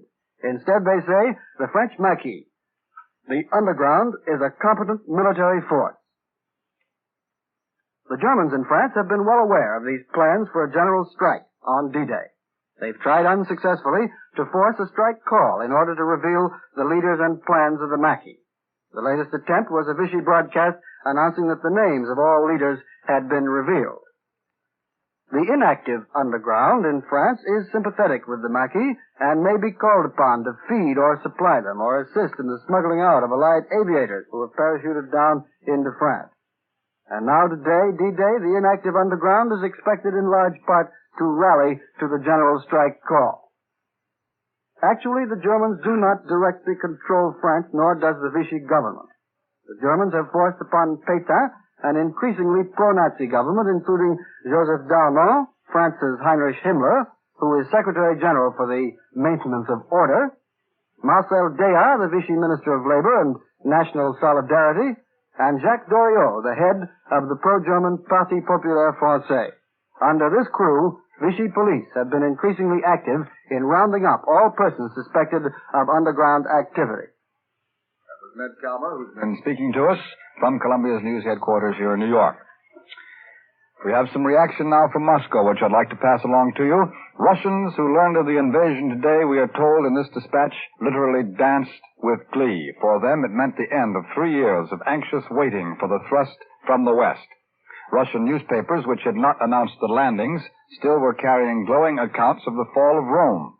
Peter Smollett, the head of the Russian department of the British Ministry of Information, walked into the press department of the Foreign Commissariat in Moscow at 12:30 p.m., held up his thumb, and said, "They're off." Then he went to notify Soviet officials. Major General John R. Dean, chief of the United States military mission in Moscow, and Lieutenant General Burroughs, of British military mission head, prepared a joint statement for the Soviet press. And that's all we have on the reaction from Moscow at the moment. Earlier we gave you the quotation from Ilya Ehrenberg, the famous Russian war correspondent. And now Alan Jackson has just come into Columbia's news headquarters here in New York with some more details on the extent of the Allied invasion armada. Here's Alan Jackson. When the Allies struck the enemy coast this morning, they struck with everything in hand, and that included a naval armada bigger than anything else that ever sailed the seven seas in all history. Thousands of ships took part, from big hulking battleships to the homely little hybrid landing craft. Before the thousands of landing craft broke away from their protective convoys, the big guns of the warships opened up with an ear-shattering prelude of explosives.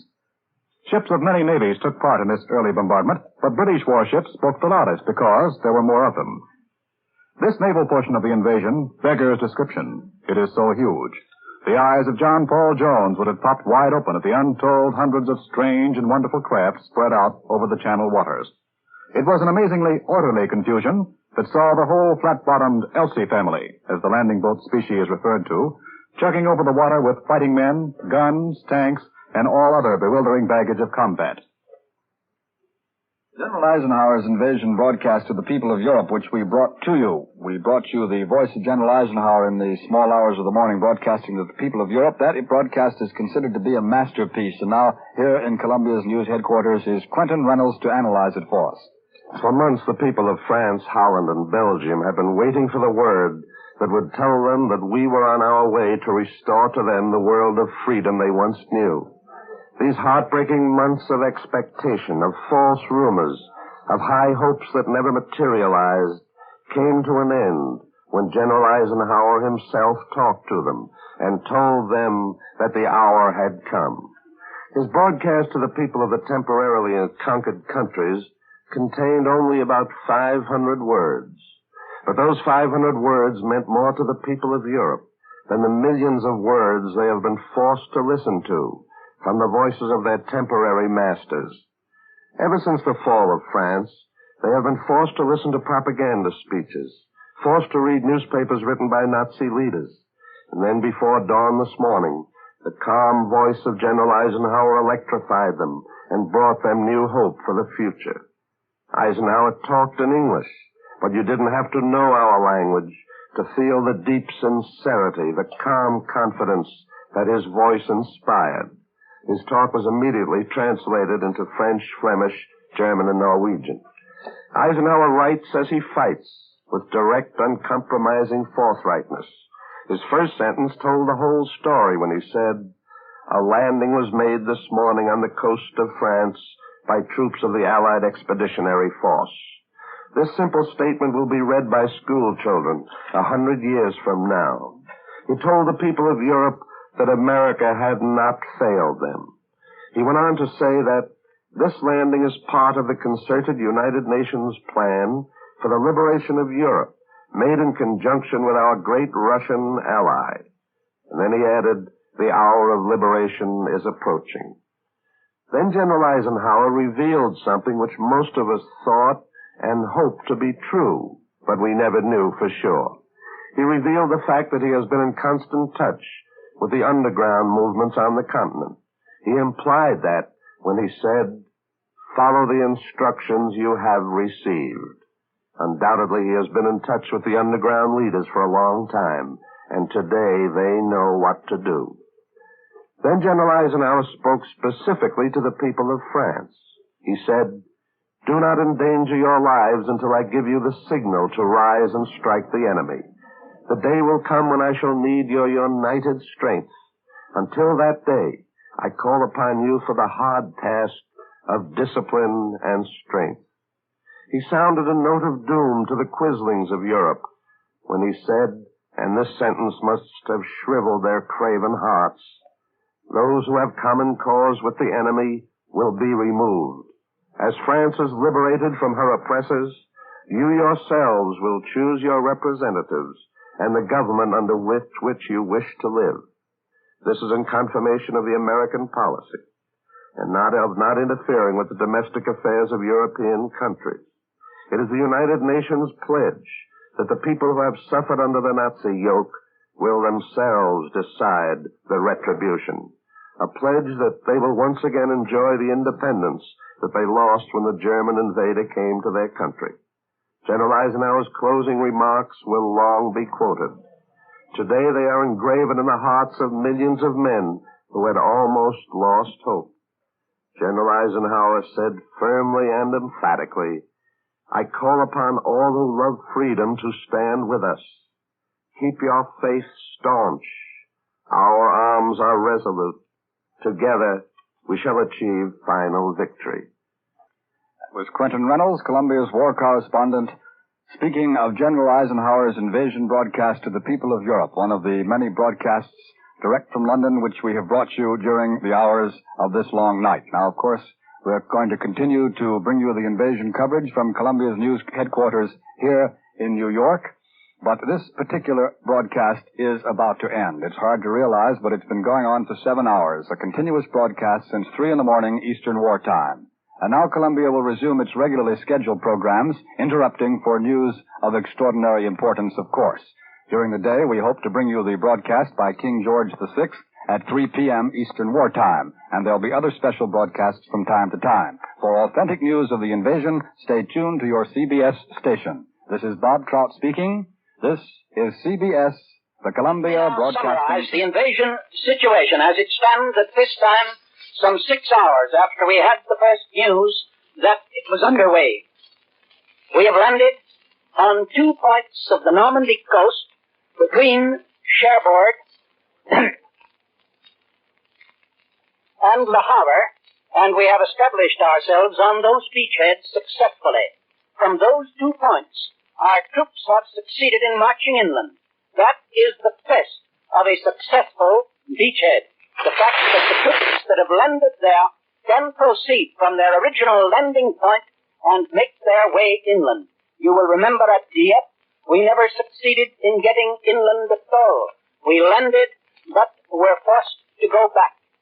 Here, we have landed successfully. We have made landings at other points also, but so far as we know, we are marching inland from 2 points only. We have word that we have taken 2 Channel Islands, Guernsey and Jersey. They are important for later operations. The chances are that we will establish airfields there for further development of the operation. Marshal Pétain has just broadcast over the Nazi-controlled Paris radio, appealing to the French people not to aggravate our misfortunes by acts which would bring upon you tragic reprisals. The Marshal's voice has long ceased to have any power with the French people. The voice to which they listen today was that of General Eisenhower, telling them what lay ahead.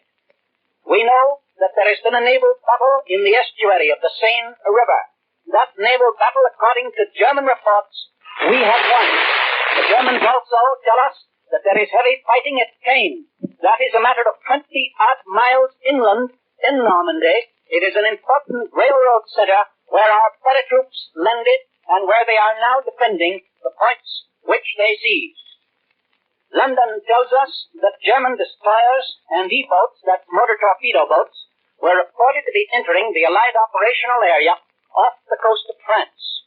That means that we are following up this initial success in the Seine estuary. There was a heavy bombardment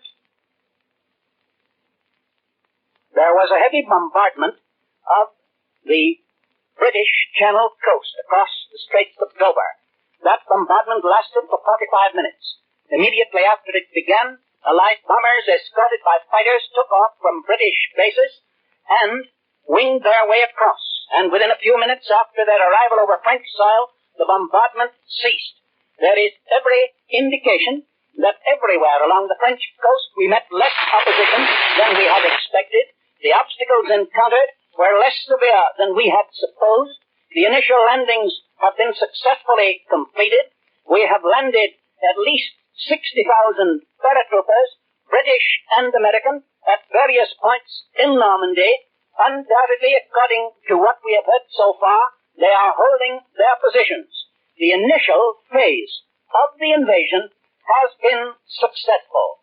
That, of course, is the initial stage. The Germans will now bring up reinforcements, and the real struggle will begin.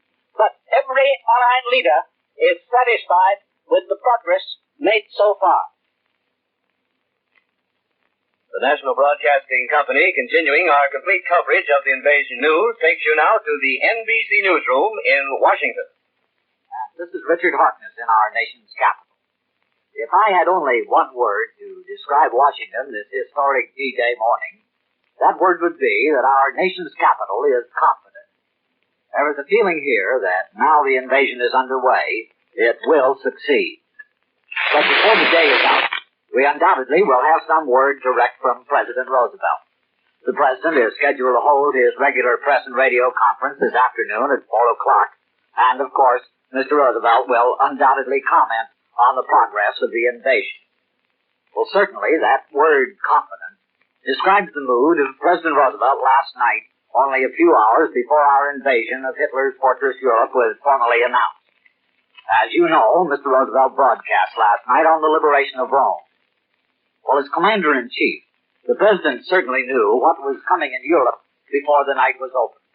But as he sat in the White House waiting to broadcast, he gave no hint to the little personal crowd which jammed into his broadcasting room. Mr. Roosevelt was surrounded by his family. Mrs. Roosevelt is in Washington. And so are the President's two grandchildren, Sissy and Buzzy, his daughter, Mrs. Anna Bodiger, and his son-in-law, Major John Bodiger. Well, the President was in an unusually good humor. He joked with the network announcers and engineers. The President drew a big laugh when he threatened to mention Tony Muto, a newsreel man of Italian descent, along with Christopher Columbus, Marconi, and other prominent Italians who have contributed to world progress. So the President, obviously, was confident of the outcome of this mighty Allied invasion. He even slept through the early hours of the attack. Well, another person who knew what was coming was General George C. Marshall, the Chief of Staff. Well, General Marshall was the honored guest last evening at the Russian Embassy, where he received one of the highest military decorations the Soviet can give. Well, it can be told now that the General puzzled an imposing list of dignitaries when he declined to wait for the customary buffet supper, which incidentally is very good at the Russian Embassy. But the answer came within a few hours when General Eisenhower's headquarters announced the invasion, and now everyone knows why General Marshall went home early last night. Well, then Secretary of War Henry L. Stimson set an example of confidence. He stayed at home during the small hours of the morning when the news was being flashed all over the world. As you recall, Mr. Stimson had told a news conference days ago that we won't start the invasion until we are sure of its success. Well, meanwhile, the House will meet at 11 o'clock Eastern Wartime this morning to consider the price control extension bill, and the Senate will meet at noon to work on the same subject. But it is quite likely that most of our representatives, our senators too, will spend their time in the cloakrooms with their ears glued to the radio for the latest invasion bulletins. Well, Washington, of course, is an international city. There is a little bit of England here at the British Embassy. There's a little bit of France, for instance, at the French legation. The British ambassador, the tall, gaunt Lord Halifax, is the first diplomat to make a direct statement on the invasion. Lord Halifax says that he has no doubt that we will have very tough fighting on the continent of Europe. But Lord Halifax goes on to say that we all have complete confidence in General Eisenhower, complete confidence in his deputy commanders, and complete confidence in all our Allied troops.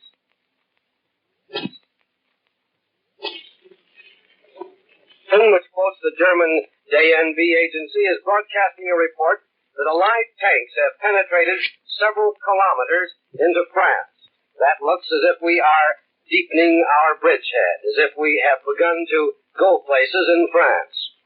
And here's one that quotes the German Transocean Agency as broadcasting the claim that almost 80 medium-sized warships are approaching our beachhead in France. Now, that bulletin doesn't say what kind of warships they are. I assume they are Allied warships. And here's another bulletin from a U.S. fighter base in England, which says that Thunderbolt pilots returning from the invasion area today reported that Allied troops are piling onto the shore of France virtually with no opposition, and that the skies are practically clear of German planes. And now here's another bulletin. Just a second. Here's one more bulletin.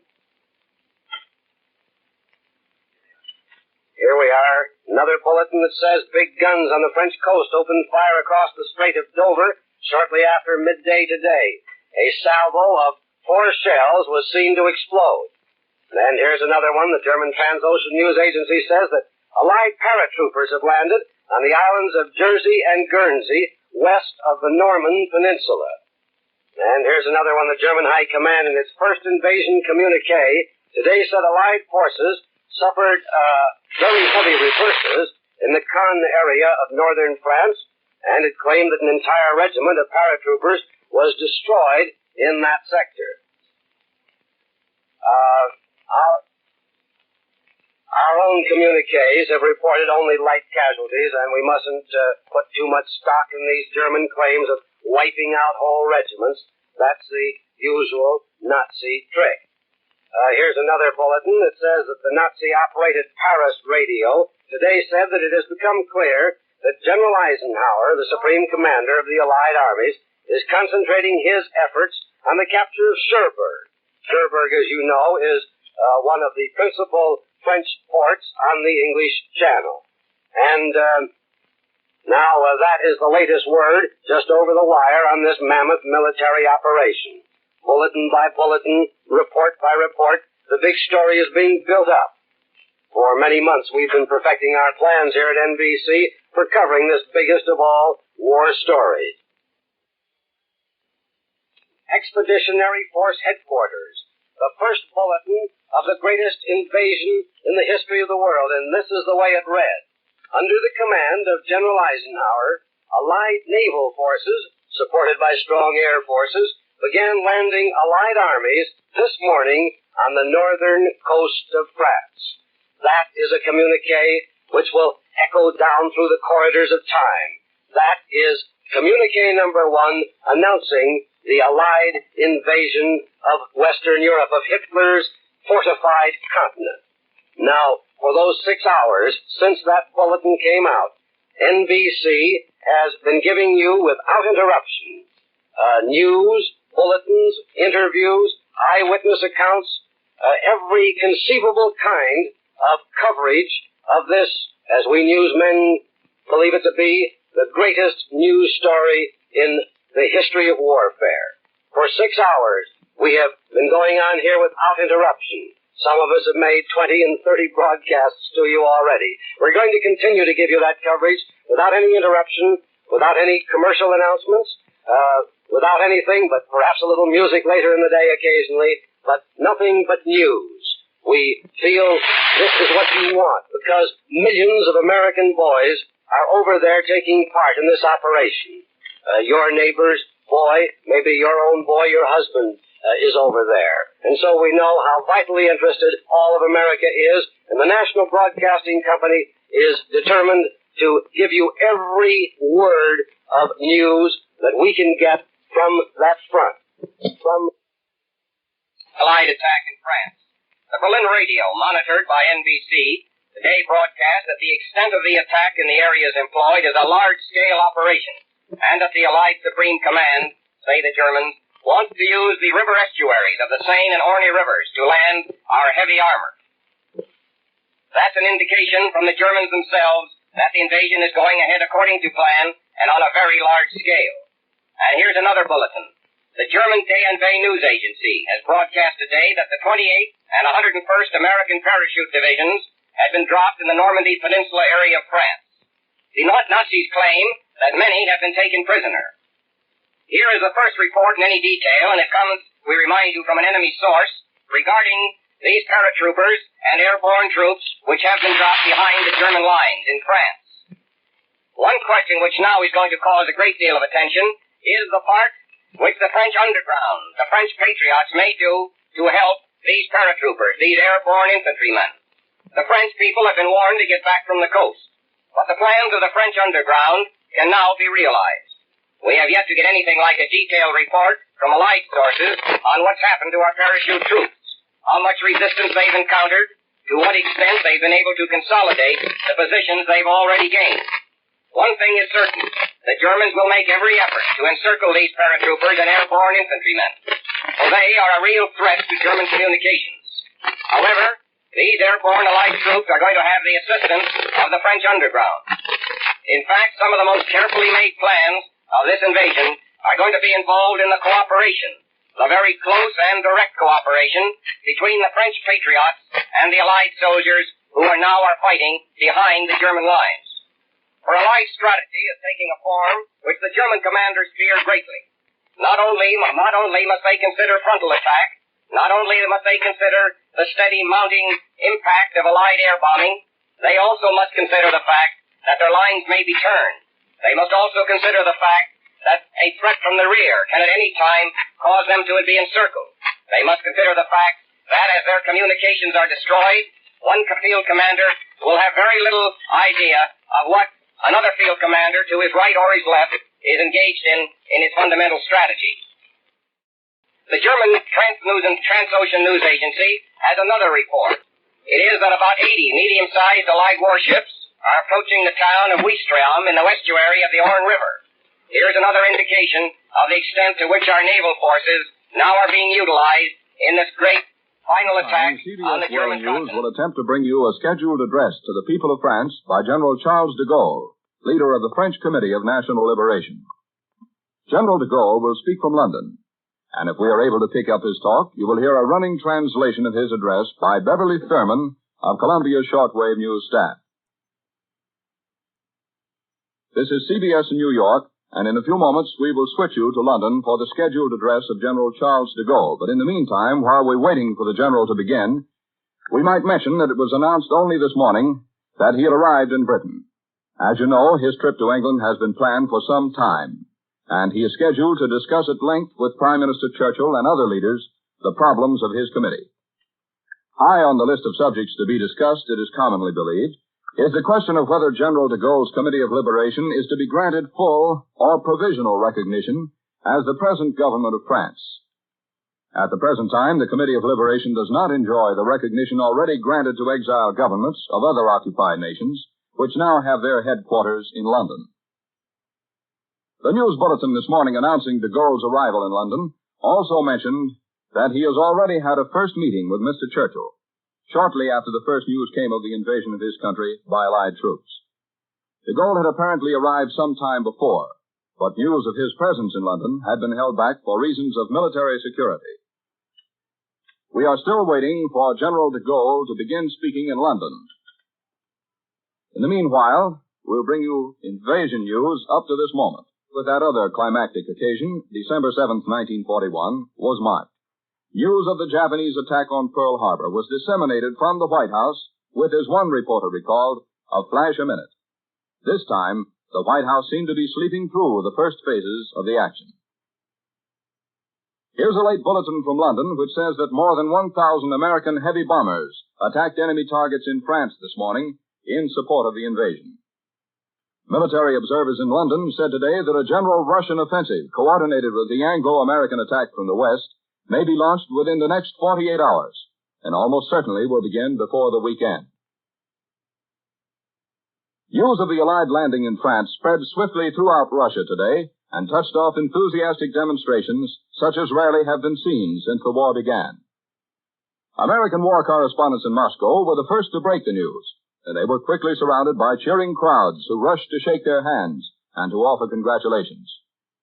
Radio Moscow's chief announcer, who customarily reads only Premier Stalin's orders of the day, broadcasted General Dwight D. Eisenhower's special communique announcing the landing.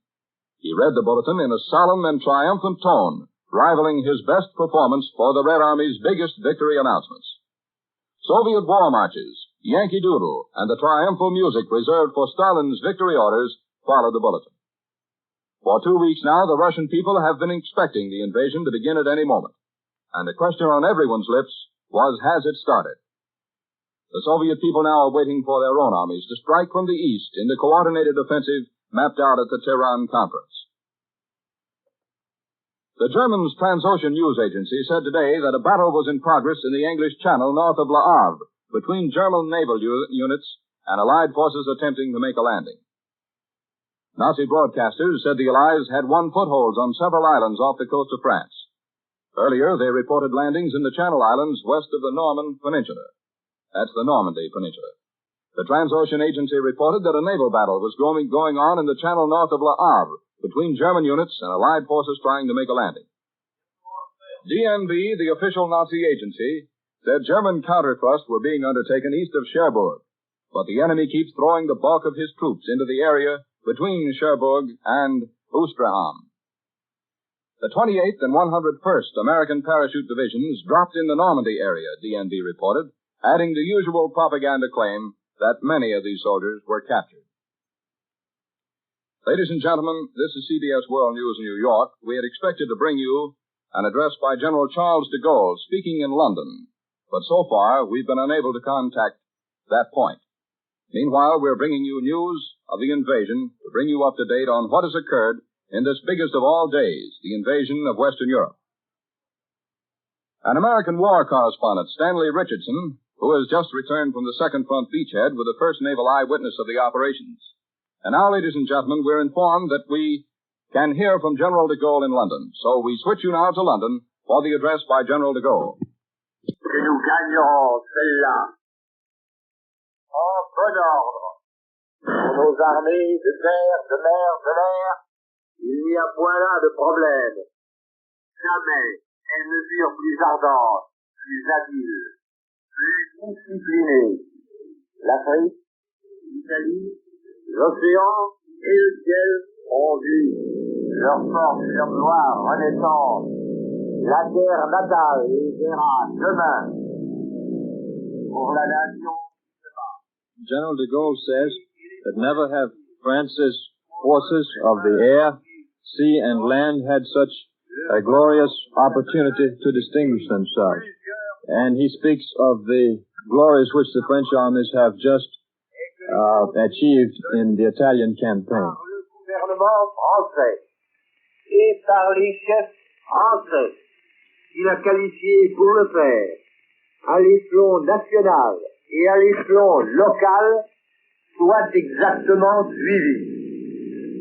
La seconde est que l'action menée par nous sur les arrières de l'ennemi soit conjuguée aussi étroitement que possible avec celle que mènent de front les armées alliées. General de Gaulle says that the first order which the French government has to give to the French forces will be followed exactly.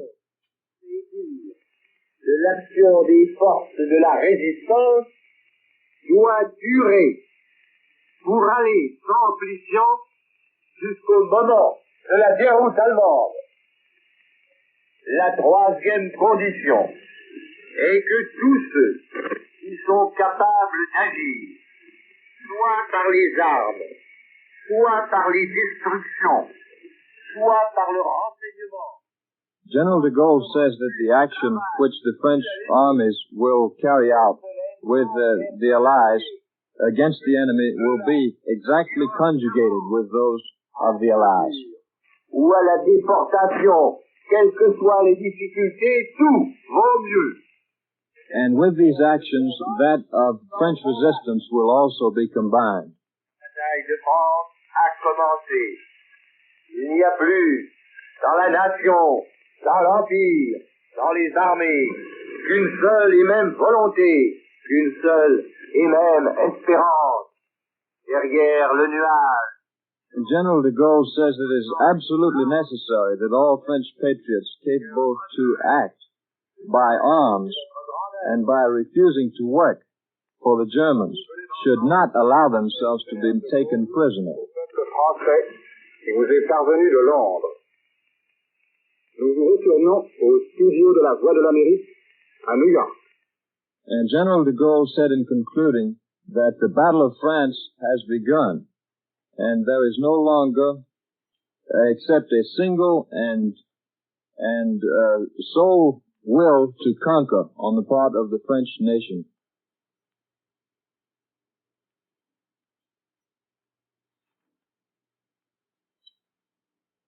You have just heard a speech by General Charles de Gaulle, and its translation, a running translation of that speech, by Beverly Thurman of Columbia's shortwave news staff. General de Gaulle spoke to you from London. And now, here in CBS World News headquarters in New York, is Columbia's distinguished commentator, Mr. Quincy Howe.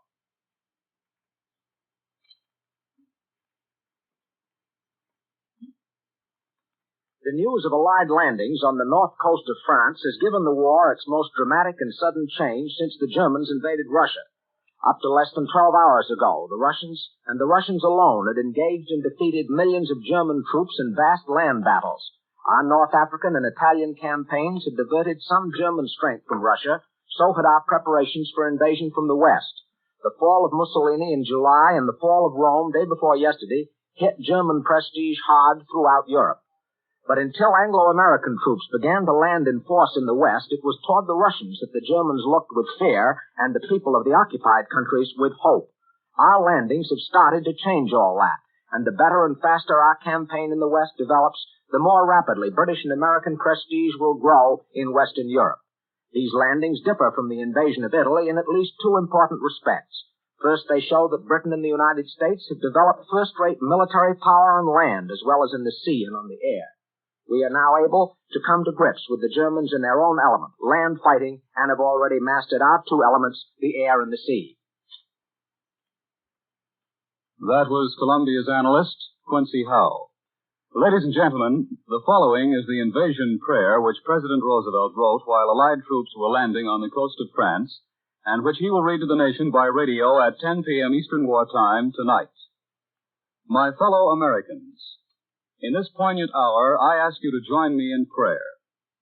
Almighty God, our sons, pride of our nation, this day have set upon a mighty endeavor, a struggle to preserve our republic, our religion, and our civilization, and to set free a suffering humanity. Lead them straight and true. Give strength to their arms, stoutness to their hearts, steadfastness to their faith. They will need thy blessings. Their road will be long and hard. The enemy is strong. He may hurl back our forces. Success may not come with rushing speed, but we shall return again and again, and we know that by thy grace and by the righteousness of our cause, our sons will triumph. They will be sore tired by night and by day, without rest, till the victory is won. The darkness will be rent by noise and flame. Men's souls will be shaken with the violences of war. These are men lately drawn from the ways of peace. They fight not for the lust of conquest. They fight to end conquest. They fight to liberate. They fight to let justice arise and tolerance and goodwill among all thy people. They yearn but for the end of battle, for their return to the haven of home. Some will never return. Embrace these, Father, and receive them, thy heroic servants, into thy kingdom. And for us at home, fathers, mothers, children, wives, sisters, and brothers of brave men overseas, whose thoughts and prayers are ever with them, help us, Almighty God, to rededicate ourselves in renewed faith in Thee in this hour of great sacrifice. Many people have urged that I call the nation into a single day of special prayer, but because the road is long and the desire is great, I ask that our people devote themselves in continuance of prayer. As we rise to each new day, and again when each day is spent, let words of prayer be on our lips, invoking thy help to our efforts. Give us strength, too, strength in our daily tasks to redouble the contributions we make in the physical and material support of our armed forces. And let our hearts be stout to wait out the long travel, to bear sorrows that may come, to impart our courage unto our sons wheresoever they may be. And, O Lord, give us faith. Give us faith in Thee, faith in our sons, faith in each other, faith in our united crusade. Let not the keenness of our spirit ever be dulled. Let not the impacts of temporary events, of temporal matters, of but fleeting moment, let not these deter us in our unconquerable purpose. With thy blessing, we shall prevail over the unholy forces of our enemy.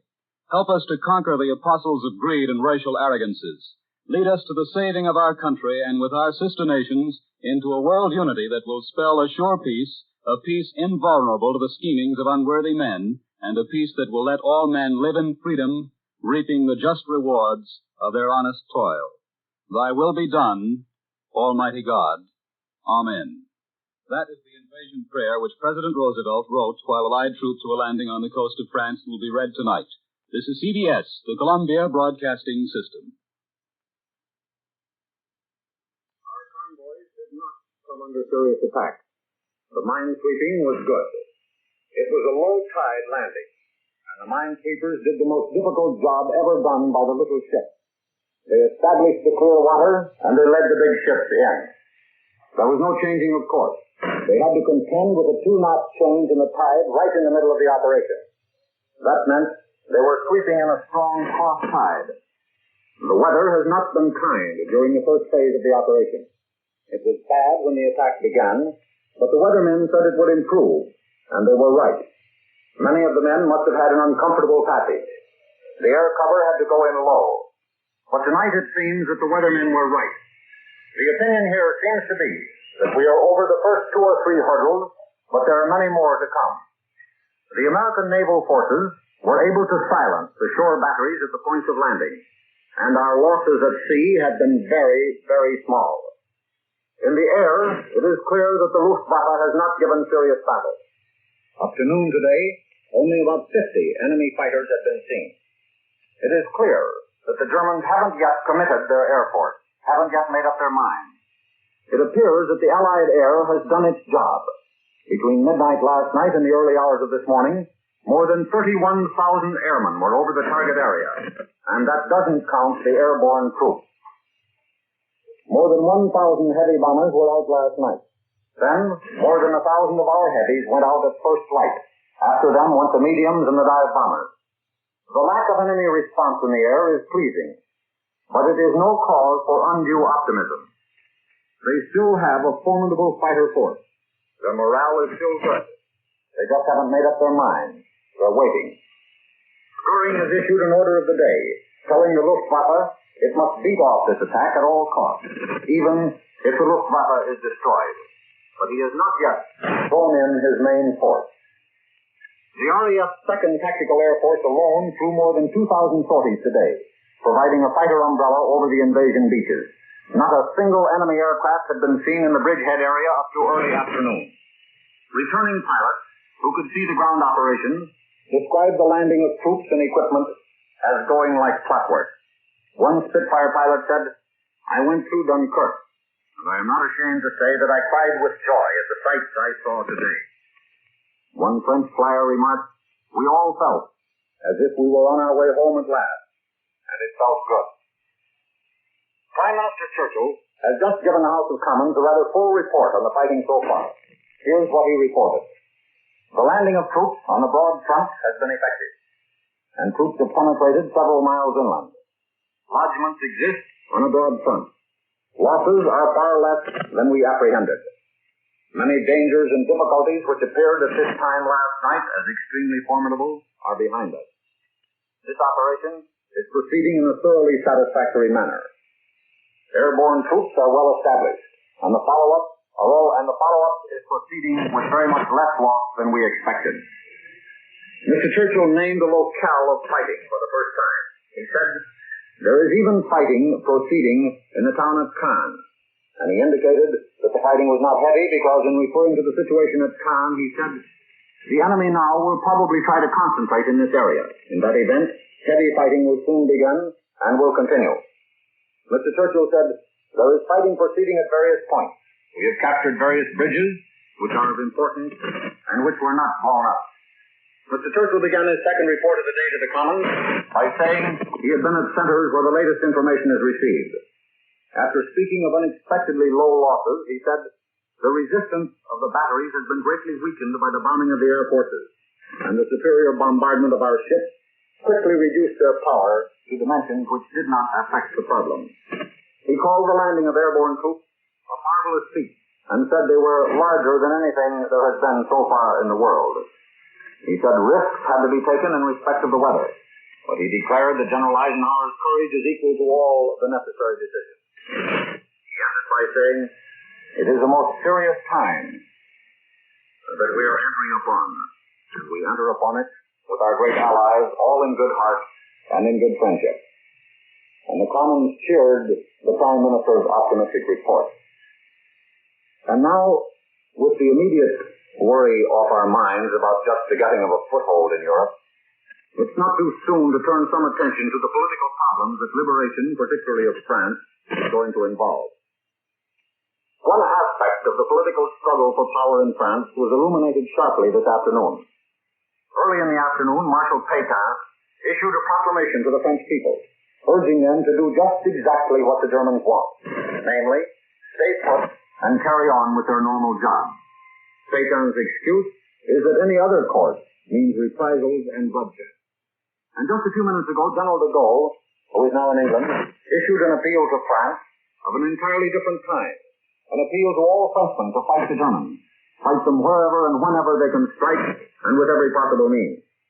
General de Gaulle said that the battle for France was in full swing and that Frenchmen must participate in defeating the already retreating enemy. He told them to sabotage and destroy the German defenses, evade German conscription, and mobilize their assistance to the Allied armies. He called upon Frenchmen to obey the orders of the French government, by which he meant the Committee of National Liberation in Algiers, and also to obey the orders of the properly delegated French officers. All the hypothetical situations, assumptions, and conflicts about France of the past few years will now soon be proven or disproven in the light of hard results inside France itself.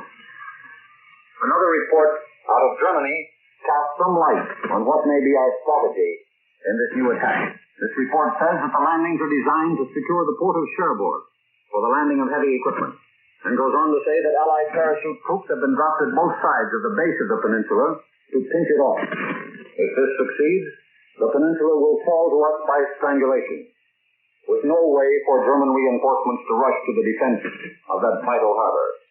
Whether or not this is so, Richard Hontelette noticed this morning when he was flying over that area that the coast of Normandy is a dead place, with not a truck or motorcycle moving over its road. Meanwhile, there have been more reports, which we cannot yet confirm, to the effect that we have landed on the Channel Islands of Jersey and Guernsey. There will be a communique out later on this evening, and we will see how much of this the Supreme High Command confirms. We return you now to Columbia in New York.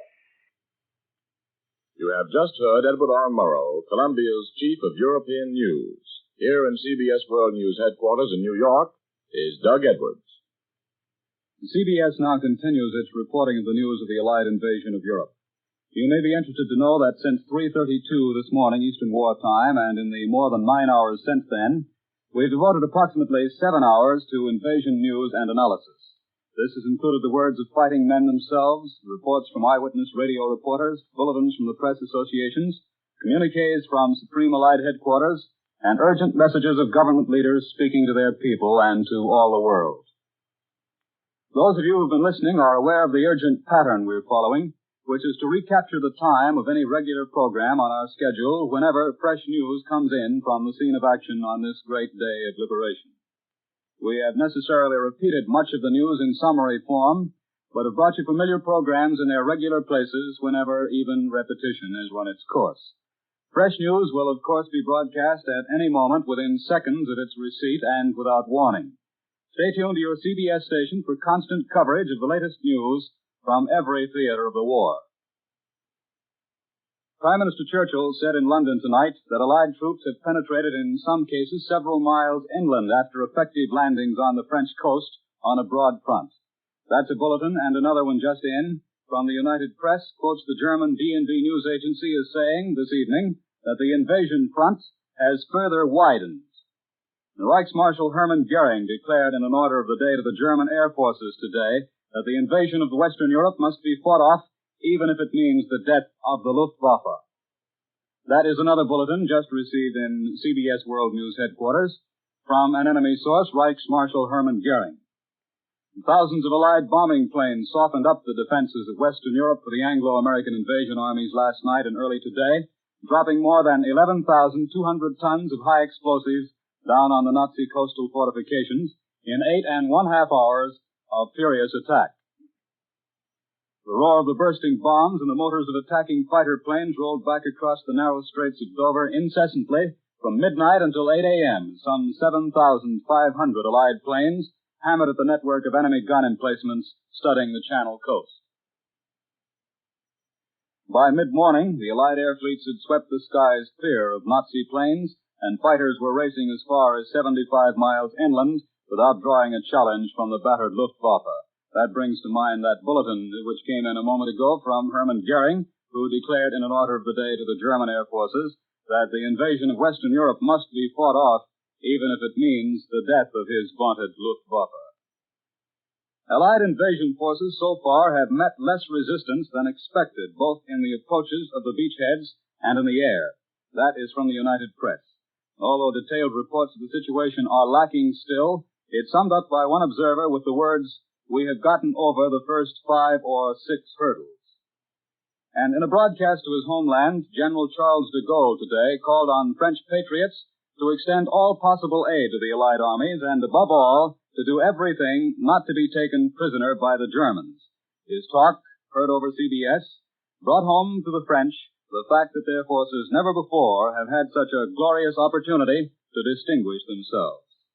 And from London, General Wilhelm Hanstein, the Commander-in-Chief of the Norwegian Underground, broadcast an order to all organized fighting groups inside Norway to be prepared to take part in the Great Settlement, as he put it. Hanstein told his countrymen that they would receive orders on what to do. "You must not act openly except in conjunction with the Allied military plan," he said, "and not before orders have been issued from London." Prime Minister Churchill conferred with King George at the Buckingham Palace luncheon today, and then both visited General Dwight Eisenhower at his headquarters. The King and Churchill also met with other Allied invasion commanders, and they received late reports coming in from the beachheads in northern France. President Roosevelt spent the early, tense morning hours of the invasion writing a prayer which he will read to the nation over all radio networks tonight at 10 p.m. Eastern Wartime. CBS, of course, will carry his broadcast. After his fireside chat last night, the president went to his bedroom on the second floor of the White House. Between telephone calls from the War Department telling of the progress of the action, the president wrote a prayer which he wants the country to join in tonight. The prayer has been released for publication, and so that the country might know it and will be able to join with Mr. Roosevelt tonight in praying for victory and for safety for the American forces in this greatest of all military undertakings.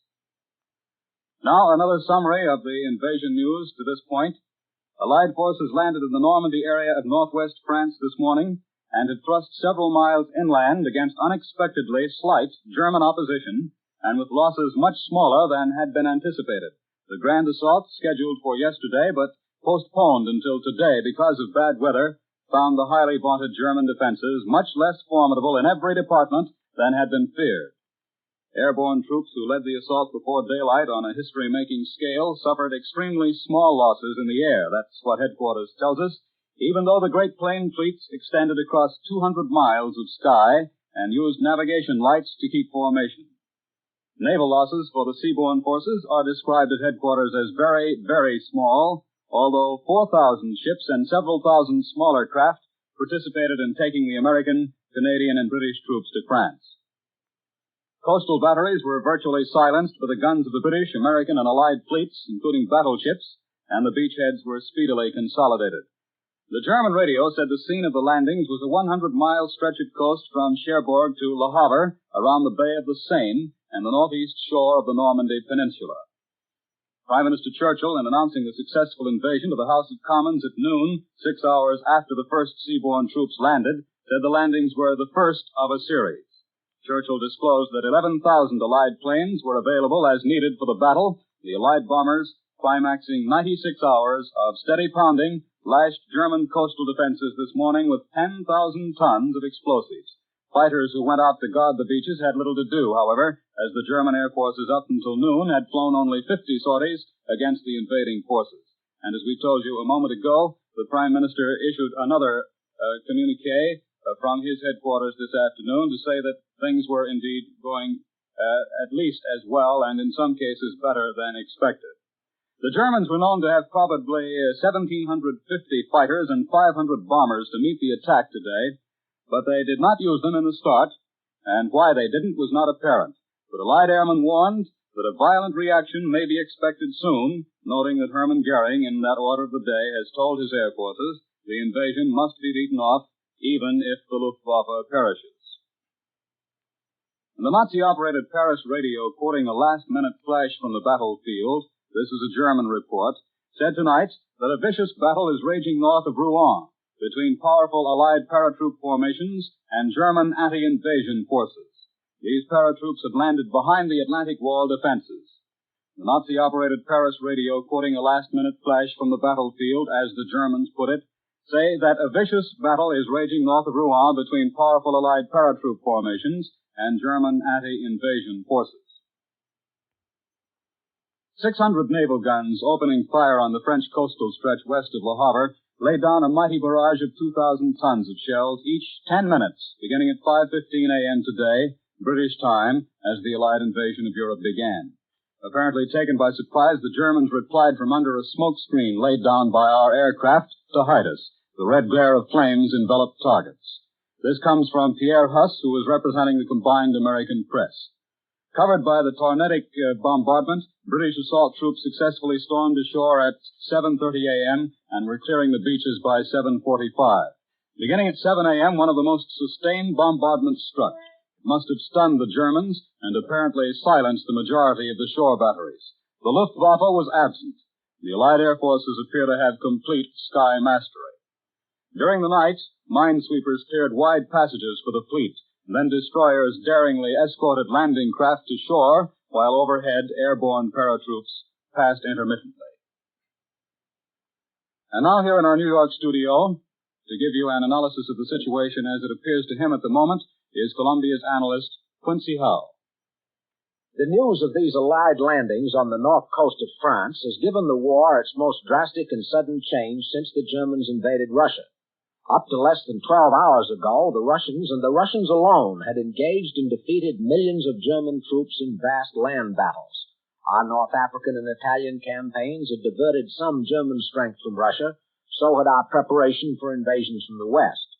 The fall of Mussolini in July and the fall of Rome, day before yesterday, kept German prestige hard throughout Europe. But until Anglo-American troops began to land in force in the West, it was toward the Russians that the Germans looked with fear, and it was toward the Russians that the people of the occupied countries looked with hope. Our landings have started to change all that, and the better and faster our campaign in the West develops, the more rapidly British and American prestige will grow in Western Europe. These landings differ from the invasion of Italy in at least two important respects. First, they show that Britain and the United States have developed first-rate military power on land, as well as in the air and on the sea. We're now able to come to grips with the Germans in their own element, that's land fighting, having already mastered our two elements, the air and the sea. The campaign in Italy amounted to little more than a dress rehearsal compared with the scale of the present attack. Then, in the second place, these landings in France represent our first attempt at real liberation as compared with invasion. Although the Italian people had little liking for Mussolini and nothing but hatred for the Germans, the French people went into the war against the Germans and have lived under German domination for the past 4 years.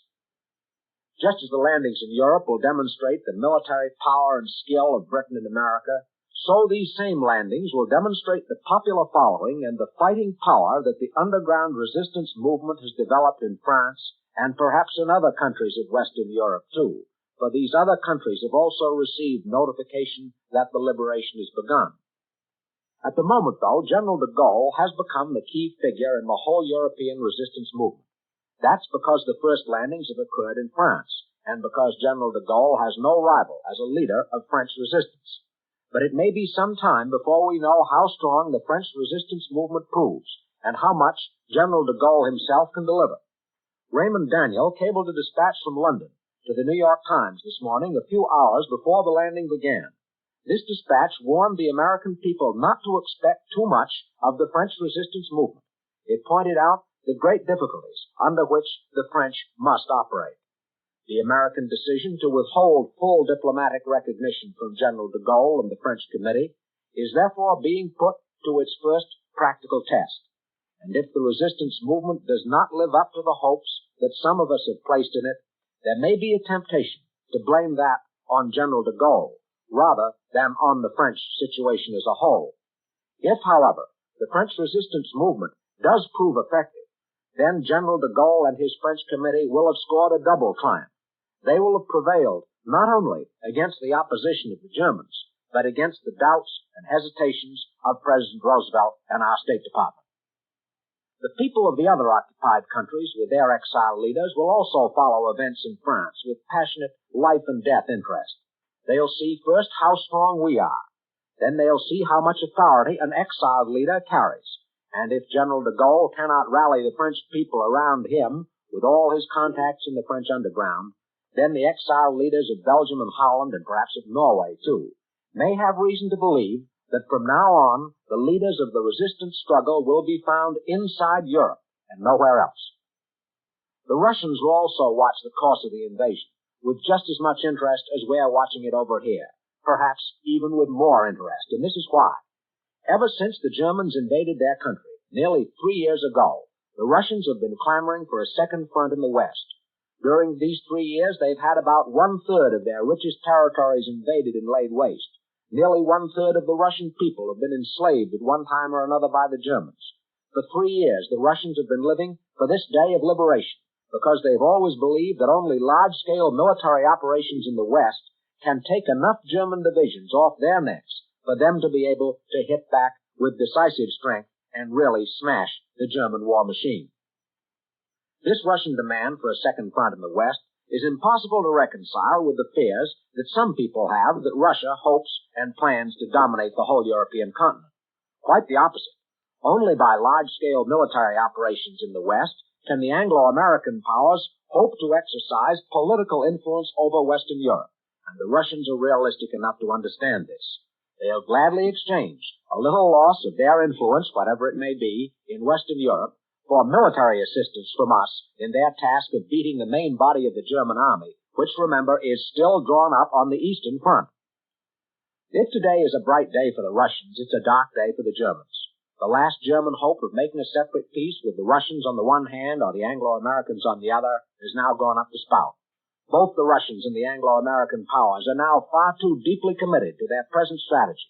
They have too much to win by keeping it up, too much to lose by abandoning it. Nevertheless, we can expect to hear plenty of German propaganda that will continue to try to stir up suspicion and division between the Anglo-Americans and the Russians.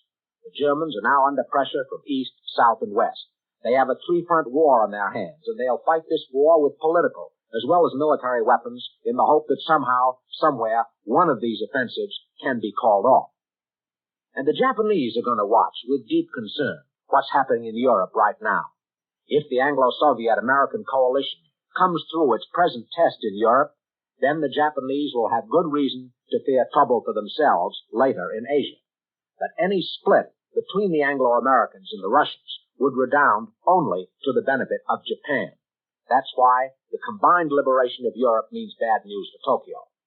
Finally, there's the American aspect of today's great happenings. The United States now stands at the peak of its military, of its economic, of its political, and of its moral power in the world.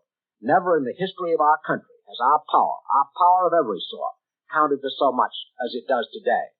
More than 150 years of American history lie behind the unexampled effort that this country is now making all over the world, not only in Western Europe, but in Italy, in the South Pacific, in Asia, on the seaways and skyways of the world, and right here at home, in our factories and on our farms. We're throwing everything we've got this summer into the greatest military operation of all time. But it's much more than a military operation. The fate of the whole world is involved, and in that fate, the United States has the decisive role to play. You have just heard Quincy Howe, Columbia's news analyst. Keep tuned to your Columbia station for a return to CBS World News Headquarters in just 30 seconds. This is CBS, the Columbia Broadcasting System.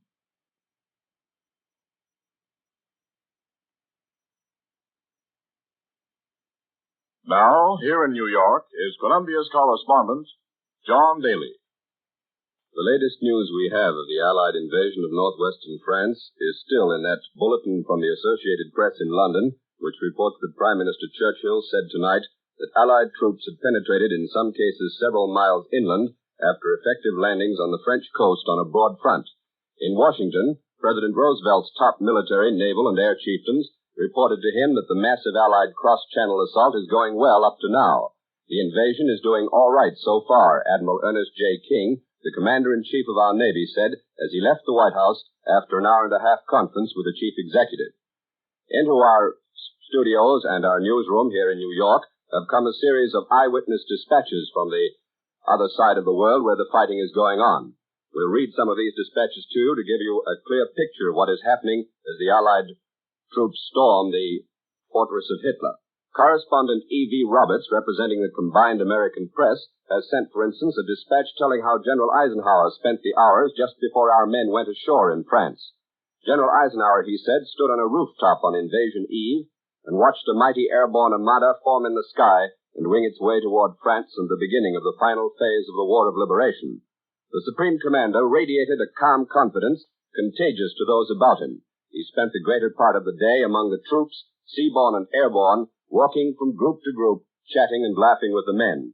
At 2:30 p.m., says Roberts, on Monday, Eisenhower met with a small group of British and American press and radio representatives. He told them that the invasion of Europe would be launched Tuesday, and the machinery was already in motion. They were informed that the operation would be the largest of its type ever launched, and that the Allies had assembled their mightiest land, sea, and air force for the purpose. Eisenhower talked to them for an hour and a half. The conference took place in his command tent, a plain, bare-walled structure about 20 feet square with canvas roof and walls of stained pine boards. At the start, he greeted each correspondent with a handshake and a friendly, lopsided grin. He stressed the importance of the job his staff officers, British and American, had done in preparing and launching the blow, and spoke earnestly of his desire to emphasize this. The weather, the correspondents learned, had been the biggest Allied headache in the selection of D-Day. At one time, General Eisenhower interrupted his discourse to look out of the door and comment with enthusiasm upon a patch of sunshine. The general sat comfortably slouched behind his big, battered desk. On the desk top was a green telephone, a desk lamp, an inkwell, and a packet of cigarettes. During the conference, he occasionally leaned forward to tap with a finger for emphasis. He smoked constantly, sometimes lighting one cigarette from another. Beyond that, he made no movement. He did not appear to notice the express train roar of constant Allied air patrols overhead. Roberts adds that after the conference, the general stood outside, hatless and with hands in pockets, and chatted with the reporters informally. They remarked upon his calmness, and one asked him, "Don't these things make you nervous?" He chuckled and said he was the type that boiled up inside, but that when things got too bad, he was usually able to sleep it off. He told them that he planned to visit the airborne units during the evening, and that before turning in, he would probably read a little philosophy or a Wild West story. The correspondents were then permitted to tag along on the Supreme Commander's visit to the airborne units, but only with the understanding that they would remain definitely in the background. There is a warm, personal relationship between General Eisenhower and his men, and he made it clear that he wished it to remain personal. Roberts says that as the party swept along a road overlooking a coastal town en route to the airborne bases, the correspondents could see a great flotilla of landing craft out at sea. At the airborne assembly areas, Eisenhower walked swiftly and alone through the groups of men where they were drawn up at attention. He asked that they be placed at ease. He stopped frequently, picking men at random to talk with. Often he was completely surrounded by the men, and they trooped after him, laughing and joking like schoolboys. The reporters estimate that during the evening hours, he talked with several hundred men individually. He asked them where they were from. He seemed determined to find a paratrooper from his home state of Kansas, and what they did in civilian life, and what their army job was. And then he added personal touches. He asked a youngster where he got his hair cut, and an ex-Dakota farmer how much wheat he grew per acre. He asked about the weird war paint of the paratroopers, and was told that it was a mixture of cocoa and cottonseed oil. "It tastes good," one trooper told him. The Supreme Commander's party reached the last base just at takeoff, says Roberts. At 7-second intervals, the big C-47s roared off the runway and lurched into the sky in a seeming endless stream. Eisenhower was escorted to the roof of headquarters for a better view as they circled above, coming into formation for the great task ahead.